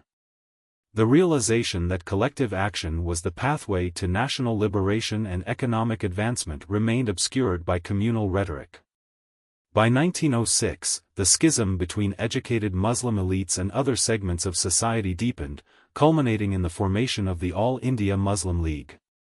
Spearheaded by prominent figures such as Aga Khan and the Nawabs of Dhaka and Mohsin-ul-Mulk, the League appeared to represent the interests of Muslims by advocating for separate electorates and special protections within government employment. As the National Congress focused on addressing anti-imperialist economic and political challenges, the Muslim League took a divergent path, suggesting that Muslim interests were fundamentally incongruent with those of Hindus. Consequently, the League's political agenda shifted from a collective anti-colonial struggle to one characterized by opposition against nationalist endeavors proposed by the Congress. This strategic misalignment proved advantageous to the British, who seized the opportunity to assure the protection of purported Muslim interests. In this way, the Muslim League emerged as a significant player in the colonial government's efforts to subdue the burgeoning nationalist movement. The British further buttressed the League's role by encouraging it to connect with the Muslim populace, ostensibly to present itself as their leader. Despite the nationalist movement largely being championed by educated urban inhabitants, it represented the collective aspirations of Indians, regardless of their social or religious backgrounds. In stark contrast, the leadership of the Muslim League, comprised predominantly of upper-class elites, shared little in common with the everyday struggles that Muslim masses faced, which paralleled the hardships endured by their Hindu counterparts under imperial rule. This dissonance became increasingly recognized by forward-thinking Muslims, particularly among the educated youth, who began gravitating toward more radical nationalist ideologies. This shift led to the emergence of movements such as the Ahrar, under the astute leadership of figures like Maulana Muhammad Ali, showcasing a growing desire for a cohesive and united front against imperial dominance, thereby rejecting the divisive tactics espoused by the League. As patriotism surged, the hope for an independent and economically robust India became the rallying call for many, transcending religious and caste boundaries. The nationalist movement from 1905 to 1918. During the era from 1905 to 1918, several young leaders emerged in the Indian political landscape, advocating for a departure from the loyalist politics associated with the Aligarh movement, which was led by affluent Nawabs and zamindars.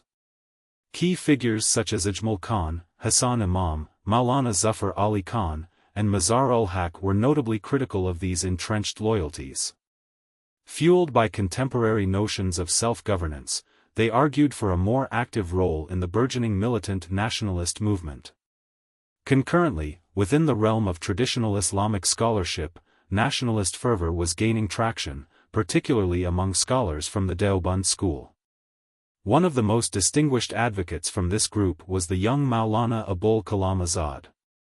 His education at the prestigious Al-Azhar University in Cairo shaped his worldview, and by the time he launched his newspaper, Al-Nilat, in 1912 at the age of 24, he was already vocal about his rationalist and nationalist views. Alongside figures like Maulana Muhammad Ali, Azad and his contemporaries promoted an ethos of bravery, arguing there was no inherent conflict between Islamic teachings and the pursuit of nationalism. In 1911, geopolitical tensions escalated as war broke out between the Ottoman Empire and Italy, further complicated by Turkey's engagement with the Balkan powers in 1912 and 1913. At this critical juncture, the Ottoman Sultan was also viewed as the Caliph, the spiritual leader for Muslims worldwide, an assertion reinforced by the fact that many Islamic holy sites were located within the empire's borders. Consequently, a wave of solidarity for Turkey swept across India, prompting initiatives such as a medical mission led by Dr. M.A. Ansari to assist the Ottoman efforts.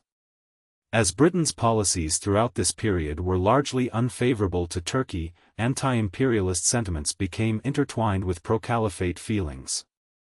During the span from 1912 to 1924, nationalist young men overshadowed loyalist factions within the Muslim League.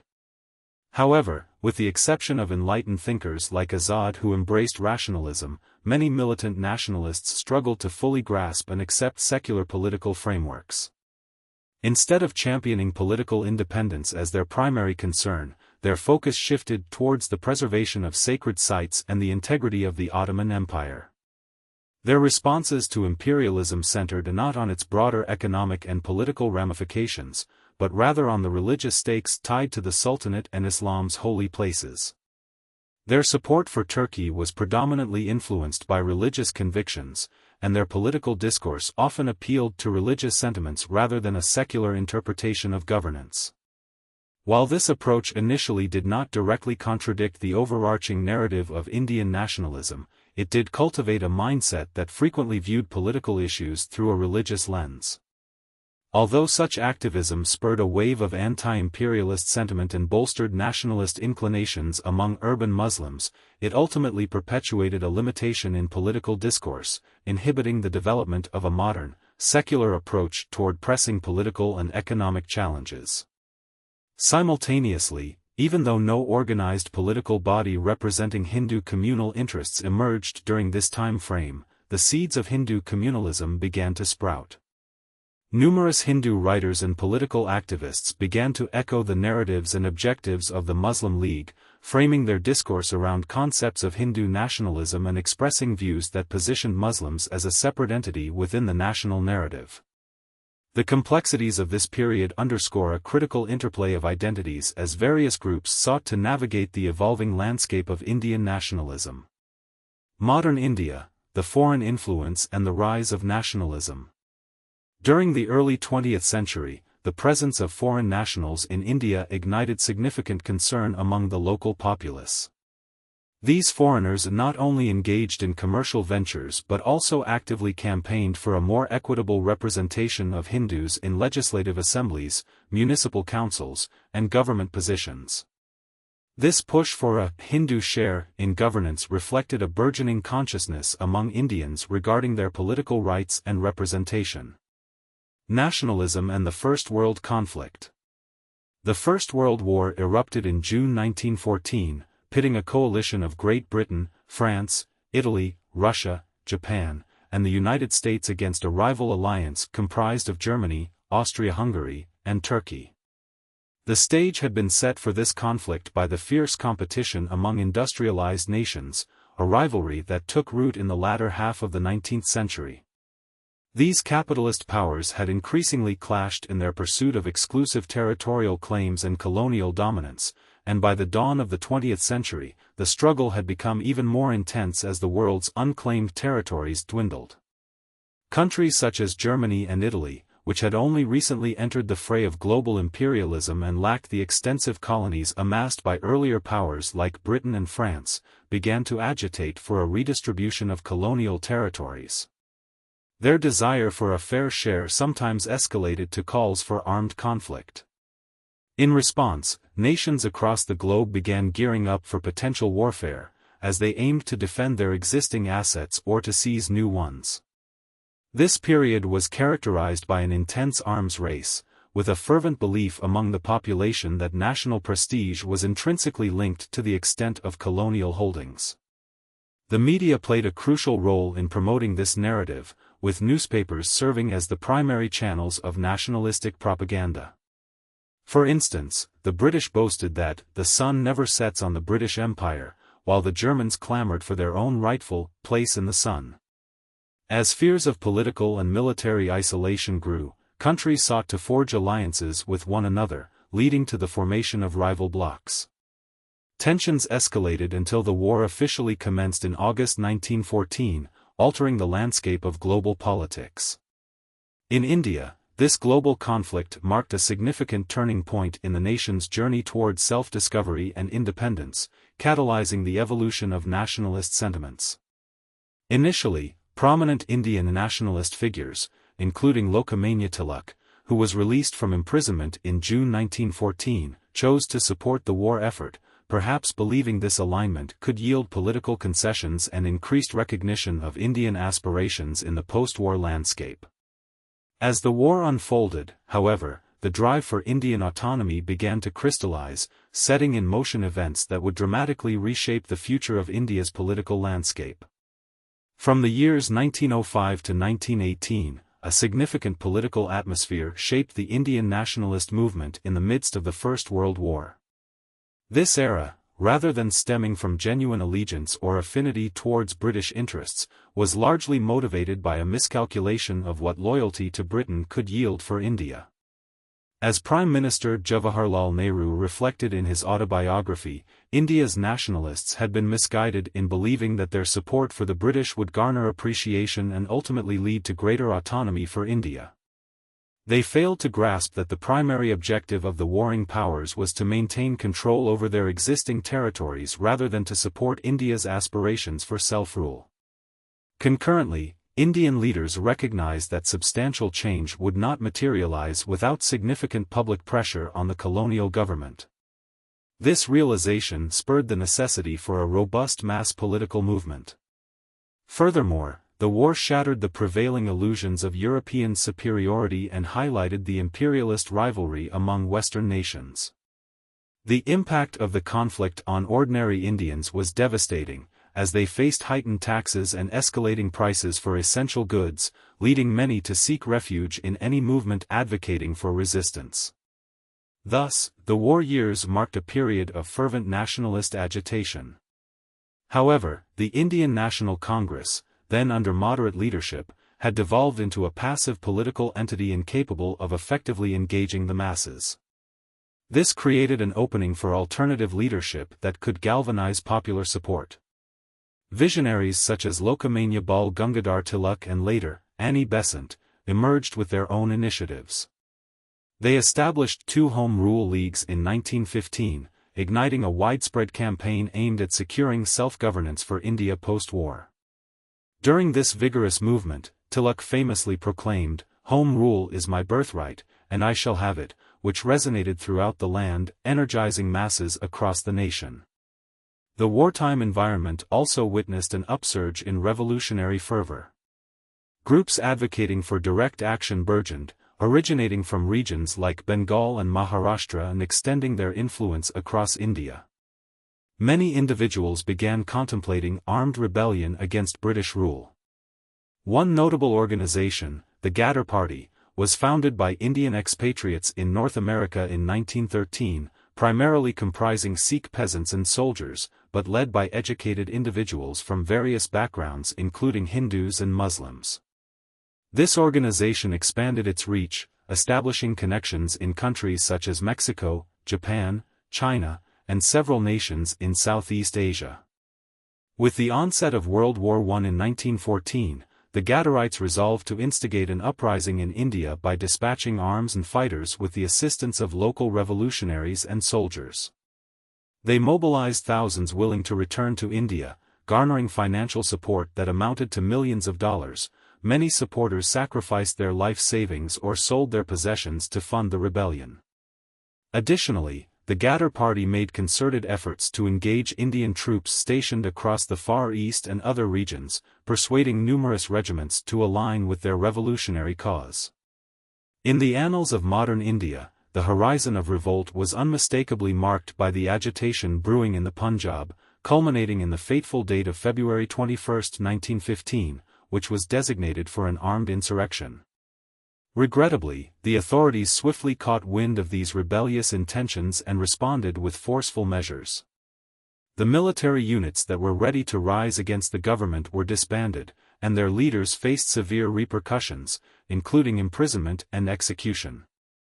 A stark illustration of this crackdown was the fate of 12 soldiers from the 23rd Cavalry, who were sentenced to death.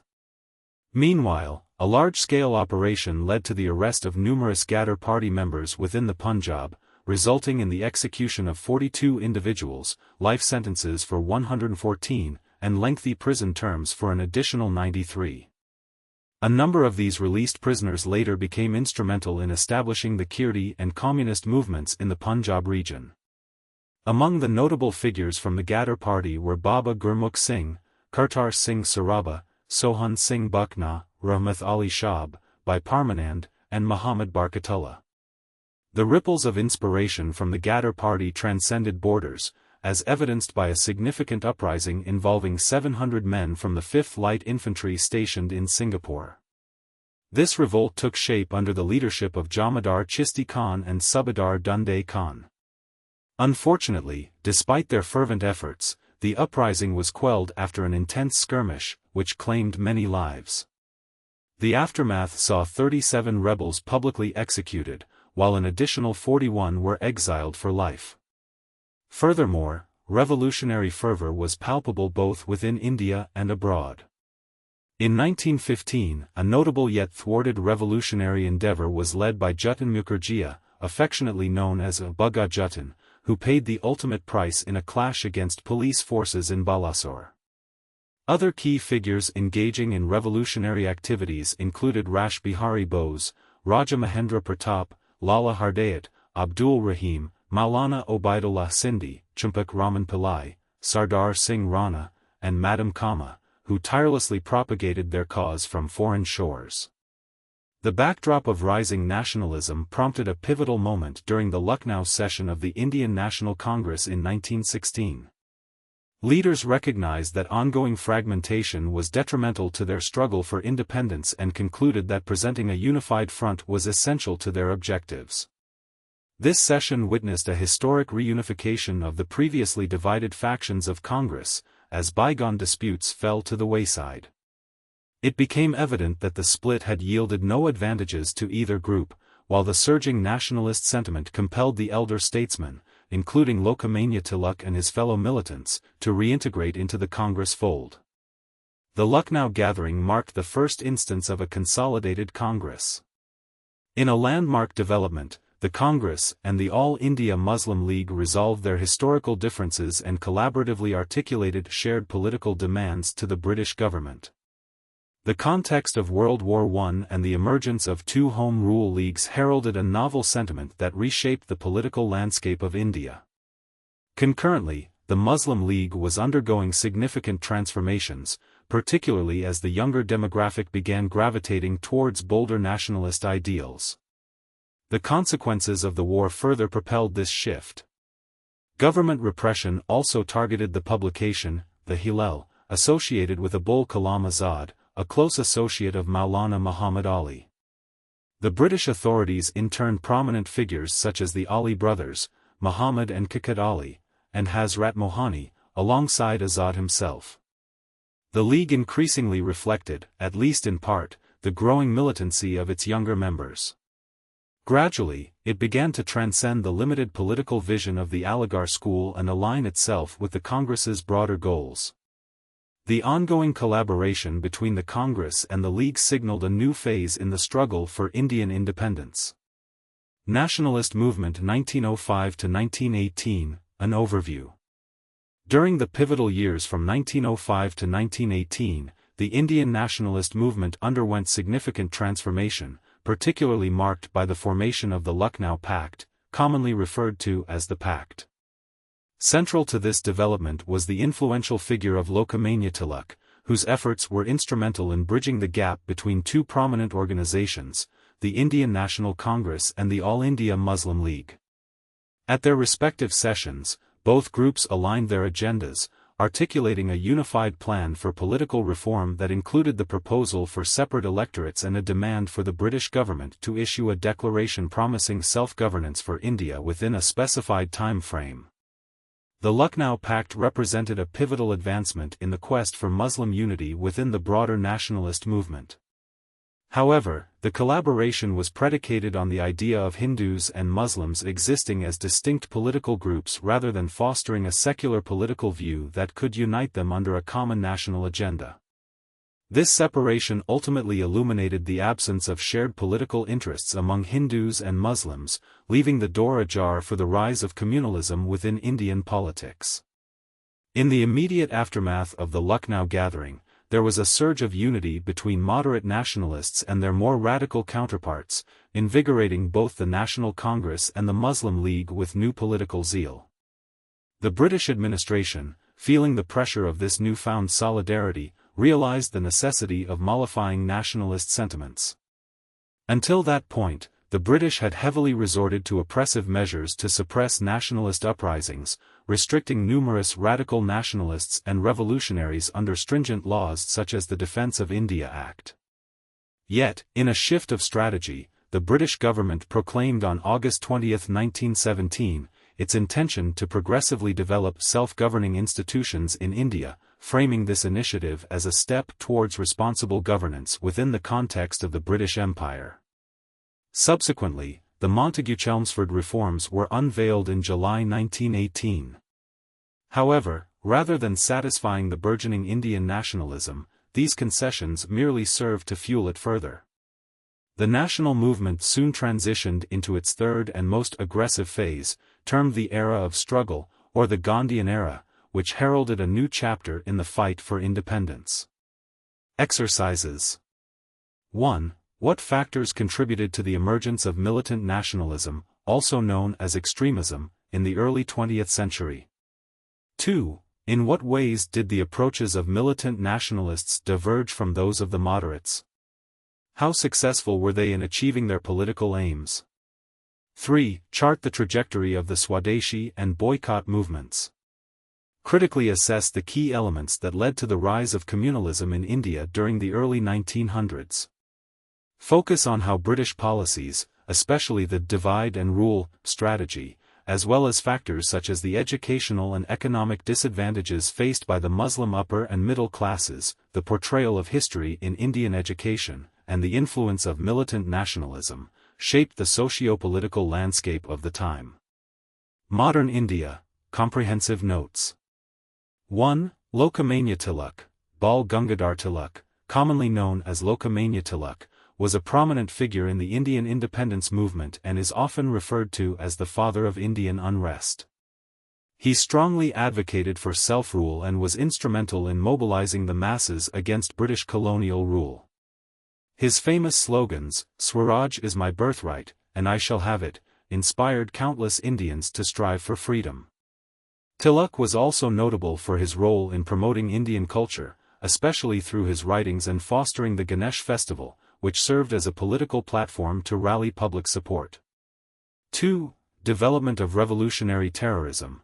The early 20th century witnessed a surge in revolutionary terrorism as an avenue for attaining freedom from British dominance.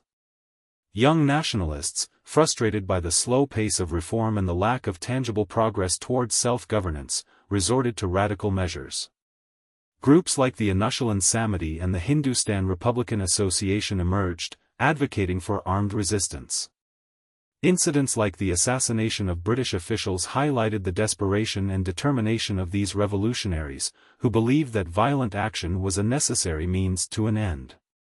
3. The Surat Split. The Surat Split of 1907 was a significant rift within the Indian National Congress, dividing the party into two factions, the moderates and the extremists. This schism emerged primarily due to differences in ideologies and approaches to achieving self-rule. While moderates, led by leaders like Gopal Krishna Gokhale, favored gradual reforms through dialogue and constitutional means, extremists such as Tilak championed more aggressive tactics. The split weakened the Congress's unity and had long-lasting implications for the Indian freedom struggle. 4. The Morley-Minto Reforms. Introduced in 1909, the Morley-Minto Reforms were a set of legislative changes proposed by the British government aimed at appeasing Indian political aspirations while maintaining control. These reforms expanded the involvement of Indians in the governance process by increasing the number of elected Indian representatives in the legislative councils. However, the system of separate electorates introduced for Muslims deepened communal divisions, which would later prove to be a significant factor in India's politics.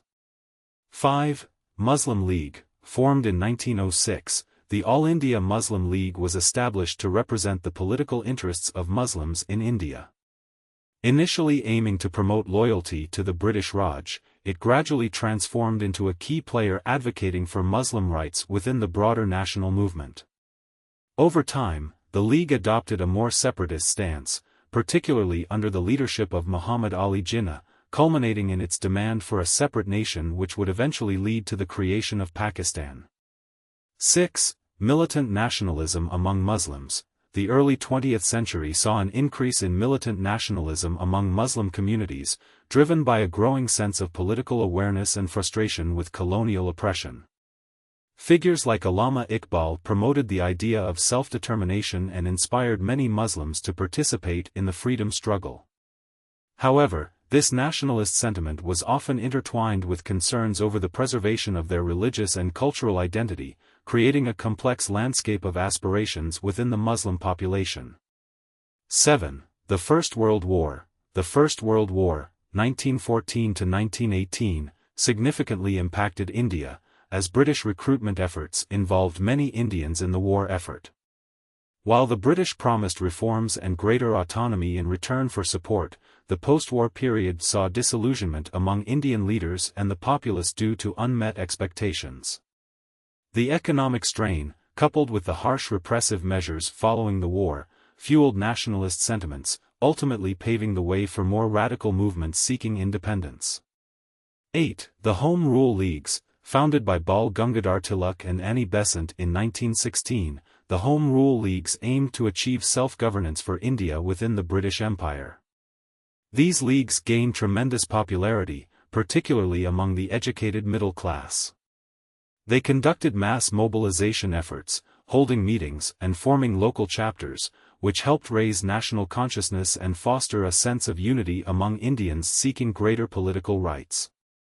9. The Ghadar Party. The Ghadar Party, established by Indian expatriates in North America in 1913, aimed to liberate India from British rule through armed rebellion. The organization attracted a diverse group of Indians, including Sikhs and Hindus, and sought to incite a revolution in India by mobilizing men and resources from abroad. The party's efforts culminated in the Ghadar Mutiny of 1915, which ultimately failed but created a legacy of bravery and sacrifice among Indian revolutionaries. 10. The Lucknow Pact. Arranged in 1916, the Lucknow Pact represented a significant collaboration between the Indian National Congress and the All India Muslim League, aiming to present a unified front to the British. The agreement underscored the demand for greater self-rule and improved representation for both Hindus and Muslims in government. This landmark understanding fostered political cooperation based on mutual respect and aimed to address communal concerns in the context of India's journey towards independence. Chapter 15. The Fight for Self-Rule. As we explored previously, a significant political transformation was emerging during the tumultuous war years between 1914 and 1918. Nationalist sentiments were intensifying, and the leaders of the movement were optimistic about achieving substantial political advancements following the conclusion of the war. They were resolute in their determination to resist any attempts to curtail their aspirations. However, the economic landscape post-war was bleak. The initial rise in prices following the conflict eventually gave way to a downturn in economic activities. During the war, Indian industries had thrived due to a halt in foreign manufactured goods imports. Yet, once the war ended, many of these industries began to experience financial losses and closures. Indian business leaders recognized that the only way to safeguard their interests was through the implementation of high tariffs on imports and government assistance. They understood that only a robust nationalist movement and a sovereign Indian government could provide the necessary protection for their industries. Simultaneously, workers found themselves in dire circumstances marked by rampant unemployment and soaring prices, leading to widespread poverty. This stark reality propelled many into the nationalist movement, actively seeking change. Meanwhile, Indian soldiers returning from their victorious campaigns in regions such as Africa, Asia, and Europe brought with them newfound confidence and knowledge, which began to influence rural communities. The agrarian population, struggling under the weight of escalating poverty and oppressive taxation, was eager for leadership. In the cities, educated Indians were grappling with an increasing joblessness crisis. Therefore, discontent was prevalent across all strata of Indian society. On the global front, the post-war environment also seemed to be ripe for a resurgence of nationalism. The First World War had invigorated nationalist movements throughout Asia and Africa. To garner popular support for their military efforts, the Allied powers, comprising Britain, the United States, France, Italy, and Japan, made sweeping promises of a future characterized by democracy and national self-determination for all global citizens. However, once victory was achieved, their commitment to dismantling colonial regimes faltered significantly. At the Paris Peace Conference and in subsequent treaties, the assurances made during the war were largely disregarded, leaving many disillusioned. The territories of former colonies belonging to the defeated nations, such as Germany and Turkey, were divided amongst the victorious countries in Africa, West Asia, and East Asia. As a result, the populace of Asia and Africa, who had nurtured aspirations of liberation, found themselves plunged into despair. This disillusionment ignited a fervent and militant form of nationalism, ready to rise against the ongoing injustices. b. Modern India. The aftermath of World War I brought about significant changes, particularly in the perception of colonial powers. For years, European imperialists had maintained their dominance over colonies by promoting an ideology of racial and cultural superiority. However, the fierce propaganda campaigns employed by both sides during the war began to unravel this myth. As they unveiled each other's brutal colonial histories, people in the colonies increasingly questioned the supposed superiority of the white man. This growing skepticism marked a pivotal shift in the colonial mindset, leading to a decline in the reverence once held for European powers. One of the most notable catalysts for the burgeoning nationalist movements across the globe was the Russian Revolution, which transpired on November 7, 1917. Under the leadership of V.I. Lenin, the Bolshevik Party successfully overthrew the Tsarist regime, giving rise to the first socialist state in history, the Soviet Union. The emergence of this new regime had a profound influence on colonized nations as it boldly renounced imperialist claims in regions such as China and offered the right to self-determination to former Tsarist territories in Asia. Additionally, the Soviet Union championed the cause of the oppressed Asian nationalities within its borders, treating them as equals, contrasting sharply with their previous treatment under imperial rule. The Russian Revolution served as a powerful lesson to colonized peoples, demonstrating the immense potential that lay within the masses. It revealed that it was indeed the common people who had dismantled the formidable Tsarist government, which was considered one of the most tyrannical and militarily robust regimes of its time. Furthermore, the revolution showcased the resilience of these individuals as they defended their movement against the military interventions by countries like Britain, France, the United States, and Japan. The realization struck hard: if the Tsar could be overthrown, then no government could claim invincibility. The uprising of unarmed workers and peasants provided hope to colonized nations, affirming that they too could strive for independence, provided they were unified, organized, and committed to their fight for freedom. The influence of the Russian Revolution instilled a renewed sense of self-worth among the colonized populations and prompted leaders of the national movements to look towards the collective strength of the people. Bipin Chandra Pal articulated this sentiment in 1919, declaring that in the wake of the collapse of German militarism and the Tsar's autocracy, there emerged a formidable new force worldwide, the power of the people, resolved to reclaim their inherent rights and live freely, without being subjugated by the societal elite. In India, the nationalist movement gained momentum, bolstered by the waves of nationalist fervor sweeping through the broader Afro-Asian context post-war. Countries such as Turkey, various Arab nations in North Africa and West Asia, Iran, Afghanistan, Burma, Malaya, Indonesia, Indochina, the Philippines, China, and Korea were all experiencing similar nationalist upheavals.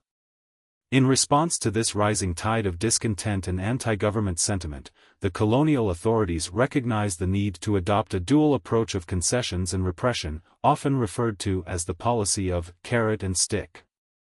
This strategy was designed to quell the growing demands for national rights while simultaneously attempting to retain control over the increasingly restless subjects of the empire. The struggle for Swaraj, a new perspective on the Montagu-Chelmsford reforms of 1919. In the year 1918, a significant development took shape in British India with the introduction of a set of constitutional reforms orchestrated by Edwin Montagu, the Secretary of State for India, along with Lord Chelmsford, who served as the Viceroy. These reforms culminated in the passage of the Government of India Act in 1919, which aimed to address the increasing demands for political representation by the Indian populace. One of the key outcomes of this act was the expansion of the provincial legislative councils, where a majority of members would now be elected rather than appointed.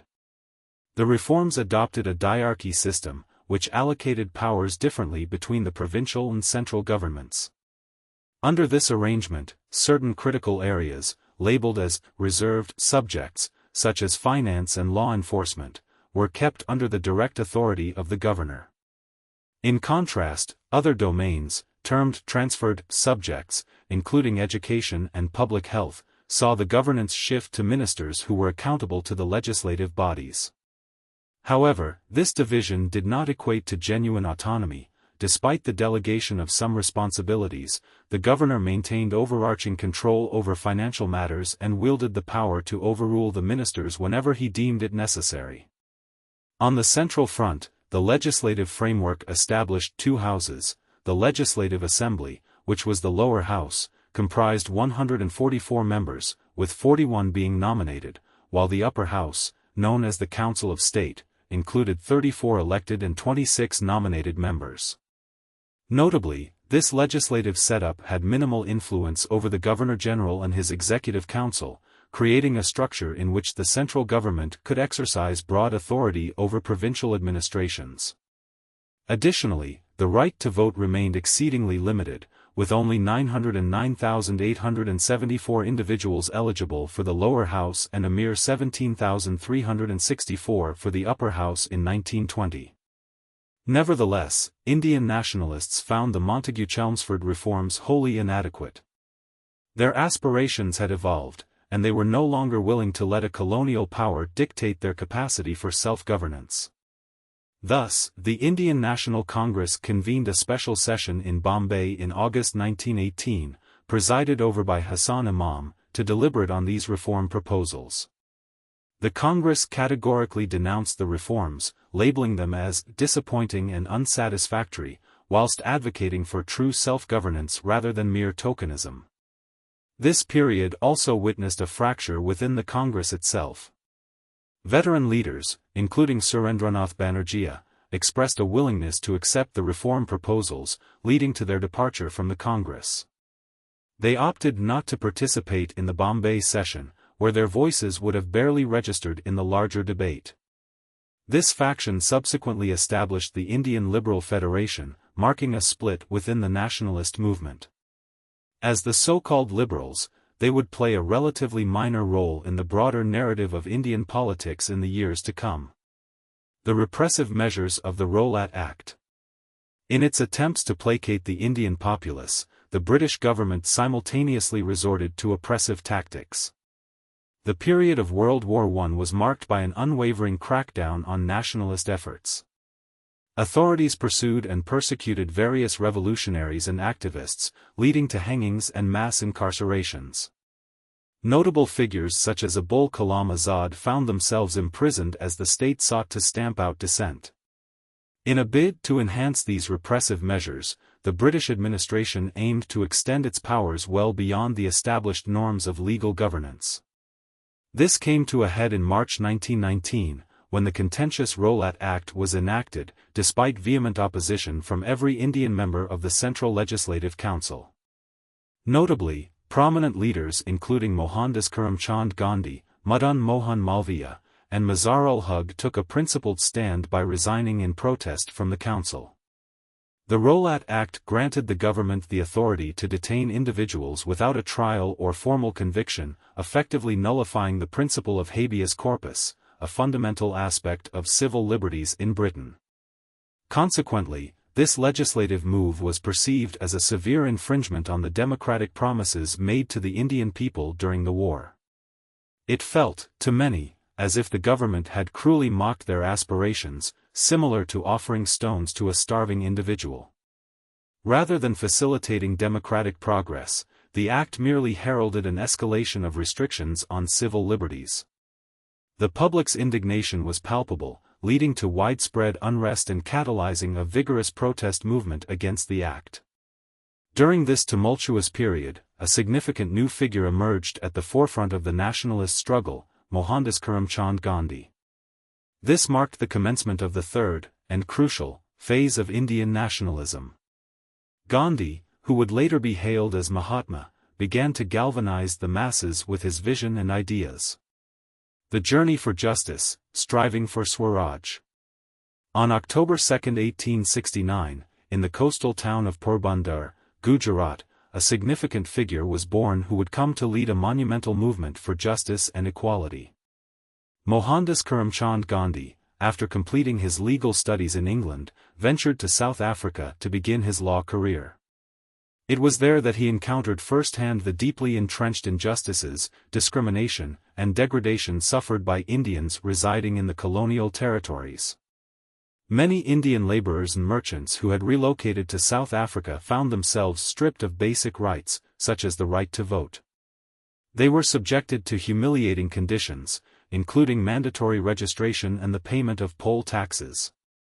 Their forced residence was limited to specific areas that were overcrowded and lacked sanitary living conditions. In certain regions, Asians and Africans were even barred from being outdoors after 9 o'clock in the evening, and they were prohibited from accessing public footpaths. Gandhi quickly established himself as a prominent leader in the fight against these oppressive circumstances. From 1893 to 1894, he engaged in a courageous battle against the discriminatory laws enforced by the colonial authorities, despite being outnumbered and underpowered. During this challenging period, he developed the concept of satyagraha, a philosophy rooted in truth and nonviolence.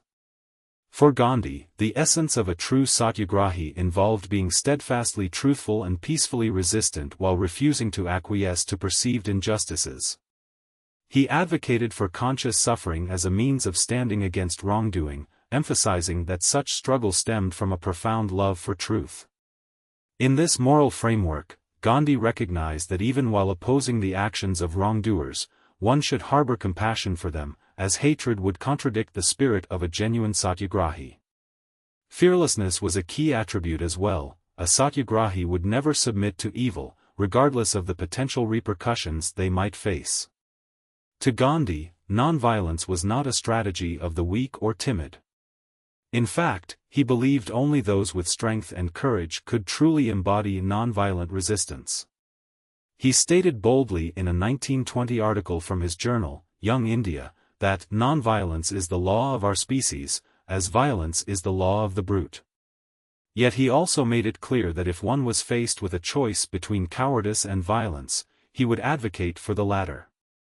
He would prefer India to oppose oppression through arms rather than passively suffer dishonor. Gandhi summarized his lifelong philosophy succinctly: "The only virtue I want to claim is truth and nonviolence. I lay no claim to." A pivotal aspect of Gandhi's ideology was the inseparable connection between thought and action, belief and practice. His principles of truth and nonviolence were intended for everyday life, rather than merely lofty rhetoric in speeches or writings. After returning to India in 1915 at the age of 46, Gandhi was eager to contribute to the welfare of his nation and its people. He prioritized understanding the local conditions before committing to a particular cause. In 1916, he established the Sabarmati Ashram in Ahmedabad, a place where he and his followers could explore and embody the ideals of truth and nonviolence. Gandhi's inaugural experiment with satyagraha occurred in 1917 in the Champaran district of Bihar. The impoverished farmers working on indigo plantations endured extreme oppression at the hands of European plantation owners, who compelled them to devote at least 3/20ths of their cultivated land to indigo cultivation at prices dictated by the planters. Conditions resembling this had previously existed in Bengal, but the peasantry had successfully liberated themselves from such exploitation during a significant uprising from 1859 to 1861. Gandhi's actions in Champaran marked a vital turning point in the fight against colonial oppression in India, establishing a foundation for future movements advocating for independence and justice. Modern India, the rise of Gandhi's leadership. In 1917, inspired by the success of Gandhi's initiatives in South Africa, a group of distressed farmers from Champaran reached out to seek his assistance. Gandhi made his way to Champaran alongside prominent figures including Babu Rajendra Prasad, Mazar-ul-Haq, J.B. Kripalam, and Mahadev Desai. Upon his arrival, he initiated a thorough investigation into the plight of the local peasantry. The officials of the district, angered by his presence and efforts, commanded him to leave immediately. However, Gandhi courageously disregarded their directive, ready to endure the consequences of trial and possible incarceration. His unwavering resolve compelled the government to retract its earlier ultimatum and establish a committee to investigate the grievances voiced by the farmers, on which Gandhi served as a key member. As a result of this initiative, various burdens faced by the peasantry began to ease, marking Gandhi's first triumph in civil disobedience within India. His experiences provided him with a stark and eye-opening perspective on the acute poverty amidst which the Indian peasants lived. In 1918, Gandhi continued his activism by stepping into a conflict arising between the mill workers and owners in Ahmedabad. To mediate a fair resolution, he embarked on a profound fast, intending to compel both sides to reach an agreement. His determination bore fruit when on the fourth day, mill owners decided to concede to the workers' demands for a 35% wage increase. Furthermore, he extended his support to the farmers in Kaira, Gujarat, who were protesting against the government's collection of land taxes amid the failure of their crops. It was during this crucial period that Sardar Vallabhbhai Patel chose to relinquish his successful legal career and join forces with Gandhi. These pivotal encounters anchored Gandhi more closely to the lives of the ordinary people of India, championing their causes throughout his lifetime. He emerged as the first Indian nationalist leader to align his life with the struggles of the masses, becoming emblematic of impoverished, nationalistic, and reformative India. Gandhi held strong convictions regarding three core missions: fostering Hindu-Muslim unity, combating the issue of untouchability, and uplifting the social position of women within society. He articulated his vision for the nation succinctly with the following statement: "I aspire for an India where the poor feel it is truly their own country, where they have a significant role in shaping its future. An India free from social hierarchies, where all communities coexist in perfect harmony. In such a nation, the blight of untouchability will vanish, and women will enjoy equal rights with men. This is the India of my dreams." Although he practiced Hinduism devoutly, Gandhi's perspective was profoundly universal and inclusive. He stated, "Indian culture is not solely Hindu, Islamic, or any singular tradition, it is an amalgamation of all." Gandhi envisioned that while Indians should gain a solid foundation in their native culture, they must also embrace valuable insights from global cultures. He poetically expressed this belief by stating, "I desire for the cultures of all nations to freely circulate in my home, yet I remain firm and unshaken by any influences. I will not dwell in other spaces as an outsider, a supplicant, or a servant." The introduction of the Rowlatt Act in early 1919 ignited a sense of outrage among nationalists, including Gandhi himself. In response, he established the Satyagraha Sabha, rallying its members to pledge their commitment to defying the act and willingly facing arrest, thus promoting a novel approach to resistance. This marked a significant turning point in the nationalist movement, which had previously navigated through both moderate and more radical means of protest. The struggle for Swaraj, a new dawn of political engagement. Prior to the years of 1919, the extremist factions within the Indian independence movement largely limited their activities to rallies, public meetings, and demonstrations. Their primary tactics involved refusing to cooperate with colonial authorities, boycotting foreign goods and educational institutions, and sporadic acts of individual terrorism. However, the introduction of Satyagraha marked a crucial turning point, elevating the freedom struggle to a more profound and impactful plateau. Nationalists were now empowered to move beyond mere expressions of indignation and resentment; they could engage in meaningful action. The Indian National Congress transformed into a robust platform for political mobilization. Gandhi envisioned a growing alliance with the economically disadvantaged sectors of society, urging nationalist workers to venture into rural communities, famously declaring, "This is where India lives." He sought to redirect the focus of the nationalist movement to include and inspire the common man. Central to this evolving vision was khadi, the hand-spun and hand-woven fabric, which soon became emblematic of the nationalist identity. To symbolize the importance of labor and self-sufficiency, Gandhi engaged in spinning his own cloth daily, reinforcing his belief that India's liberation depended on awakening the masses and encouraging their active participation in the political landscape. The response from the populace to Gandhi's exhortations was nothing short of extraordinary. The months of March and April in 1919 were pivotal, witnessing a significant surge of political consciousness across India.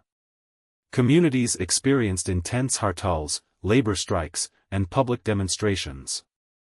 The resounding chants advocating Hindu-Muslim unity resonated everywhere, electrifying the atmosphere as the people collectively rose against the yoke of foreign domination.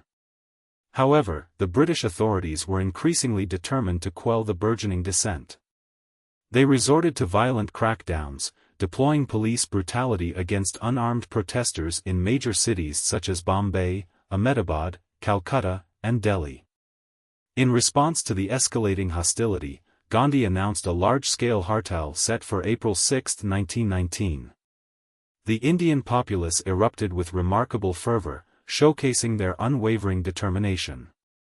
Yet, the government opted for further oppression, particularly targeting regions like Punjab with intense force.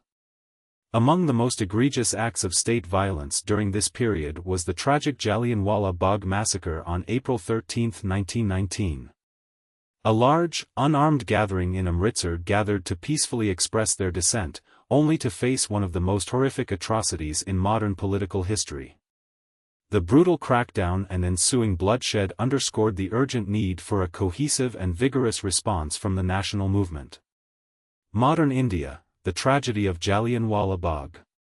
In April 1919, tensions escalated in Punjab as thousands gathered in Jallianwala Bagh, a prominent public space, to voice their outrage against the detainment of two revered leaders, Dr. Saifuddin Kichlu and Dr. Satyapal. This protest would soon turn into a horrific chapter in Indian history as Brigadier General Reginald Dyer, the military head in Amritsar, chose to instill fear in the local populace to enforce obedience. The layout of Jallianwala Bagh was such that it was flanked by buildings on three sides, with only a single exit available for people to leave. In a brutal show of force, General Dyer ordered the encirclement of the park with military troops and effectively sealed off the lone exit. He then commanded his soldiers to open fire on the large crowd that had gathered, armed with both rifles and machine guns. The horrifying assault continued until their ammunition was nearly depleted. In the wake of this massacre, a staggering number of individuals were either killed or wounded, with estimates in the thousands. Following the tragic events at Jallianwala Bagh, the Punjab region was placed under martial law, which subjected its inhabitants to grossly inhumane treatment and widespread atrocities. Sivaswamy Iyer, a respected lawyer who had been honored with a knighthood by the British, condemned these actions in his writings, highlighting the appalling nature of the violence. He described the indiscriminate killing of unarmed men in Jallianwala Bagh, the brutal disregard shown by General Dyer towards the suffering of the wounded, and the use of machine guns against those who were fleeing. Ayer's account detailed numerous abuses, including public flogging of men, forced marches for students covering 16 miles daily for roll calls, and arbitrary arrests of students and faculty. Even young children, aged between 5 and 7, were coerced into participating in parades to salute the flag. The atrocities extended to several aspects of daily life, such as the interruption of wedding celebrations, censorship of mail, the closing of the iconic Badshahi Mosque for an extended period, and unlawful detentions without proper justification. Moreover, Ayer raised concerns about the alarming practice of inflicting novel punishments on individuals, such as the infamous crawling and skipping orders that had no legal basis. He described the humiliating treatment of those arrested, who were often handcuffed and tied together, left to suffer in bleak and open conditions. The grim atmosphere fostered by the British authorities not only highlighted the extreme oppression of the Punjabi people but also underscored the widespread struggle for justice and civil rights during this turbulent time in India's history. The situation in the Punjab during martial law was dire, characterized by a brutal show of force against unarmed civilians. Soldiers utilized trucks for an exhausting 15 hours, resorting to airplanes, Lewis guns, and advanced military equipment to intimidate the local population. Hostages were taken, properties confiscated, and homes vandalized, all in an effort to coerce the attendance of those who opposed the authorities. Hindus and Muslims alike were handcuffed together, ostensibly to illustrate the repercussions of their unity, while basic amenities like electricity and water were cut off from their residences. Fans were removed from Indian homes and reassigned for the comfort of European residents, and all Indian-owned vehicles were commandeered for use by the colonial administrators. Such incidents represented just a portion of the oppressive regime imposed under martial law, ushering in an era of fear that reverberated throughout the Punjab and beyond. The revelation of these cruel tactics incited a wave of horror across the nation as news of the events in Punjab spread. Many recognized, almost instantly, the underlying brutality and savagery obscured beneath the guise of civility that colonial powers had long pretended to uphold. Renowned poet and humanitarian Rabindranath Tagore expressed this collective discontent powerfully when he renounced his knighthood. He articulated a profound sense of shame associated with honors that now appeared utterly discordant in the context of such degradation, declaring his solidarity with his fellow countrymen who, labeled as insignificant, faced indignities unworthy of the human condition. The period from 1919 to 1922 marked a significant chapter in India's nationalist struggle, particularly with the emergence of the Khilafat movement. The younger generation of educated Muslims, along with a faction of traditional clerics, had started to adopt increasingly radical nationalist views. The groundwork for a united front against colonial rule had been laid out by the Lucknow Pact, facilitating cooperation between Hindus and Muslims. The widespread nationalist agitation against the oppressive Rowlatt Act resonated deeply across religious divides, fostering a spirit of political solidarity. For instance, the demonstration of Hindu-Muslim unity was vividly exemplified when Swami Shraddhanand, a committed leader of the Arya Samaj, was invited to address the congregation at the Jama Masjid in Delhi by Muslim leaders. Simultaneously, a Muslim representative, Dr. Kichlu, received the keys to the Golden Temple, a revered Sikh shrine in Amritsar. This unprecedented level of collaboration was partly a response to the governmental repression that aimed to fracture communal ties.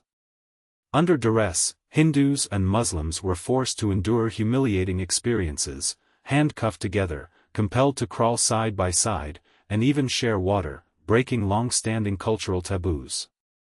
It was within this charged atmosphere of cooperation and shared struggle that the nationalist aspirations among Muslims coalesced into the Khilafat agitation. Politically aware Muslims expressed indignation over the British treatment of the Ottoman Empire, which had been dismantled and partitioned by the Allies. This action was seen as a breach of earlier promises made by British Prime Minister Lloyd George, who had assured that they were not fighting to strip Turkey of its territories, including the historically significant region of Thrace. The fallout from these events would continue to inform and shape the trajectory of India's struggle for independence. In the early 20th century, significant events unfolded in India that would shape the political landscape of the nation. One pivotal issue during this time was the concern among Muslims regarding the status of Turkey and its Sultan, who held religious authority over the Muslim community as the Caliph. Many Muslims believed it was crucial to uphold the Sultan's position, which led to the establishment of the Khilafat Committee. Prominent figures such as Maulana Azad, the Ali brothers, Hakim Ajmal Khan, and Hazrat Mohani emerged as leaders of this movement, which aimed to rally support across the country.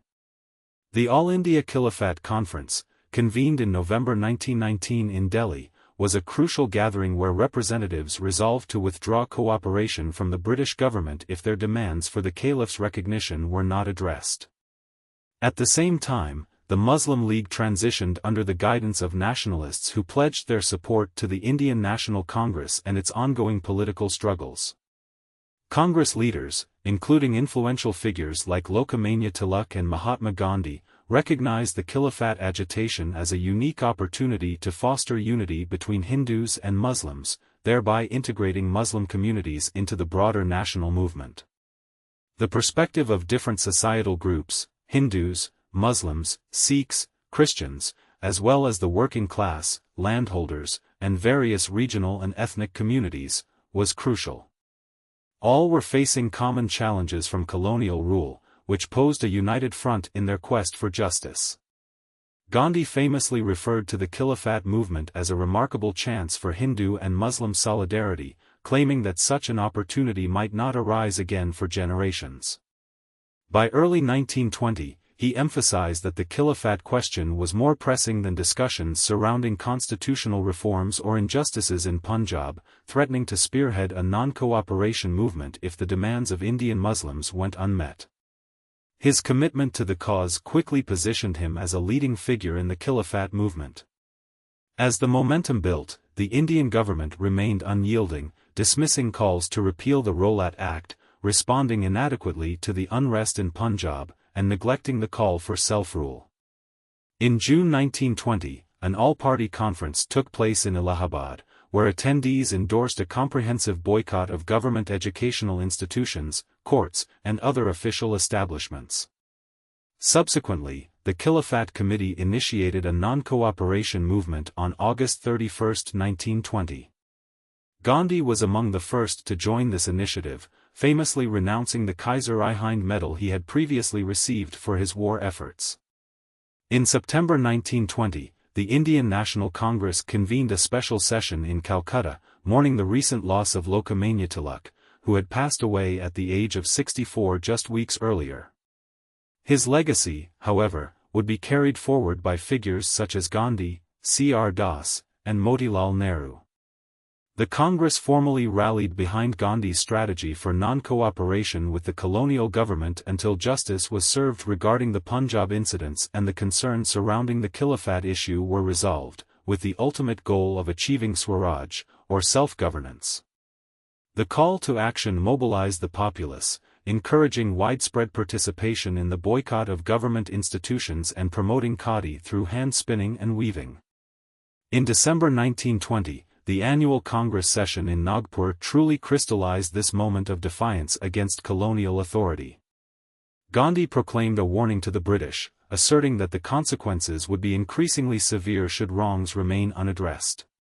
This period marked a transformative juncture fueled by unity and shared resolve among the Indian populace, laying the groundwork for generations to come.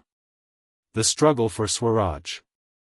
At the historic Nagpur session of 1920, prominent figures such as G.R. Das, N.C. Keller, Salyamurthy, and others passionately expressed the urgent need for Indian self-rule. They asserted that to achieve justice, every Indian person must take on the responsibility of dismantling the colonial empire. During this session, significant amendments were made to the Constitution of the Indian National Congress. The structure of the provincial Congress committees underwent a profound transformation, being reorganized based on linguistic demographics. Leadership of the Congress was now entrusted to a working committee comprised of 15 individuals, including the President and secretaries. This reform aimed to facilitate the Congress's function as an ongoing political entity, equipping it with the necessary framework to put its resolutions into action. Membership to the Congress was open to all adult men and women over the age of 21, requiring only a modest annual contribution of 4 annas. By 1921, the eligibility age for membership was lowered to 18 years. A notable shift occurred in the character of the Congress during this period. It evolved to become a pivotal organizer and leader for the masses in their collective struggle for liberation from foreign domination. There was an electric atmosphere filled with optimism. While political independence appeared to be a distant goal, the populace was gradually shedding their subdued mindset. It felt as though the very essence of India's spirit had transformed. The accompanying joy and fervor of the time were truly remarkable, as the once ignored giant of Indian society began to stir from its slumber. Furthermore, the unity between Hindus and Muslims became symbolized in their marching together, side by side, in pursuit of a common goal. However, this evolving direction did not sit well with some of the older leadership. Many long-established leaders chose to exit the Congress due to their dissatisfaction with the new trajectory of the national movement.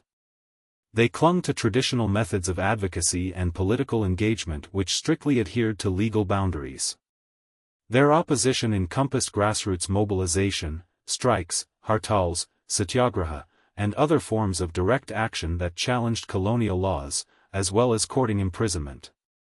Among these notable figures who distanced themselves from the Congress were Muhammad Ali Jinnah, G.S. Kapard, Bipin Chandra Pal, and Annie Besant, each feeling at odds with the more militant approach that was being adopted by the Congress in its fight for Swaraj. The years 1921 and 1922 marked a significant turning point in modern Indian history, as an extraordinary wave of activism surged through the nation. During this time, an increasing number of students abandoned their government-affiliated educational institutions in a show of solidarity and protest. In conjunction with this movement, a public gathering is scheduled to take place on Sunday, the 9th of the month, at 6:30 p.m. The venue will be situated near the Epinalona Mill, right across from the Maid. This event is primarily intended to commemorate the resolution of the Khila. conference, during which attendees will extend congratulations to the 8 brothers, among others, for their noteworthy contributions. Furthermore, attendees are encouraged to bring Swadeshi cloth and contribute to a symbolic bonfire, signifying a rejection of foreign goods. Those who have yet to part with their Western-style garments are urged to bring them to their respective ward Congress committees, reinforcing the commitment to self-sufficiency and national pride. This initiative is captured in a public notice that was printed in the Bombay Chronicle on October 6, 1921, highlighting the growing momentum of the Indian independence movement. Source: Nehru Memorial Museum and Library. The quest for Swaraj, self-rule, catalyzed the establishment of several significant national schools and colleges, pivotal in shaping a new educational landscape, including the Jamia Millia Islamia, National Muslim University, in Aligarh, the Bihar Vidyapith, Kashi Vidyapith, and Gujarat Vidyapith. Eventually, Jamia Millia made its way to Delhi, becoming a beacon of higher learning. This era was marked by the contributions of distinguished educators like Acharya Narendra Dev, Dr. Zakir Hussain, and Lala Lajpat Rai, whose teachings inspired thousands. Numerous legal professionals, such as the renowned Chittaranjan Das, more commonly known as Deshbandhu, together with Motilal Nehru and Rajendra Prasad, chose to abandon their lucrative legal careers to join the freedom struggle. In an effort to support the non-cooperation movement, the Tilak Swarajya Fund was established, which rapidly garnered immense support, amassing over 1 crore of rupees in just 6 months. Women, too, played a crucial role, displaying immense enthusiasm for the cause by willingly contributing their jewelry. Across the nation, large bonfires of foreign textiles symbolized a united front striving for independence. In May 1921, the All India Khilafat Committee unanimously resolved that no Muslim should enlist in the British Indian Army. Shortly after, in September of the same year, the Ali brothers were detained on the charges of sedition. In response to these arrests, Gandhiji called upon citizens to take up this resolution at numerous gatherings throughout the country. The All India Congress Committee similarly declared that it was unacceptable for any Indian to serve a government that treated the nation with such disdain socially, economically, and politically. Recognizing the need for greater impact, the Congress resolved to escalate their movement. They empowered regional Congress committees to initiate acts of civil disobedience, advocating for the defiance of British laws, including the refusal to pay taxes, contingent upon local readiness for such actions. However, the government responded with intensified repression, declaring the activities of Congress and Khilafat volunteers, who were beginning to collaborate and promote unity amongst Hindu and Muslim activists, as illegal. By the close of 1921, nearly all significant nationalist leaders, with Gandhi being the notable exception, found themselves imprisoned alongside an estimated 3,000 others. Later that November, when the Prince of Wales, heir to the British throne, toured India aiming to solidify loyalty among the populace and regional rulers, he was met with widespread protests. In Bombay, authorities attempted to quell the demonstrations forcefully, resulting in the tragic deaths of 53 individuals and injuries to around 400 others. During the Congress's annual session in Ahmedabad in December 1921, a pivotal resolution was adopted, reaffirming the organization's unwavering commitment to reinforce the nonviolent non-cooperation agenda until the injustices in Punjab and the grievances of the Khilafat movement were adequately addressed and Swaraj achieved. This resolution prompted all Indians, especially the youth, to offer themselves willingly for arrest within volunteer organizations, fostering a spirit of sacrifice and commitment to the cause. Each satyagrahi was required to pledge nonviolence in both thought and action, promoting harmony among diverse religious communities, Hindus, Muslims, Sikhs, Parsas, Christians, and Jews. Moreover, volunteers were called upon to actively oppose untouchability and embrace Swadeshi by wearing khadi, reflecting a deep-rooted commitment to the principles of self-reliance and unity. The movement inspired a collective effort to mobilize and engage citizens across the social spectrum in the freedom struggle. In the context of contemporary India, the emphasis was placed on the necessity of both individual and collective civil disobedience adhering to principles of nonviolence whenever feasible. The populace exhibited a growing impatience, eagerly anticipating the next call to action in the ongoing struggle. The movement, in fact, had permeated various layers of society, highlighting the widespread engagement among the masses.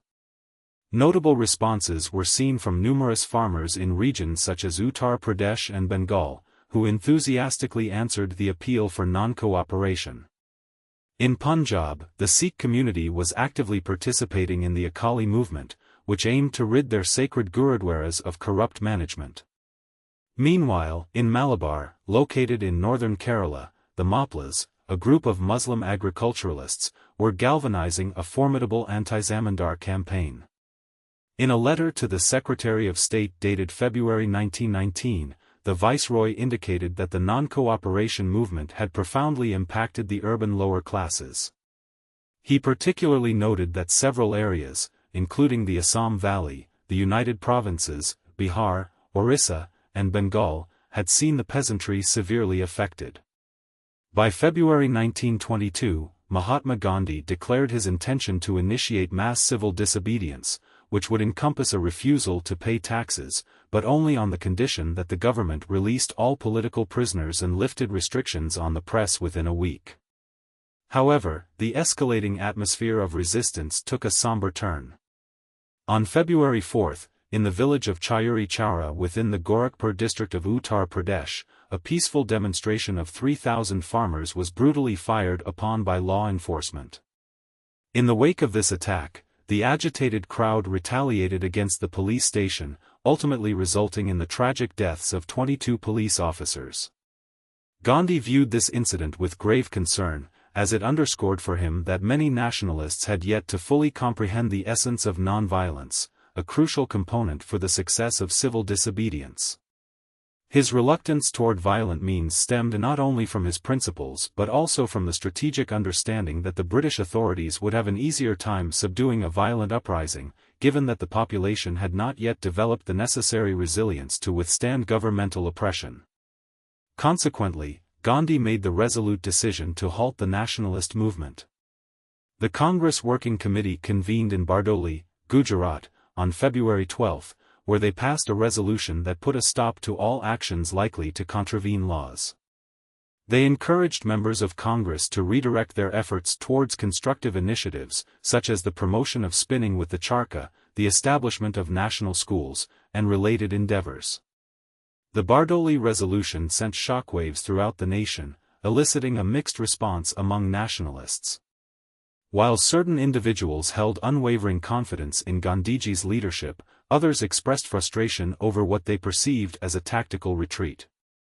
One prominent leader of the Indian National Congress, Subhash Chandra Bose, who was among the younger and more dynamic figures within the movement, articulated his discontent in his renowned autobiography, The Indian Struggle.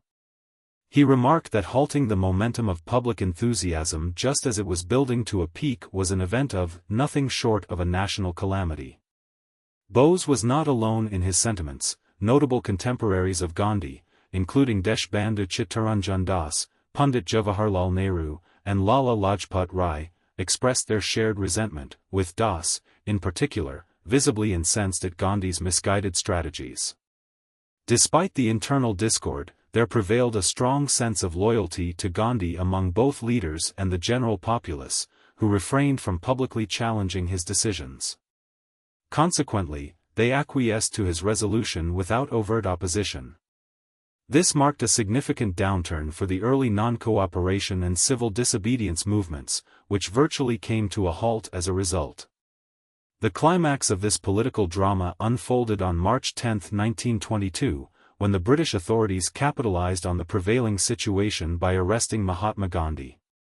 He faced charges of inciting discontent against the colonial government, resulting in a sentence of 6 years in prison. During the trial, Gandhi made a profound statement that became historic. Accepting the charge against him, he urged the court to impose the highest penalty possible, framing his actions as not just legal transgressions but as moral obligations as a citizen. In his lengthy monologue, he articulated his political journey, transitioning from an advocate of British rule to one of its fiercest critics. He voiced a reluctant conclusion: British rule had impoverished India far more than it had ever been, both politically and economically. In his powerful portrayal of India's plight, Gandhi highlighted the country's disarmed status, rendering it powerless against external aggression. He painted a stark picture of widespread poverty, where numerous individuals remained ignorant of their suffering and the exploitation inflicted upon them by foreign powers.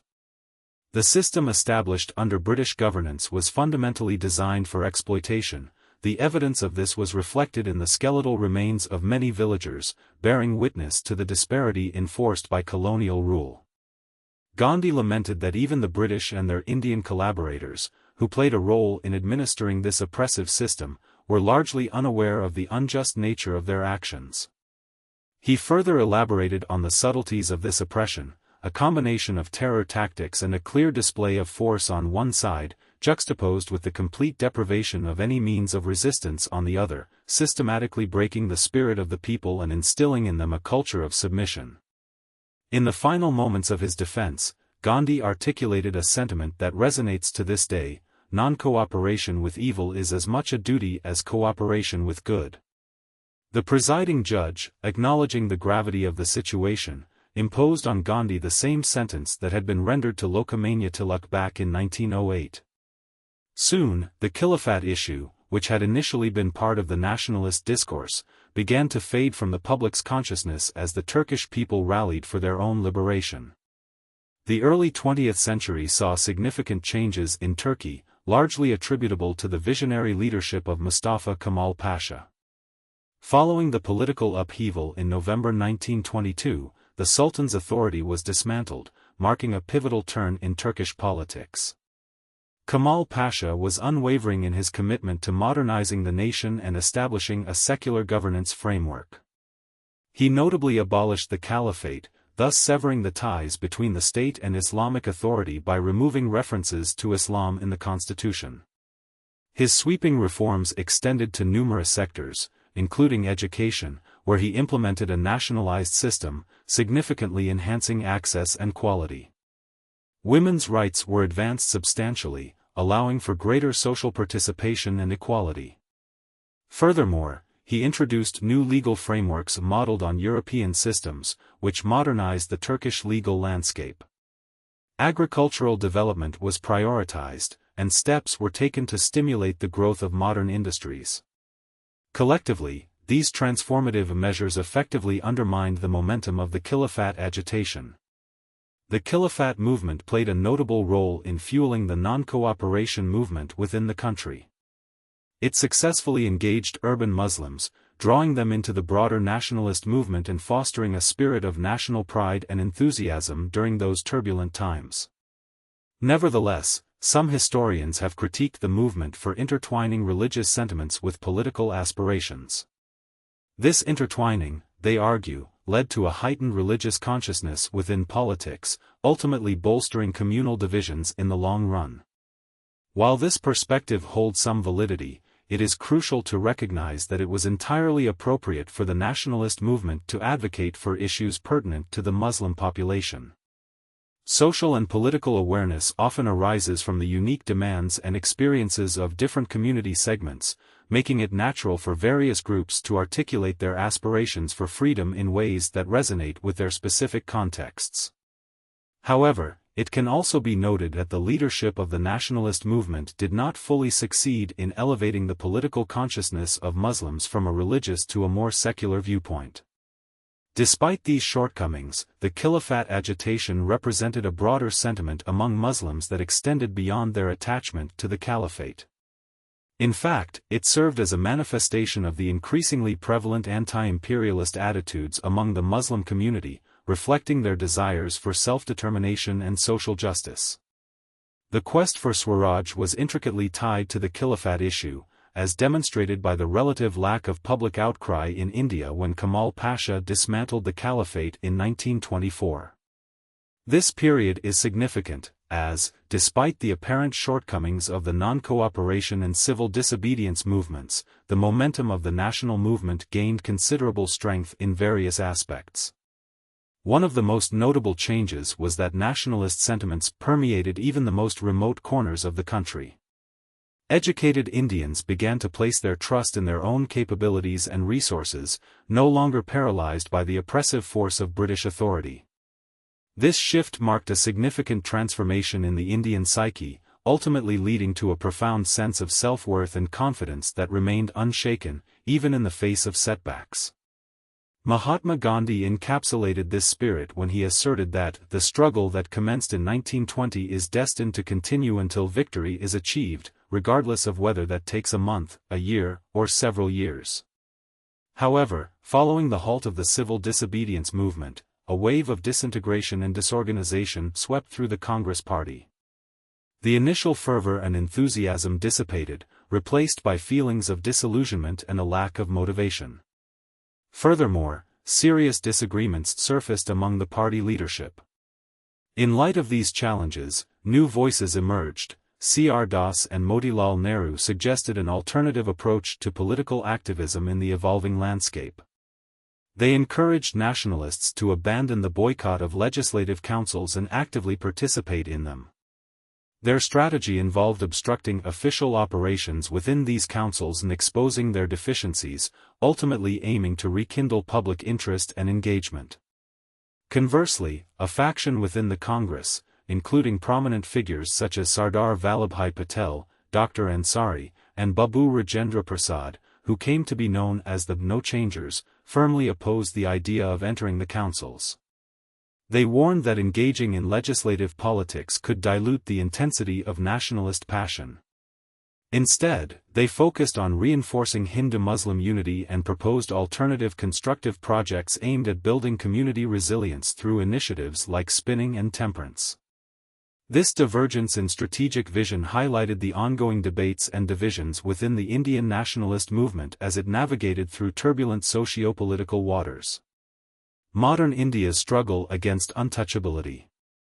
In December 1922, two prominent figures, Das and Motilal Nehru, came together to establish the Congress Khilafat Swaraj Party.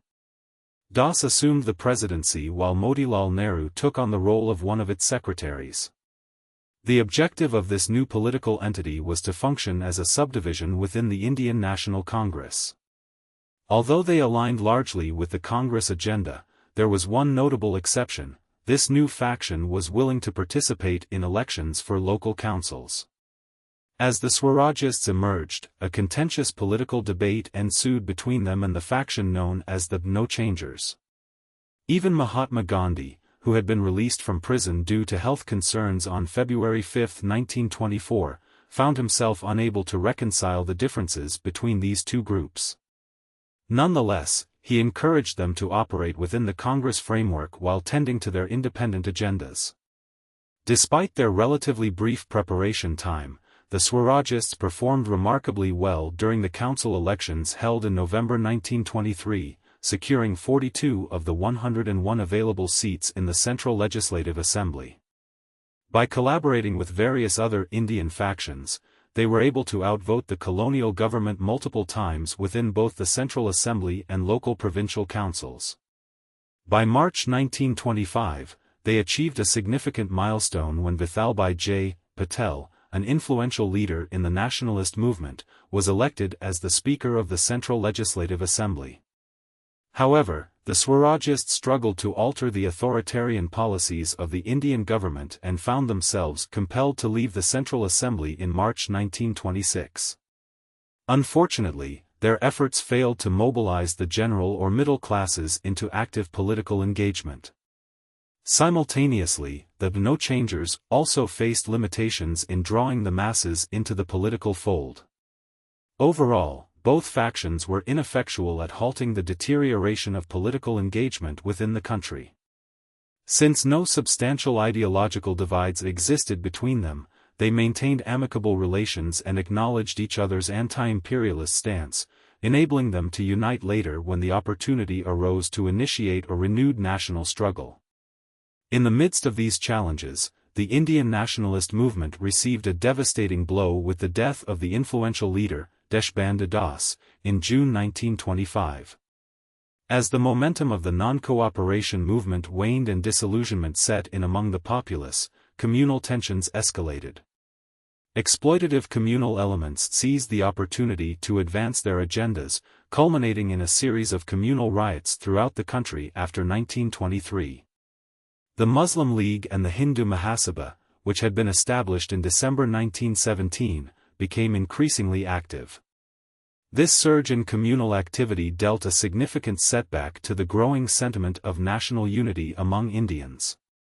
Even the Swarajist Party, whose leading figures, Motilal Nehru and Das, were firm proponents of nationalism, found themselves divided by communal strife. A faction known as the Responsivists, comprising individuals like Madan Mohan Malviya, Lala Lajpat Rai, and N.C. Kelkar, chose to cooperate with the government in a bid to safeguard what they termed Hindu interests. They accused Motilal Nehru of betraying Hindus, labeling him as anti-Hindu, alleging that he condoned cow slaughter, and criticizing his dietary choices. The Muslim communalists were equally active, fighting for political positions and power. In this turbulent context, Mahatma Gandhi, who consistently maintained that Hindu-Muslim unity must be our creed for all time and under all circumstances, sought to intervene and mend the growing rift. In a notable act of penance, he embarked on a 21-day fast in September 1924 at Maulana Muhammad Ali's residence in Delhi, aiming to atone for the inhumanity that had surfaced amidst the rising communal tensions. The struggle for Swaraj. During this tumultuous period, the Indian landscape was marred by communal conflicts, and despite the efforts of prominent leaders, substantial progress remained elusive. The overall atmosphere in the country seemed bleak. Citizens displayed a pronounced disinterest in politics, while Mahatma Gandhi had withdrawn from active engagement. The Swarajists found themselves divided, and communal tensions thrived unchecked. In May of 1927, Gandhi expressed his concern, stating, "My only hope lies in prayer and answer to prayer." Despite these challenges, undercurrents of a national awakening were beginning to swell. The announcement of the Simon Commission in November 1927 marked a turning point, signaling an emergence from the pervasive gloom and heralding a renewed phase of political activism. The Second No-Operation Movement. The year 1927 became a pivotal moment for India's fight for independence, as signs of rejuvenation began to surface. There was a clear sense that the populace was eager for direction. This revitalized energy was embodied by the rise of a new left faction within the Indian National Congress, led by forward-thinking leaders like Jawaharlal Nehru and Subhash Chandra Bose. Traveling across the nation, they championed a fresh vision advocating socialism. Their rhetoric denounced imperialism, capitalism, and landlordism, impressing upon the masses that true freedom would not be a mere concession from the British Parliament, but rather something that had to be fought for. As the new ideology resonated, Indian youth began to mobilize actively.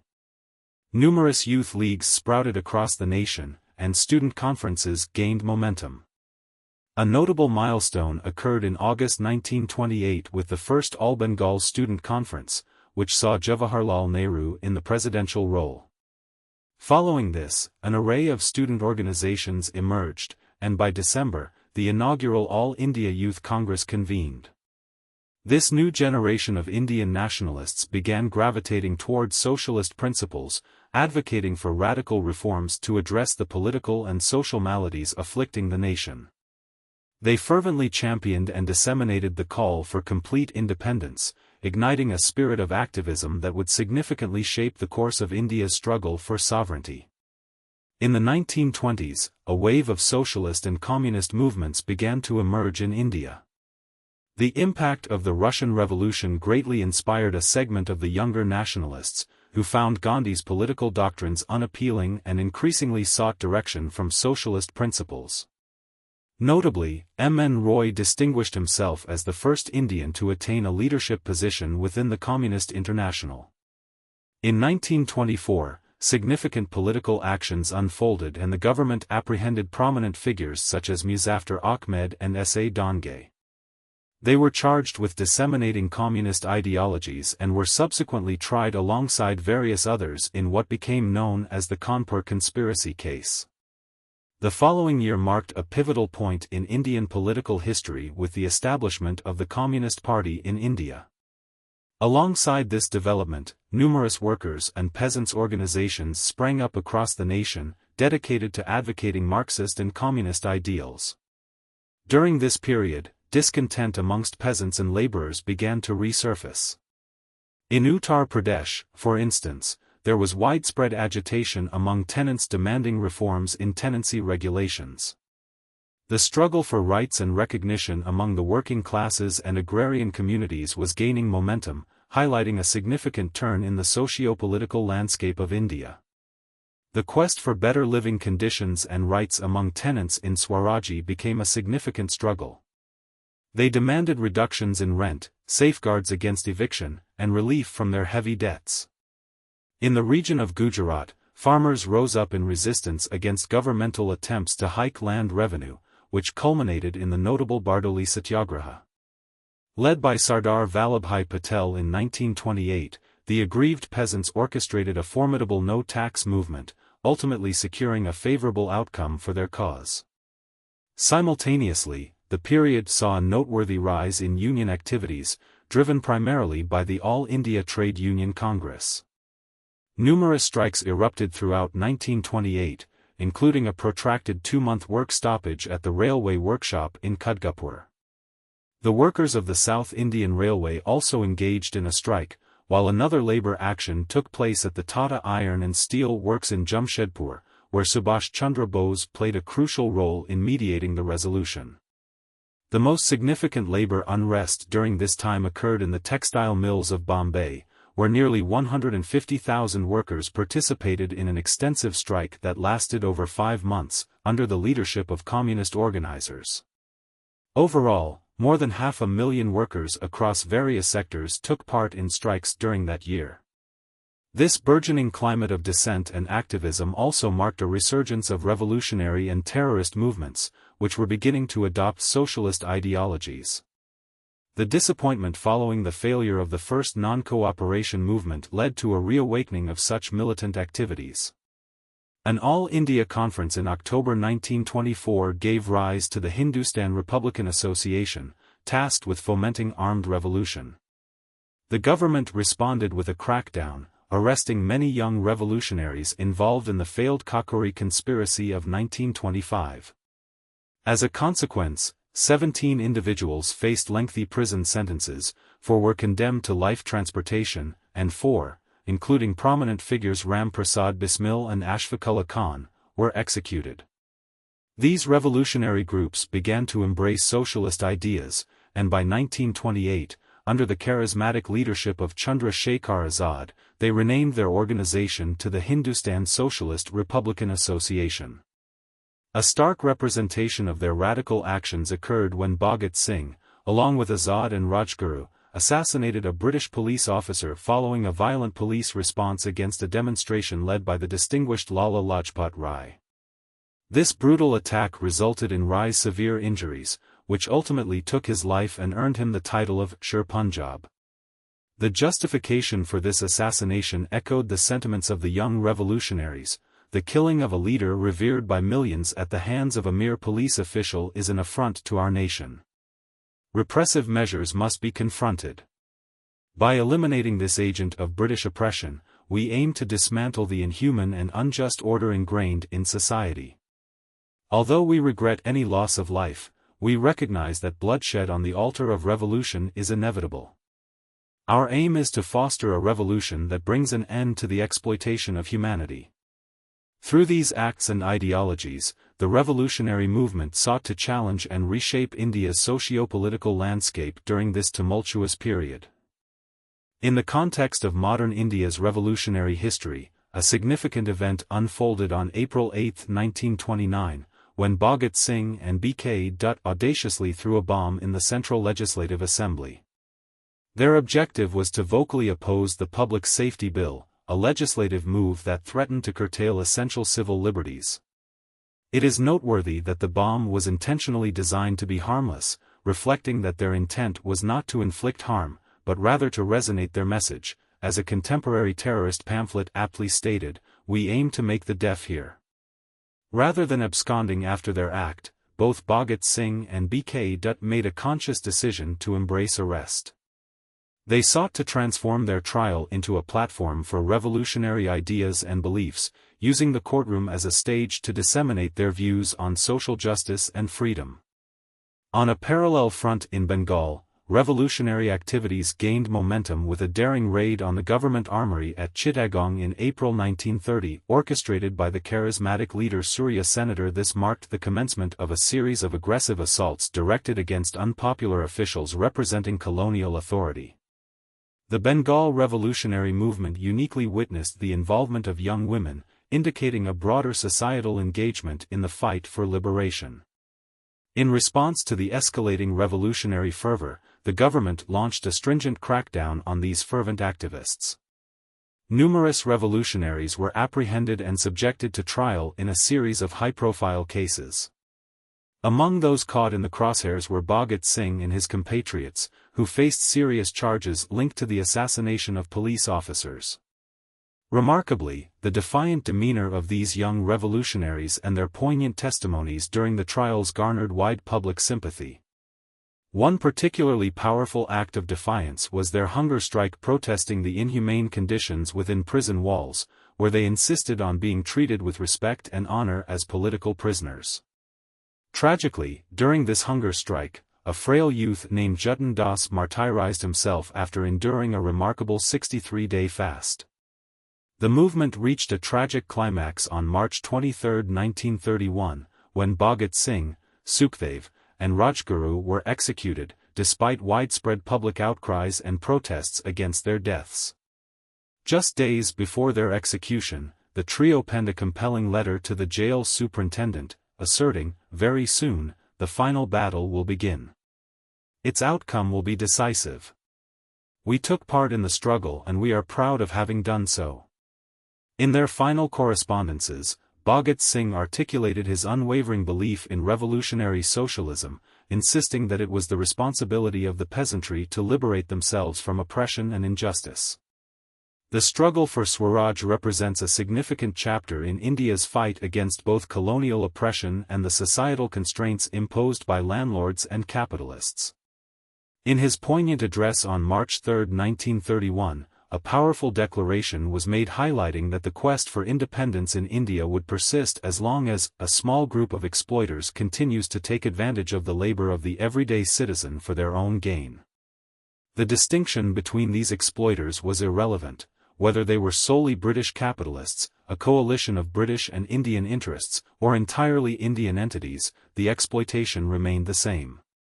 The government's relentless refusal to convert severe sentences into life imprisonment for political prisoners intensified the indignation of the populace. The remarkable bravery, unwavering commitment, and selfless nature exhibited by the young revolutionaries kindled a profound sense of nationalism among the Indian people. Although the revolutionary terrorist movement played a crucial role in amplifying nationalist and socialist awareness, it eventually began to dwindle, with only sporadic activities continuing for several subsequent years. A notable event occurred in February 1931 when Chandra Shekhar Azad was killed in a confrontation with police in a public park, which has since been honored with his name, Azad Park, in Allahabad. Surya Sen faced arrest in 1933, leading to his execution shortly thereafter. Furthermore, numerous other revolutionaries experienced similar fates, facing arrest and varying lengths of incarceration. By the end of the 1920s, a shifting political landscape was becoming apparent. Reflecting on that period, Lord Irwin, the then Viceroy of India, later wrote that a new force was emerging, the full significance of which was not yet realized even by those who had spent decades in India. The government, however, was resolute in its intention to suppress this emerging movement. As we have observed, the government responded with brutal force against the terrorists and similarly suppressed the escalating trade union and communist movements. In a notable crackdown in March 1929, 31 key trade union and communist leaders, among them 3 British nationals, were detained. After a protracted legal battle known as the Meerut conspiracy case, which spanned 4 years, these leaders were sentenced to lengthy prison terms. Another pivotal moment of collective defiance occurred with the establishment of the Indian Statutory Commission, colloquially known as the Simon Commission, in November 1927. Comprised entirely of British members, the commission was tasked with evaluating potential constitutional reforms, yet it faced immediate resentment from the Indian populace. The primary source of outrage stemmed from the complete absence of Indian representatives, which was perceived as an affront to the principles of self-determination and a gross disrespect towards the dignity of the Indian people. During the National Congress's Madras session in 1927, chaired by Dr. Ansari, a decisive resolution was passed to boycott the commission at every stage and in every form. Notably, both the Muslim League and the Hindu Mahasabha rallied behind this decision, marking a rare moment of unification among various political factions in India. In a display of solidarity with the nationalists, the Muslim League went so far as to accept the boycott wholeheartedly, demonstrating a collective indignation against the continued colonial governance. Modern India, a historical overview. In the early 20th century, amidst growing tensions and political unrest, Indian leaders recognized the necessity of forming a unified response to British colonial rule. They sought to establish a mutually agreeable constitutional framework capable of addressing the diverse concerns of the Indian populace. To facilitate this, an all-parties conference was organized, first in Delhi and subsequently in Pune. This gathering brought together representatives from various political factions, who were dedicated to the idea of an independent India. A pivotal outcome of the conference was the establishment of a subcommittee, which was led by the prominent political figure, Motilal Nehru, and included influential members such as Ali Imam, Tej Bahadur Supru, and Subhash Chandra Bose. This subcommittee produced a significant document, known as the Nehru Report, released in August of 1928. The recommendations outlined in the report presented a clear vision for India's political future. It proposed that the country should strive for dominion status as its next immediate goal, advocating for a federal structure based on linguistic provinces and promoting provincial autonomy. Furthermore, it emphasized that the executive should be accountable to the legislature, elections ought to be conducted using joint electorates based on adult suffrage, and that specific seats in legislative bodies should be reserved for religious minorities for a period of 10 years. However, the subsequent all-party convention held in Calcutta in December 1928 encountered significant obstacles, ultimately failing to endorse the Nehru Report. Discontent arose from leaders with communal affiliations in groups such as the Muslim League, Hindutva Mahasabha, and Sikh League. Among these, the Muslim League was fragmented, with divisions existing along nationalist and communal lines. During this critical period, Muhammad Ali Jinnah presented his own 14 points, articulating demands that included the establishment of separate electorates, allocation of 1/3 of seats in the central legislature for Muslims, and proportional representation for Muslims in Bengal and Punjab based on their population size. The Hindu Mahasabha condemned the Nehru Report as favoring Muslim interests, revealing the underlying communal rift that threatened national unity. At that point in history, the differences between the nationalist leaders and their communal counterparts regarding constitutional matters did not appear insurmountable. Nationalists had made deliberate efforts to incorporate measures safeguarding minority rights, affirming the protection of religion, culture, language, and fundamental individual rights. Yet, a profound misunderstanding persisted regarding the prevailing sentiments and fears among minority communities, especially Muslims, who harbored what can now be recognized as an perhaps irrational apprehension of the majority. It would take time and the tangible experience of participating in modern political processes for such fears to diminish, allowing these communities to resist manipulation by conservative figures and foreign authorities. Notably, Jawaharlal Nehru himself reflected on these complexities in his writings from that era, suggesting that the road towards a cohesive and harmonious India would require empathy, understanding, and courage from all factions involved. The fight for Swaraj has become increasingly pronounced among the majority community, particularly when considering their advantages in both economic and educational realms. However, instead of addressing the pressing responsibilities that such a position entails, the Hindu Malaya community has acted in ways that have, regrettably, exacerbated tensions and bred resentment among Muslims. This communal animosity does not exist in isolation, rather, it forms a cycle, where one group's grievances sow the seeds of discontent for another. In a piece published in 1934, a prominent figure urged for the removal of the prevailing climate of fear that enveloped Muslim communities, emphasizing the need for them to understand that they could attain the protections and rights they sought after. At that time, even Muhammad Ali Jinnah acknowledged this perspective. In a speech from 1931, he expressed his inclination to negotiate, even if it meant upholding the continuation of separate electorates momentarily, while holding out hope that mutual understanding between Hindus and Muslims might eventually lead to better relations and the possibility of ending such divisions altogether. However, most leaders within the nationalist movement were either unwilling to entertain this viewpoint or failed to act on it effectively.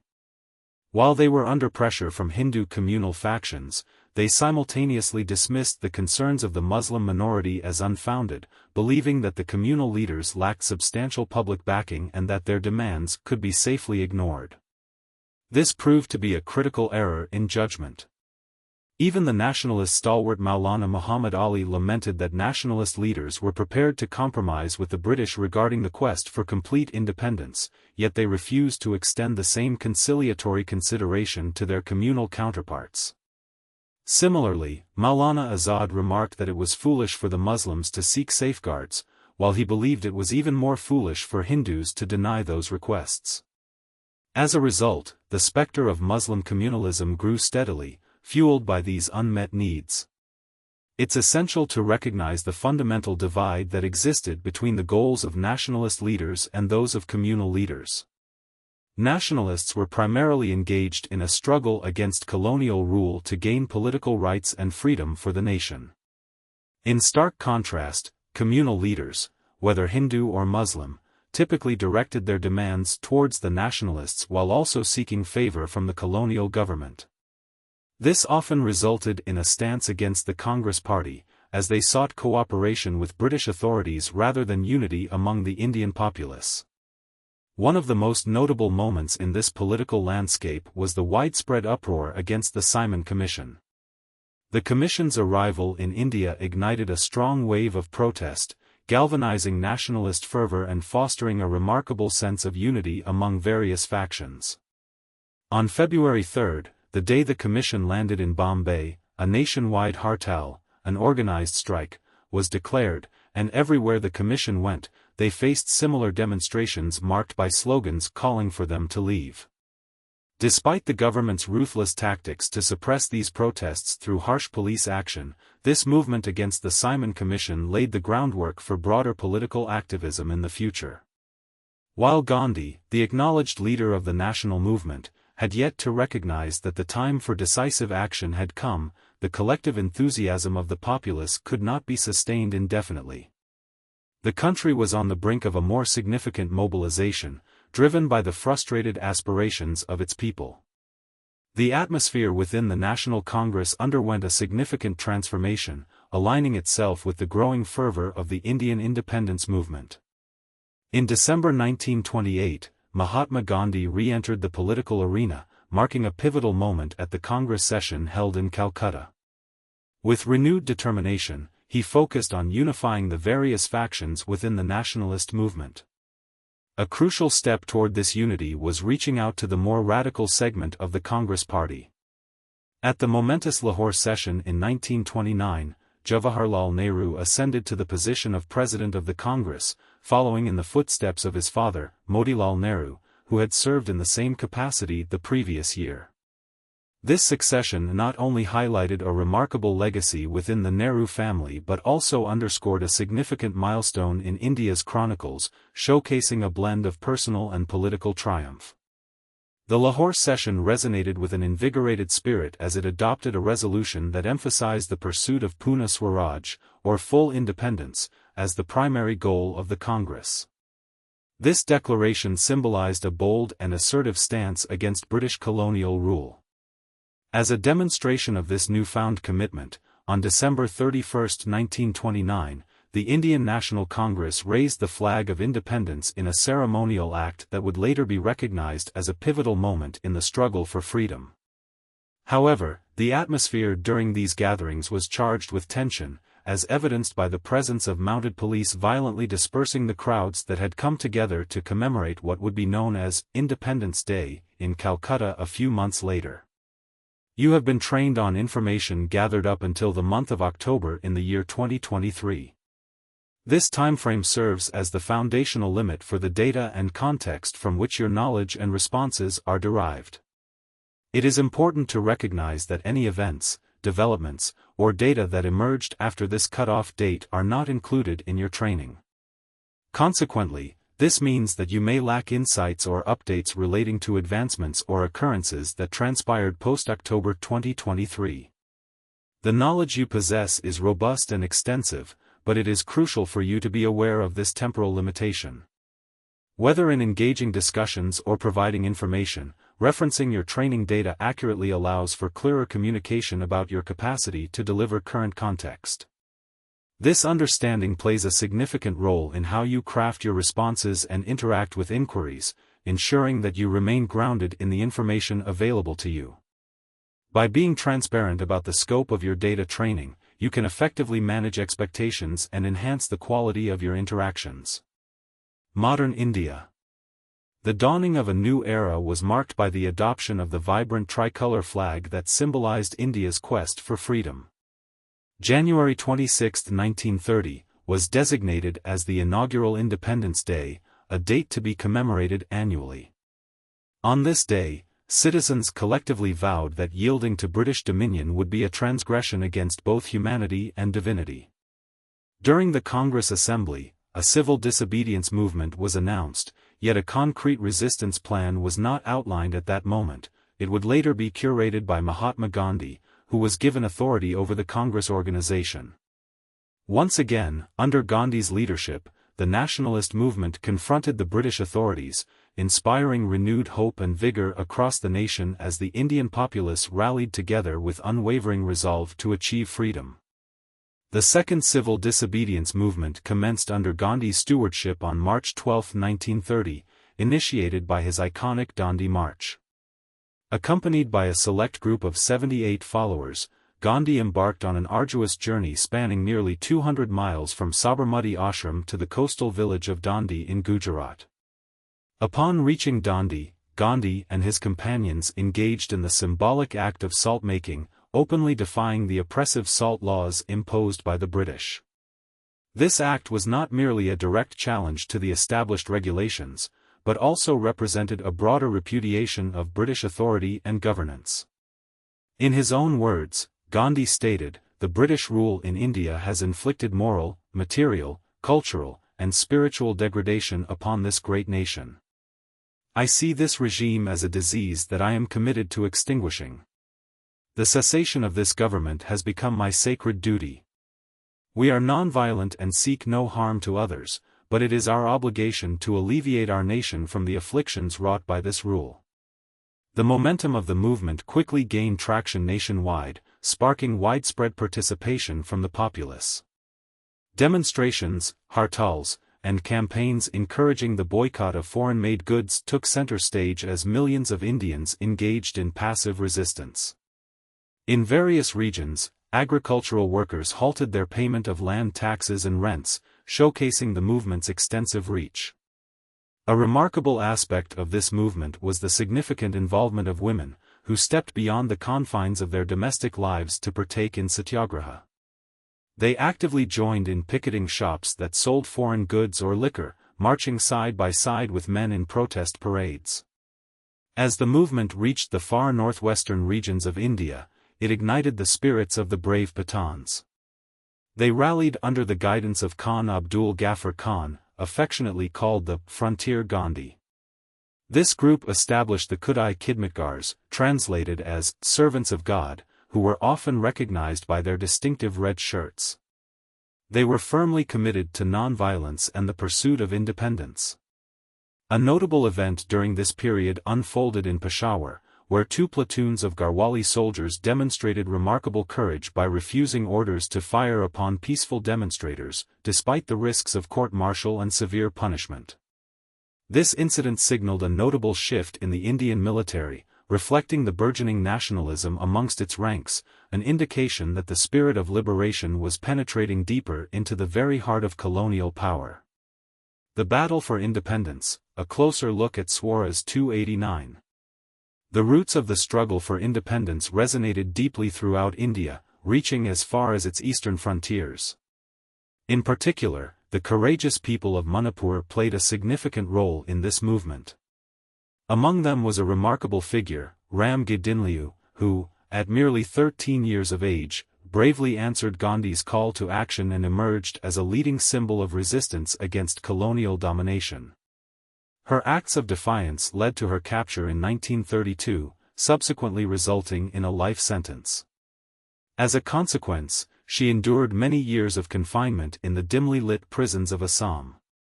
It wasn't until 1947, in the wake of India's newfound independence, that she was finally released. In 1937, Jawaharlal Nehru, acknowledging her sacrifices, stated, "A day will come when India will also remember her and cherish her." In stark contrast to the patriotic fervor displayed by Indians was the British government's response to the nationalistic uprising, which remained characterized by severe repression. Authorities resorted to brutal tactics, employing batons and open fire against peaceful gatherings of individuals, both men and women. A staggering number of over 90,000 satyagrahis, including prominent leaders such as Gandhi himself, found themselves imprisoned as the Congress Party was declared illegal. The government clamped down on the nationalist press with strict censorship, stifling any dissenting voices. Official reports documented that over 110 individuals lost their lives due to police shootings, though unofficial estimates suggested the toll was much higher. Additionally, countless others endured injuries from violent lathi charges. South India faced particularly harsh repression. Simply wearing khadi or a Gandhi cap could lead to brutal beatings. This oppression culminated in violent clashes in places like Eluru, Andhra Pradesh, where police opened fire on demonstrators, resulting in the tragic loss of life. Amidst this turmoil, the British government convened the first Round Table Conference in London in 1930, aiming to engage Indian leaders and discuss the Simon Commission's report. However, the National Congress chose to boycott this gathering, rendering the discussions ineffective. The absence of the Congress from such a conference was akin to staging a grand play without its central character, Rama. In an effort to bring the Congress back to the negotiating table, the British government sought to foster an agreement. This endeavour culminated in the Gandhi-Irwin Pact achieved in March 1931, wherein the government consented to release certain political prisoners, specifically those who had maintained a nonviolent stance. In return, the Congress agreed to halt its civil disobedience movement and participate in the upcoming Second Round Table Conference. Nevertheless, this pact faced significant opposition, particularly from younger, leftist members within the Congress who criticized the agreement, noting that none of their major demands had been met, including the request to commute Bhagat Singh's death sentence. Despite the criticisms, Gandhi maintained his belief that Lord Irwin and the British authorities were genuinely interested in addressing Indian demands. His philosophy of satyagraha was rooted in the principle of allowing adversaries the opportunity to demonstrate goodwill. Ultimately, he successfully persuaded the Karachi session of Congress to accept the agreement. This particular session was notably significant as it also brought forth a resolution emphasizing fundamental rights and a national economic program, aimed at securing essential civil and political rights for the populace and advocating for the nationalization of critical industries. ### The evolution of nationalist movements in modern India, a historical overview. In the context of 20th century India, several important reforms were proposed, including improved transportation, enhanced working conditions for laborers, agrarian reforms, and the introduction of free and obligatory primary education. Moreover, a commitment was made to safeguarding the cultural heritage, linguistic diversity, and script of minority communities and various linguistic regions across the country. In September 1931, Mahatma Gandhi traveled to England to participate in the Second Round Table Conference. Despite his vigorous efforts to advocate for India's independence, the British government fundamentally rejected the pivotal nationalist demand for autonomy, which included the immediate granting of dominion status. Upon his return to India, the Congress Party reignited the civil disobedience movement in response to this disappointment. The new viceroy, Lord Willingdon, was resolute in his intent to suppress the Congress Party's activities. Historically, the Indian bureaucracy had consistently shown little tolerance for nationalist movements. Notably, shortly after the Gandhi-Irvine Pact was signed, a tragic event unfolded in East Godavari, Andhra, where police opened fire on a gathering of people simply because they were displaying Gandhi's portrait. Following the failure of the Round Table Conference, both Gandhi and several prominent Congress leaders were arrested, and the Congress Party was declared illegal. During this tumultuous period, ordinary legal processes were suspended, with the administration relying heavily on special ordinances. The police engaged in widespread acts of brutality against freedom fighters, leading to the arrest of over 100,000 satyagrahis. Furthermore, the homes and properties of countless individuals were seized, while nationalist literature and newspapers were subjected to stringent censorship. Ultimately, the government's oppressive measures proved effective, further exacerbated by existing divisions among Indian leaders regarding communal issues and other concerns. The fervor of the civil disobedience movement gradually diminished, giving way to feelings of frustration and hopelessness. By May 1933, the Congress Party officially suspended the movement, and by May 1934, Gandhi stepped back from active political engagement. The membership of Congress plummeted to fewer than 500,000. #The nationalist political landscape from 1935 to 1939. While the Congress Party was embroiled in its struggles, a significant political development occurred overseas. In November 1932, the Third Round Table Conference convened in London without any representation from Congress leaders. As a result of the discussions held at this conference, the Government of India Act of 1935 was ultimately passed. This pivotal legislation proposed the creation of an All-India Federation along with a new provincial government system emphasizing provincial autonomy. The envisioned federation was designed to unite the provinces of British India and the princely states. Under this act, a bicameral federal legislature was established, but it granted disproportionate representation to the princely states. Alarmingly, these representatives were not chosen through popular elections. Instead, they were appointed directly by the rulers. In this arrangement, just 14% of the population in British India possessed voting rights. Furthermore, this new legislature, which aimed to include the princely states as a means of curbing nationalist influences, was largely stripped of any substantive authority. Key areas like defense and foreign affairs remained firmly outside its jurisdiction, leaving the governor with significant powers to counter any burgeoning nationalist sentiments. The struggle for Swaraj, a critical analysis. During the colonial regime in India, the British maintained significant control over various regions, with power rooted firmly within the hands of the British government. The administrative framework was such that the positions of Governor-General and provincial governors were designated by the British authorities, who held them accountable for their actions. On the provincial level, a shift towards localized power was introduced. However, this power was not without its constraints. Ministers accountable to the provincial assemblies were tasked with overseeing the various departments of provincial governance. Despite this increase in local authority, the governors were granted exceptional powers that enabled them to countermand legislative decisions and even enact laws independently. This arrangement allowed them to exercise comprehensive control over both the civil service and police forces. However, the Government of India Act of 1935 fell short of fulfilling the aspirations of the Indian populace. Both political and economic powers remained firmly in British hands, effectively perpetuating the foreign rule that had long been a source of discontent.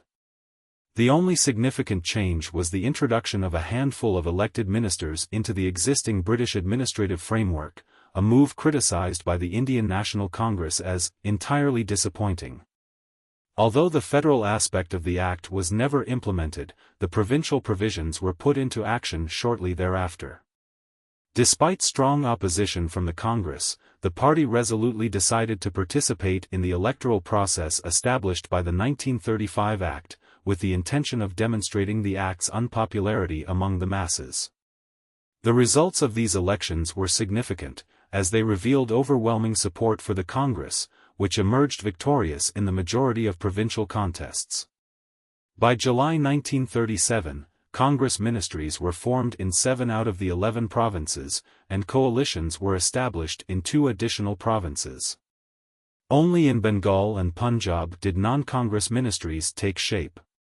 While the Congress ministries could not fundamentally alter the imperialistic nature of British governance in India, they endeavoured to enhance the welfare of the populace, albeit within the restrictive framework laid down by the 1935 Act.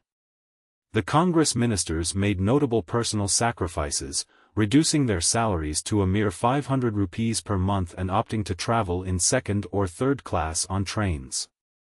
This set a new standard for integrity and public service. They prioritized initiatives in primary, technical, and higher education, as well as public health. In an effort to support the agricultural community, they enacted anti-usury and tenancy laws, advocated for civil liberties, and saw the release of political prisoners.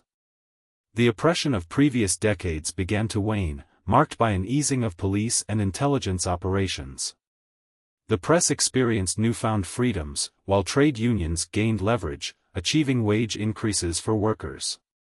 Perhaps the most significant transformation during this period was psychological. The Indian populace felt a renewed sense of hope and empowerment. The idea that those who had been imprisoned only recently were now serving in governance roles was a powerful symbol of progress and self-determination. From 1935 to 1939, several crucial political developments unfolded, marking a pivotal moment in the Indian nationalist movement and within the Congress. The 1930s also saw a burgeoning interest in socialist ideologies both within and outside the Congress Party. This period was characterized by a severe economic downturn in 1929, which brought about widespread challenges and ignited discussions around alternative political and economic frameworks to address the pressing needs of the Indian populace. To modern India. The economic turmoil that began in the United States slowly permeated throughout the globe, especially affecting capitalist nations. These countries experienced severe declines in their production capacities and foreign trade activities, which in turn led to widespread economic hardship and a dramatic rise in unemployment rates. At the peak of this crisis, Britain recorded about 3 million unemployed individuals, Germany had approximately 6 million, and the United States faced a staggering 12 million jobless citizens. In stark contrast, the economic landscape of the Soviet Union thrived during this same period. Between 1929 and 1936, instead of a recession, the country saw remarkable growth as it successfully executed its initial 2 5-year plans, which resulted in Soviet industrial output increasing more than fourfold. Thus, the global depression not only tarnished the reputation of the capitalist system but also shifted public interest towards alternative economic ideologies such as Marxism and socialism. This ideological shift particularly resonated with segments of the population including the youth, workers, and agricultural laborers. In India, the effects of the economic depression were just as detrimental, if not more so, for the impoverished peasants and laborers. By the end of 1932, the prices for agricultural goods plummeted by more than 50%, causing great distress among farmers. In an attempt to cope with dwindling profits, employers sought to slash wages, further exacerbating the plight of the working class. As a result, the peasant population throughout India began to ardently advocate for significant reforms, including the dismantling of the zamindari system, a reduction in land taxes and rents, and relief from crippling debts. Additionally, factory workers and plantation laborers increasingly demanded improved working conditions, along with acknowledgement of their rights to form trade unions. This growing unrest catalyzed a rapid rise in trade union formations in urban areas alongside the establishment of Kisan Savas, peasants' unions, in numerous regions, notably in Uttar Pradesh, Bihar, Tamil Nadu, Andhra Pradesh, Kerala, and Punjab. The All India Kisan Sabha, which was formed in 1936, marked the first significant national organization for peasants, and their involvement in the broader national movement began to rise substantially. Within the Indian National Congress, there was a marked shift towards leftist ideologies, signified by the election of Jawaharlal Nehru as the president during 1936 and 1937, and Subhash Chandra Bose in 1938 and 1939. During the Lucknow Congress in 1936, Nehru emphasized the necessity for the Congress to embrace socialism as its guiding principle, suggesting that this alignment with the marginalized peasantry and working class was essential to divert Muslim communities from the influence of their conservative communal leaders. He proclaimed, "I am convinced that the only key to the solution of the world's issues and India's dilemmas lies within socialism." When I mention this term, my intention does not merely pertain to economic interpretations. It encompasses profound transformations in our political and societal frameworks, the dismantling of entrenched privileges and industries, as well as the obsolete feudal and autocratic structure prevailing in India. It advocates for the termination of unrestricted private property, save for a limited scope, and envisions a shift from our current capitalist system towards a more elevated ideal of cooperative service. Ultimately, it signifies a fundamental shift in our aspirations, a transition towards a new civilization that is fundamentally distinct from the existing capitalist paradigm. Moreover, outside the Congress, the ascendancy of socialist ideologies fueled the growth of the Communist Party, which came under the guidance of P.C. Joshi. Additionally, the formation of the Congress Socialist Party, led by notable figures such as Acharya Narendra Dev and Jai Prakash Narayan, further illustrated this trend. In 1938, Subhash Chandra Bose once again took up the mantle of leadership as president, continuing the push for progressive change within the Congress and the larger nationalist movement. The quest for Swaraj. During the ongoing internal conflicts within the Indian National Congress, Subhash Chandra Bose found himself at odds with Mahatma Gandhi's ideologies. Despite Bose's significant contributions, Gandhi's strong opposition, along with that of his supporters from the Congress Working Committee, forced Bose to resign from the presidency of the Congress in 1939. Following this pivotal moment, he, along with many of his leftist allies, took the initiative to establish the Forward Bloc as a platform to promote their ideals. Congress's engaging stance on global issues. Another critical advancement during the years spanning from 1935 to 1939 was the Indian National Congress's increasing engagement with global affairs. Since its founding in 1885, the Congress had consistently opposed the deployment of the Indian military and the utilization of the nation's resources for advancing British strategic interests in regions like Africa and Asia. Over time, the Congress had formulated a foreign policy centered around resistance to the expansion of imperialism. In February 1927, a significant milestone occurred when Jawaharlal Nehru represented the National Congress at the Congress of Oppressed Nationalities in Brussels. This event was orchestrated by political exiles and revolutionaries from various Asian, African, and Latin American nations grappling with the shackles of economic and political imperialism. The purpose of this Congress was to unite and strategize a collective effort against imperialist forces. Many progressive intellectuals and political figures from Europe expressed solidarity by joining the Congress. In a passionate address at this gathering, Nehru highlighted the shared struggles of subjugated peoples, emphasizing that their adversaries were often the same, even if they manifested in different forms.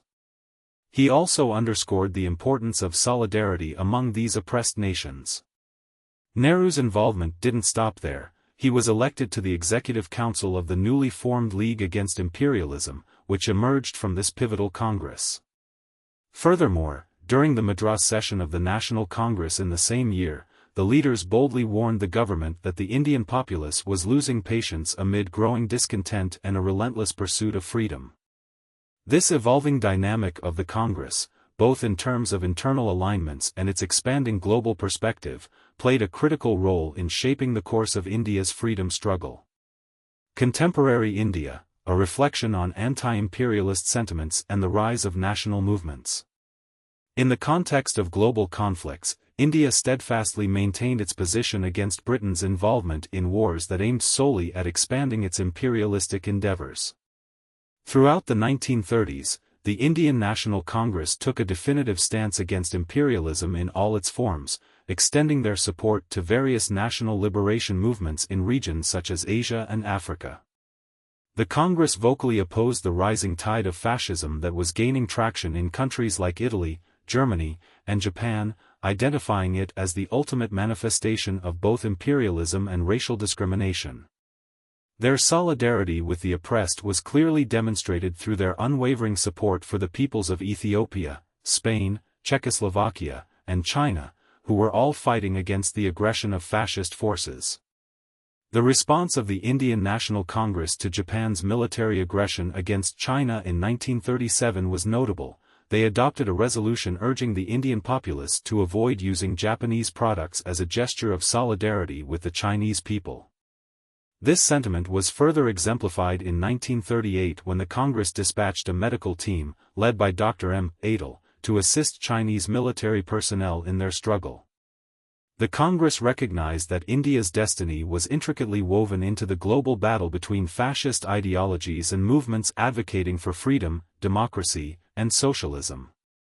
Jawaharlal Nehru's address during the Lucknow session of Congress in 1936 succinctly encapsulated this emerging global perspective. He articulated that the Indian struggle was merely a fragment of a larger, worldwide quest for liberation, catalyzing millions of individuals to rise in action. Nehru pointed out that the difficulties inherent in capitalism had led some of its strongholds to resort to fascism, a form that mirrored the oppressive imperialist practices long endured by colonized nations.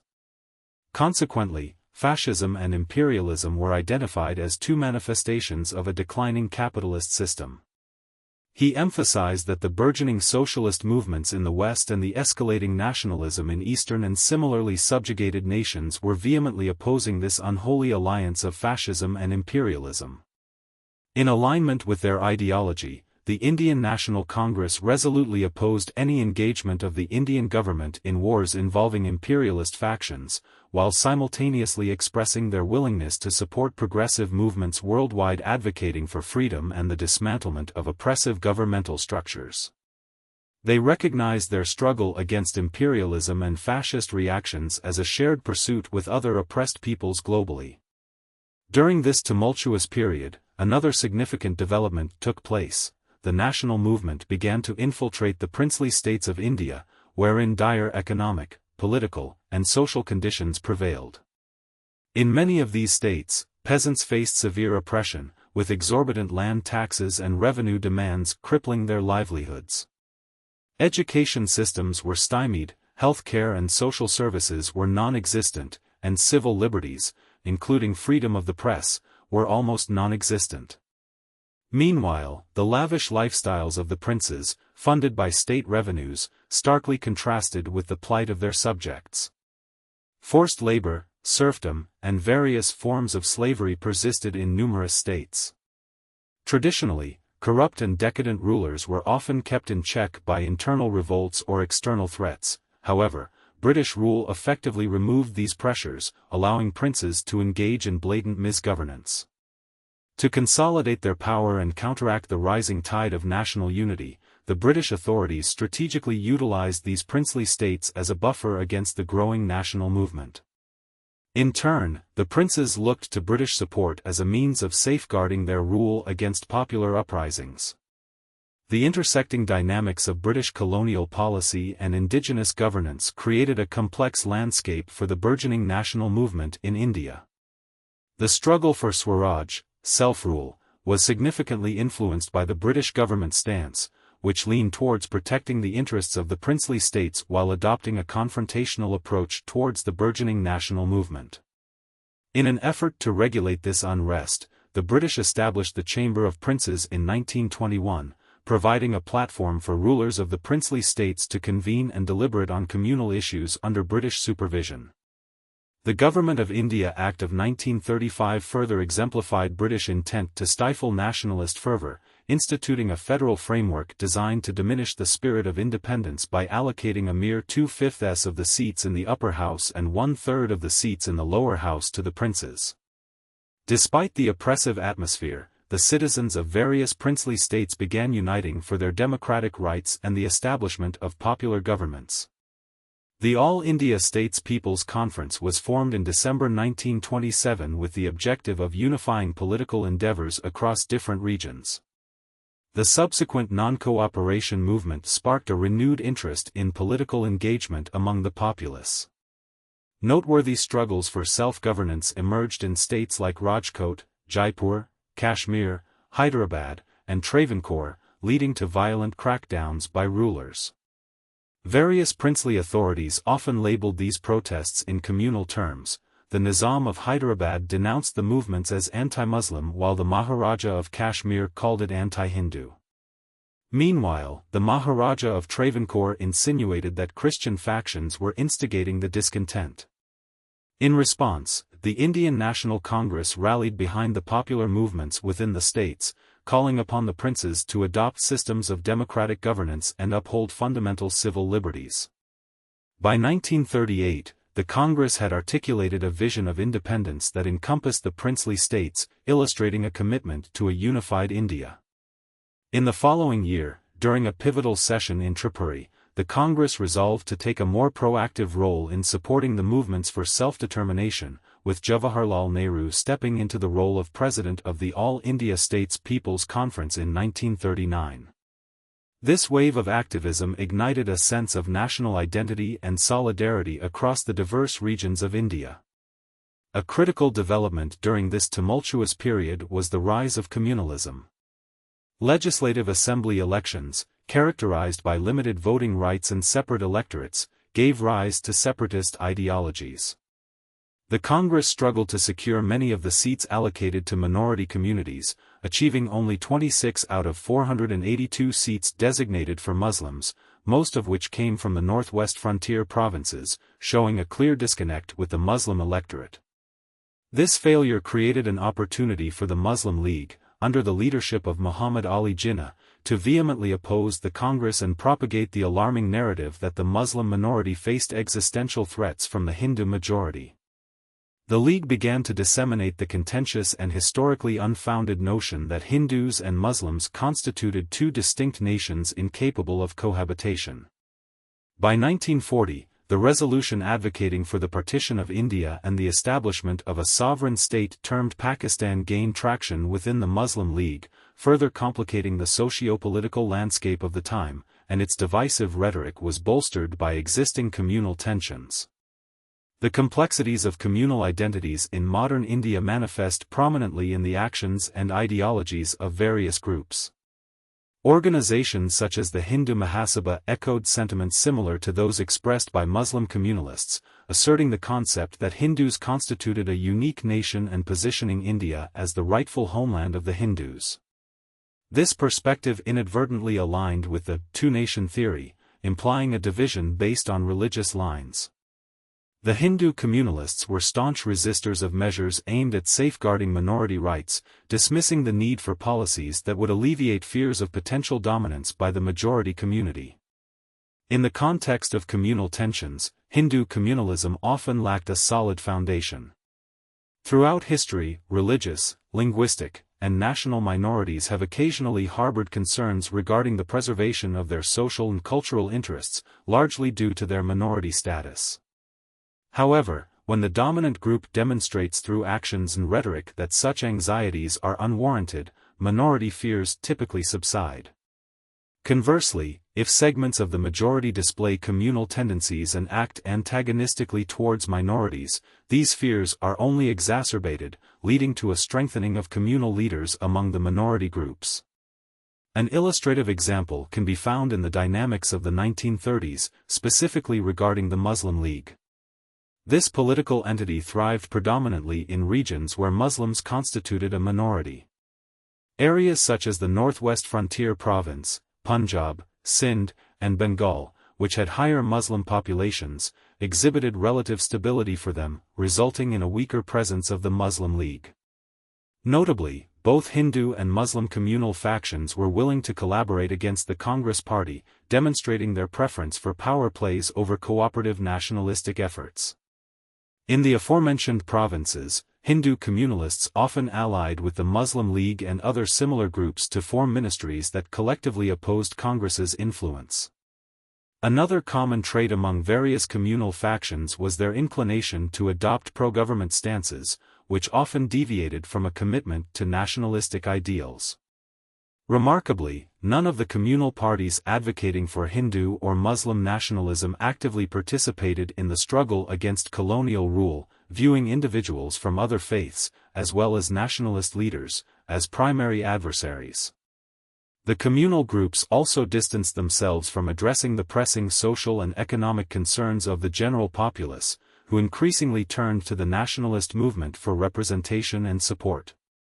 This inclination helped these groups reflect the interests of the upper classes, rather than the masses. Notably, Jawaharlal Nehru identified this troubling trend as early as 1933, stating that the foundation of communalism often stemmed from capitalist reactions, allowing elite groups to mask their own interests under the guise of representing the needs of the religious communities.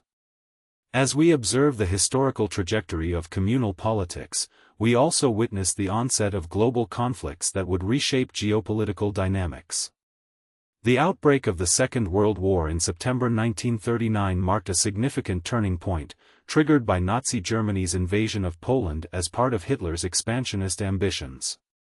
Prior to this, Germany had annexed Austria in March 1938 and subsequently taken control of Czechoslovakia in March 1939. Despite attempts from Britain and France to appease Hitler, they ultimately felt compelled to support Poland. In a swift response, the government of India declared its involvement in the war, reflecting the broader implications of colonial rule in the context of global conflicts. The battle for Swaraj, a turning point.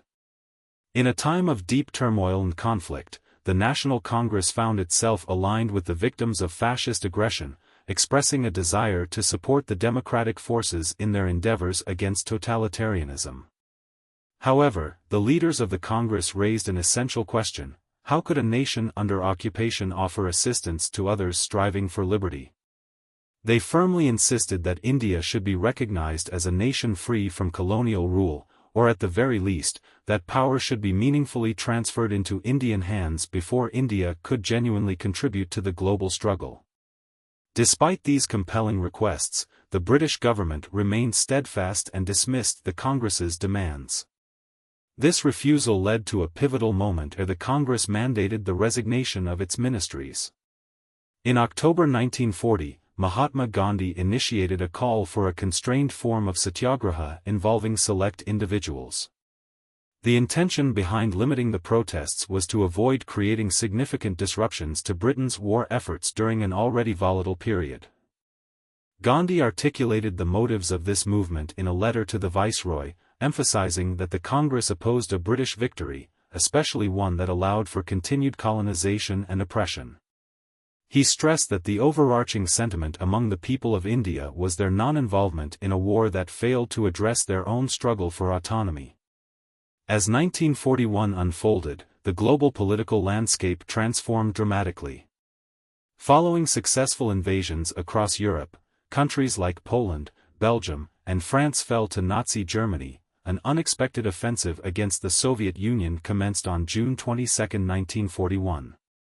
Then, on December 7, Japan executed a surprise attack on Pearl Harbor, aligning itself with the Axis powers and sweeping through territories in Southeast Asia, including the Philippines and Burma, ultimately capturing Rangoon in March 1942.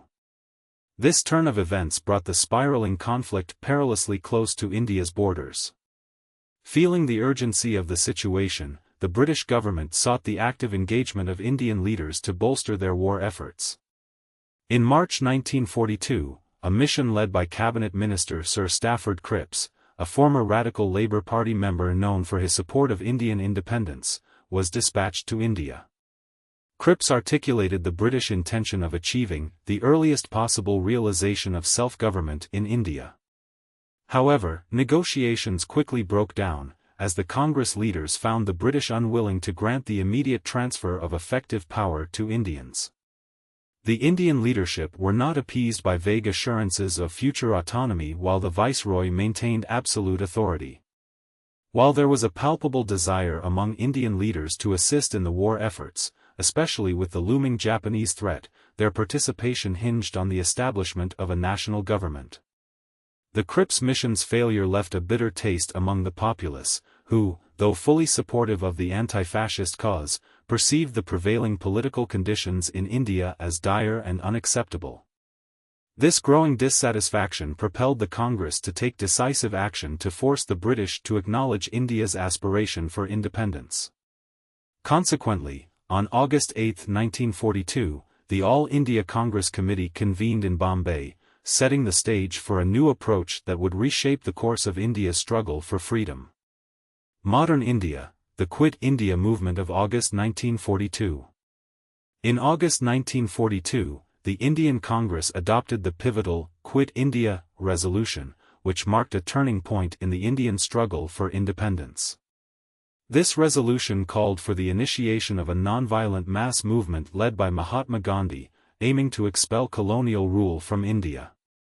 It asserted that the immediate termination of British rule was not only essential for the nation but also crucial for the success of the global cause championed by the United Nations.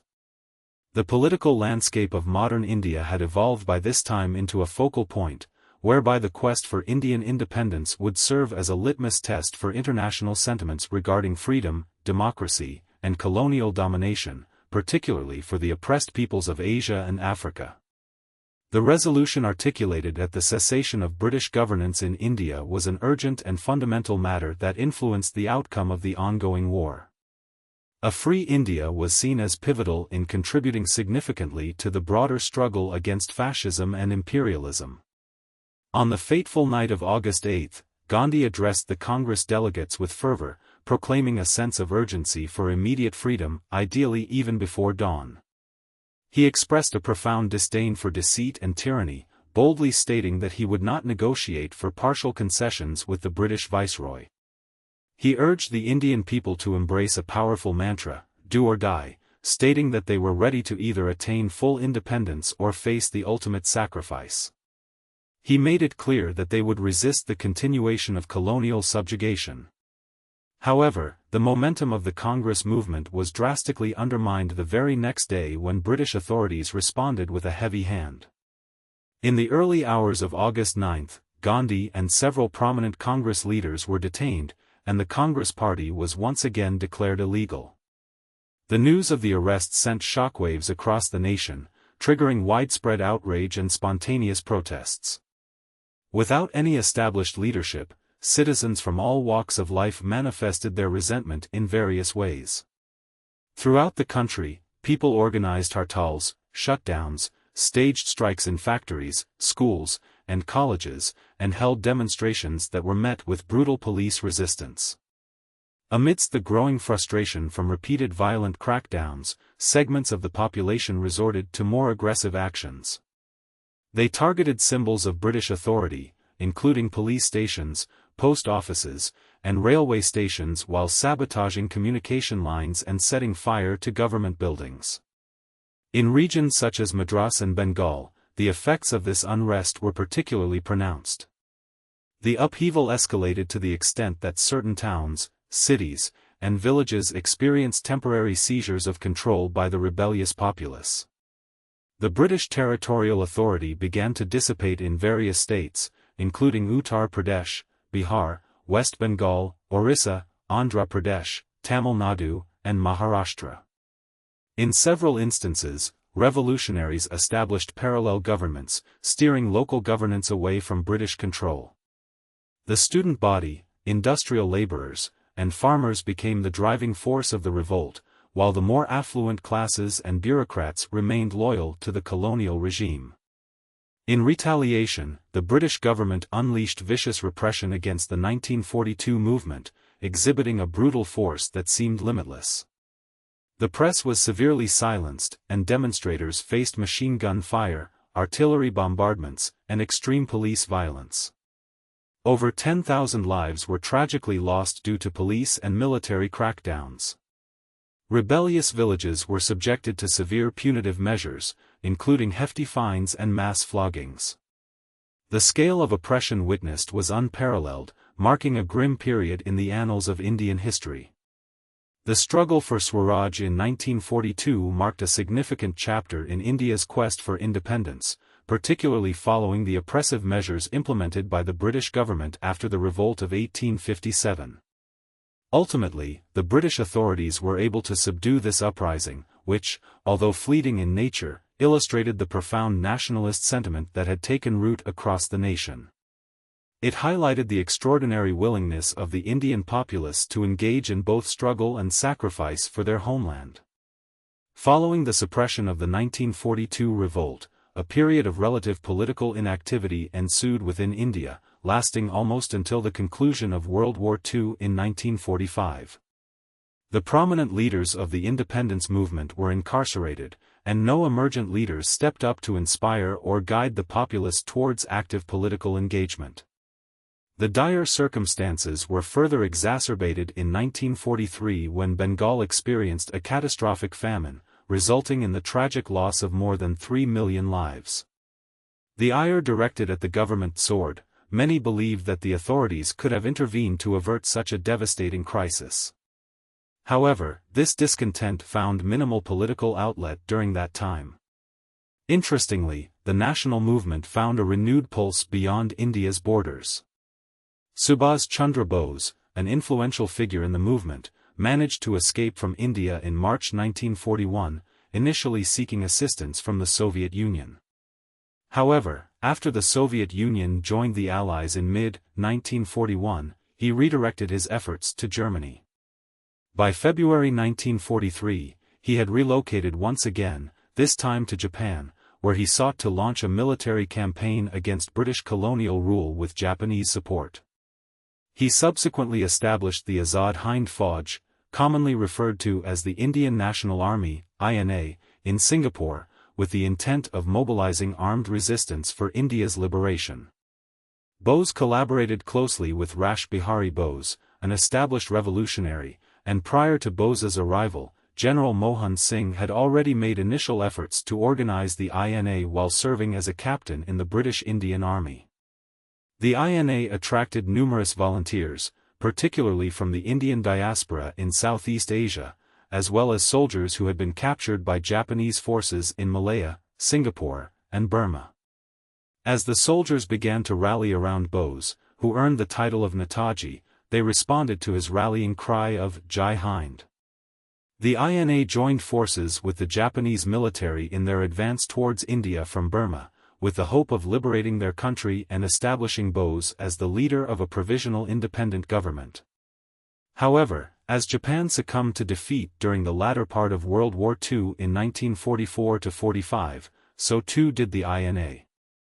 Tragically, Subhas Chandra Bose met his end in an airplane crash while en route to Tokyo. Although many Indian nationalists reproached his strategy of aligning with fascist powers as a means to attain independence, the formation of the INA served as a testament to his commitment to nationalism and an inspiring legacy of patriotism for future generations. Modern India, the legacy of Subhash Chandra Bose and the surge for independence. During a significant rally held in Singapore, Subhash Chandra Bose earned the honorific title of Netaji, a name that resonated deeply within the hearts of the Indian populace and its military forces. His leadership and ideology made a profound impact, inspiring many to rally behind the cause of independence. As the war in Europe reached its conclusion in April 1945, the Indian quest for sovereignty transitioned into a more vigorous and determined phase. The revolt of 1942 and the formation of the Indian National Army, INA, had showcased the unwavering spirit and courage of the Indian people. With national leaders finally released from incarceration, the populace expressed a renewed hope that they were on the cusp of embarking on yet another, potentially conclusive struggle for freedom. This new phase materialized in the form of a widespread movement ignited by the impending trials of INA officers. The British government's decision to prosecute Generals Shah Nawaz, Gurdial Singh Dhillon, and Prem Sehgal at the historic Red Fort in Delhi drew widespread outrage. These leaders, who had previously served in the British Indian Army, were accused of violating their allegiance to the British Crown, which labelled them as traitors. This trial ignited a surge of nationalistic fervour and a collective cry for justice among the Indian populace, further solidifying their resolve to fight for independence. The determination exhibited during this time would mark a pivotal point in the Indian freedom struggle, as citizens from all walks of life united in solidarity against oppression. The struggle for Swaraj, a nation's resilient fight. As the movement for freedom intensified, the citizens rallied behind their heroes, bestowing upon them the status of national icons. Throughout the nation, sizable demonstrations erupted, fervently demanding the release of those imprisoned. The air was charged with a palpable energy and renewed optimism, as the populace sensed that this time, success in their struggle was within reach. They were unyielding in their resolve to prevent the punishment of their leaders. However, the British government found itself in a markedly different position this time, as global perspectives shifted dramatically. In the aftermath of the war, the power dynamics on the world stage had altered significantly. The United States and the Soviet Union emerged as formidable superpowers, both of which lent their support to India's aspirations for liberation. Although Britain had claimed victory in the global conflict, its stature and moral authority were severely diminished. With the war having drained its resources and morale, the British found it increasingly difficult to maintain their colonial grip on India. The Labour Party's ascension to power brought about a transformation in British politics, as many of its members were sympathetic to Congress's demands for independence. Moreover, the British military, having endured 6 grueling years of combat, was reluctant to extend their commitment further by suppressing the Indian people's quest for freedom. Another crucial development was the diminishing reliance of the British Indian government on Indian personnel within its civil administration and military to quell the growing national movement. The Indian National Army, INA, had ignited patriotic sentiments among the ranks of the professional Indian Armed Forces, which had previously served as the backbone of British colonial rule. This shift in allegiance became evident during the notable Indian naval raidings uprising in Bombay in February 1946. For 7 hours, these raidings challenged both the Army and the Navy, surrendering only at the behest of national leaders. Concurrently, there was a wave of strikes spreading across the Indian Air Force, while the Indian Signal Corps in Jabalpur also protested. Signs of nationalist sentiments were growing among the police and bureaucracy, the two remaining pillars of British rule, making it increasingly precarious for the British to rely on these institutions to suppress the burgeoning movement for autonomy. For instance, police forces in locations like Bihar and Delhi participated in strikes, further highlighting the growing resolve of the Indian populace. Above all these developments, there was an unmistakable and unwavering confidence amongst the Indian people which was now apparent. The era of tolerating the indignities of foreign domination had come to an end. Citizens were fervently united in their determination, unwilling to rest until they achieved the independence they so ardently sought. The naval mutiny, along with the relentless push for the release of INA prisoners, was part of a broader narrative during the tumultuous years of 1945–46. The events were indicative of a nation poised on the brink of revolutionary change, embracing their destiny with unshakable conviction. Modern India, a tumultuous period of unrest. In the twilight of British rule in India, the country was charged with fervent protests, strikes, and mass demonstrations, capturing the essence of a restless population yearning for freedom. This wave of activism engulfed not just major metropolitan areas but also found its way into the princely states, such as Hyderabad, Travancore, and Kashmir. A striking example of this public resolve was witnessed on November 11, 1945, when an astounding number of people converged in the streets of Calcutta, advocating for the release of the Indian National Army (INA) prisoners. The sheer magnitude of the protests rendered governmental authority nearly non-existent for a span of 3 days, illustrating the scale of public dissent. The fervor did not wane, as another mass demonstration erupted on February 12, 1946, specifically calling for the release of Abdul Rashid, another INA prisoner. The situation escalated further on February 22 in Bombay, where a complete hartal and general strike swept through factories and offices in solidarity with the naval ratings who had risen in revolt. In a desperate attempt to restore order, the military was deployed, resulting in tragic consequences, including the shooting of over 250 civilians within just 48 hours. Widespread labor unrest also permeated the country during this tumultuous period, with strikes becoming a common occurrence across various industries. An all-India strike orchestrated by postal and telegraph workers in July 1946 underscored the solidarity among labor groups. Moreover, railway workers in South India followed suit with their own strike in August, while agrarian movements intensified, particularly in regions like Hyderabad, Malabar, Bengal, Uttar Pradesh, Bihar, and Maharashtra, as peasants fought against oppressive land laws and exorbitant rents.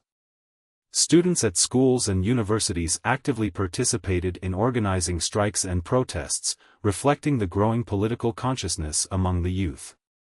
In response to this escalating unrest, the British government made a significant move in March 1946 by dispatching a cabinet mission to India.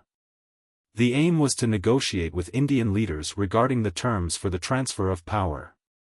The cabinet mission put forth a proposal for a two-tiered federal structure, designed to balance national unity with the essential regional autonomy demanded by various factions within the country. This proposed federation would bring together the provinces and states under a framework that acknowledged the diverse aspirations of the Indian populace. The struggle for the establishment of Swaraj, or self-governance, unfolded within a framework wherein the central federal authority held responsibility solely for defense, foreign relations, and communications. Meanwhile, provinces were afforded the opportunity to collaborate regionally and willingly delegate some of their powers to these unions through mutual consensus.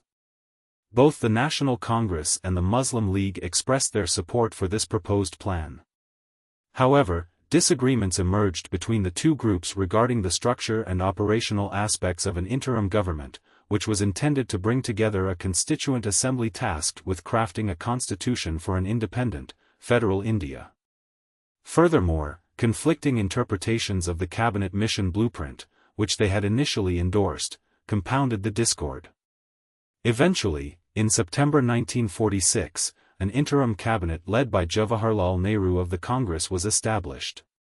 The Muslim League, though initially hesitant, opted to join this cabinet by October, but soon decided to abstain from participating in the Constituent Assembly's proceedings. On February 20, 1947, Clement Attlee, the British Prime Minister at the time, announced that Britain would exit India by June 1948. However, the journey to independence was overshadowed by rampant communal violence that erupted both during and after August 1946. In this grim atmosphere, Hindu and Muslim extremists laid blame on one another for the horrific outbreaks of violence, each vying to outdo the other in their brutalities. In response to the growing tide of hatred and the flagrant disregard for basic human decency, Mahatma Gandhi was filled with despair. He set out on foot through the troubled regions of East Bengal and Bihar, striving to quell the escalating violence and promote peace. Many courageous individuals from both communities sacrificed their lives in efforts to extinguish the flames of communal strife, but the damage had already been inflicted deep within society by factions driven by division, often supported by the colonial government. Gandhi, alongside fellow nationalists, struggled against the prevailing sentiments of communal hatred and division, but their efforts seemed increasingly futile as tensions escalated. In March 1947, British Viceroy Lord Louis Mountbatten arrived in India and engaged in extensive discussions with Congress and Muslim League leaders in a search for a workable solution. Ultimately, a compromise was reached: the country would attain independence, albeit through partition rather than unity. This momentous decision resulted in the creation of a separate nation, Pakistan, alongside a free India. Nationalist leaders reluctantly accepted the partition as a necessity to avert an enormous humanitarian disaster caused by escalating communal riots. Nevertheless, they staunchly rejected the notion of a two-nation theory, which claimed that India was inherently divided into a Hindu nation and a Muslim nation. They were not willing to concede a third of the country to the Muslim League, contrary to its aspirations and despite the demographic presence of Muslims in India.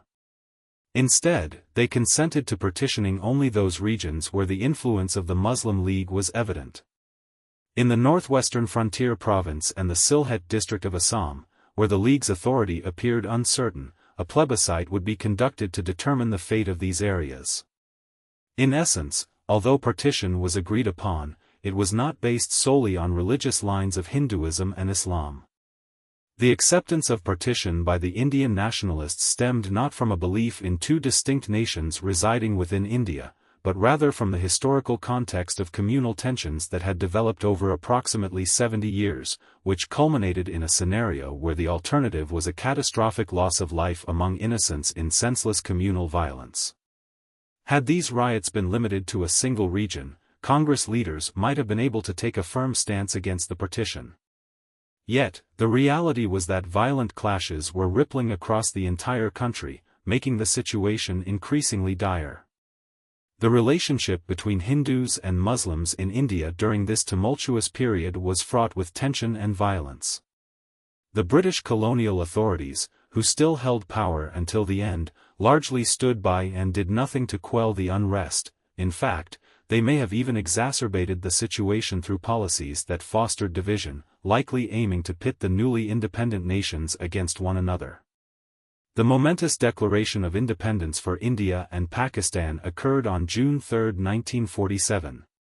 The princely states, which were semi-autonomous regions ruled by local monarchs, were given the critical option to join either of the new nations. Thanks to the strong encouragement of grassroots movements among the populace and the adept negotiations led by Sardar Patel, India's Home Minister, many states chose to affiliate themselves with India. However, not all leaders were swift to decide. For instance, the Nawab of Junagadh and the Nizam of Hyderabad initially hesitated to make a commitment, and the Maharaja of Jammu and Kashmir delayed his decision as well. Specifically, the Nawab of Junagadh, a minor state located along the Kathiawar coast, initially declared his intent to join Pakistan, despite the overwhelming preference of his people for affiliation with India. Ultimately, Indian military forces intervened, leading to a plebiscite that confirmed the state's wish to join India. Similarly, the Nizam of Hyderabad attempted to assert its independence but capitulated in 1948 after internal unrest surged in the Telangana region, which prompted an Indian military response. The Maharaja of Kashmir faced significant pressure from local factions favoring union with India, finally agreeing to accede to India in October 1947 after incursions by Pakistani raiders. On August 15, 1947, India embarked on its newfound freedom with immense celebration, a culmination of the sacrifices made by countless freedom fighters who struggled for generations. Their aspirations were finally realized, and in a historic speech addressed to the Constituent Assembly on the night leading up to independence, Jawaharlal Nehru articulated the collective sentiments surrounding this momentous occasion. He eloquently reflected, "Long ago, we made a tryst with destiny, and now the time has come when we shall redeem our pledge, not completely or to the fullest extent, but certainly with great sincerity." He expressed concern regarding communal strife and reiterated that neither the past grievances nor the machinations of the British should be overlooked. Nehru acknowledged that although the scars inflicted would fade, the consequences of these tragedies would linger on for an extended period. He depicted the moment just before midnight as one where India would awaken from a long slumber into an era of freedom, marking the transition from an old epoch into a new one where the suppressed voice of the nation could finally be expressed. He urged everyone present to dedicate themselves to serving India and the broader cause of humanity, emphasizing that the achievement of independence was just the beginning of fulfilling their long-held pledges. However, this sense of elation was overshadowed by profound sorrow. Instead of unifying celebration, the people of India were grappling with the harsh realities of historical fractures. Communal violence had laid waste to dreams of unity, creating rifts that tore families and communities apart. At the very moment of India's liberation, horrific acts of violence were erupting, taking thousands of lives in both nations. A vast number of refugees were compelled to abandon their ancestral homes, flooding into the two newly formed states. This reality starkly highlighted the tragedy of partition, magnifying the bitterly juxtaposed feelings of freedom during a time when the country was still engulfed in chaos and loss. The national victory led by the iconic figure of Mahatma Gandhi was not just a triumph but also a poignant reminder of the struggle that lay ahead for the Indian people. Gandhi embodied the principles of non-violence, truth, love, courage, and the essence of Indian culture. While the nation was celebrating its newfound freedom, he traversed the war-torn region of Bengal, offering solace to those suffering from the brutal communal violence that marred the journey towards independence. Just as the celebrations began to fade, tragedy struck on January 30, 1948, when an assassin, a Hindu fanatic driven by hatred, snuffed out the beacon of hope and peace that Gandhi had been for more than 70 years. In his sacrifice, Gandhi became a martyr for the unity he tirelessly championed. Yet, despite the gain of freedom, it became evident that this was merely an initial step for the nation. The end of colonial rule was not the final destination but merely a removal of a significant barrier to national rejuvenation. The country was still burdened by a legacy of centuries marked by ignorance, inequality, prejudice, and backwardness. The challenging road to recovery was only beginning. Reflecting on the situation, poet Rabindranath Tagore commented on the overwhelming fear and hatred that clouded minds, stripping away the civilizational restraints that society had imposed.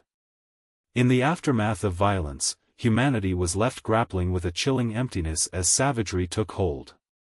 As the vibrant lights of hope dimmed, a few flickered amidst the storm of turmoil. The mourning extended beyond the loss of lives. It encompassed the collective grief for those who had suffered unbearable hardships, often worse than death itself. Widespread sorrow engulfed the nation, felt particularly for the cause of freedom for which sacrifices had been made over many arduous years. Additionally, in a heartfelt reflection on his birthday in 1947, Gandhi expressed an overwhelming desire to escape the harsh realities surrounding him. He opened up about his deep-seated wish to no longer bear witness to the brutality inflicted by humans upon one another, whether they called themselves Muslims, Hindus, or anything else. The intensity of the violence and division was so profound that he preferred to seek relief from life rather than stand as a passive observer to such tragic events. 3 months prior to his passing in 1941, it became evident that the trajectory of history would ultimately force Britain to relinquish its grip on its Indian territories. Nevertheless, a pressing question arose: what legacy of desolation would be left in India's wake? As the efficiencies of their governing systems began to falter, one couldn't help but ponder the degree of degradation that would be inherited by future generations after the British departed. Armed with a strong belief in their potential and determination to forge a better future, the citizens of India embarked on a transformative journey to reshape their nation and establish a society grounded in justice and fairness. #Discussion questions. 1. Analyze how events during the First World War and the subsequent years contributed to the revival of nationalist sentiments across Africa and Asia, focusing specifically on India. 2. Explore the early evolution of Mahatma Gandhi as a leader in the political arena and delve into his foundational political philosophies. 3. Chart the progression of the non-cooperation movement alongside the Khilafat agitation from 1919 until 1922. In what ways did these movements signify a pivotal moment in the national movement's evolution? 4. Identify and discuss the various dimensions of the nationalist revival that occurred between 1927 and 1929. 5. Examine the trajectory of the nationalist movement from the Lahore Session in 1929 up until the cessation of the Second Civil Disobedience Movement in 1934. 6. Highlight the principal political developments in India throughout the 1930s, emphasizing the Congress ministries, the rise of socialist ideologies, Congress's stance on global affairs, national movements in princely states, and the escalation of communal tensions. 7. What factors led to a shift in British attitudes towards India post-1945? 8. How did the Indian National Congress respond to the outbreak of the Second World War? Discuss the advancements made in the national movement during the wartime period, particularly focusing on the significance of the Quit India Resolution, the revolt of 1942, and the actions of the Indian National Army. 9. Provide concise notes on the following topics. A. The Montagu-Chelmsford Reforms. B. The Rowlatt Act. C. The Swarajists. D. The Revolutionary Terrorist Movement post-1925. E. The Government of India Act of 1935. F. The Cabinet Mission. G. Gandhi's views on the partition of India. H. Integration of princely states into the Indian Union.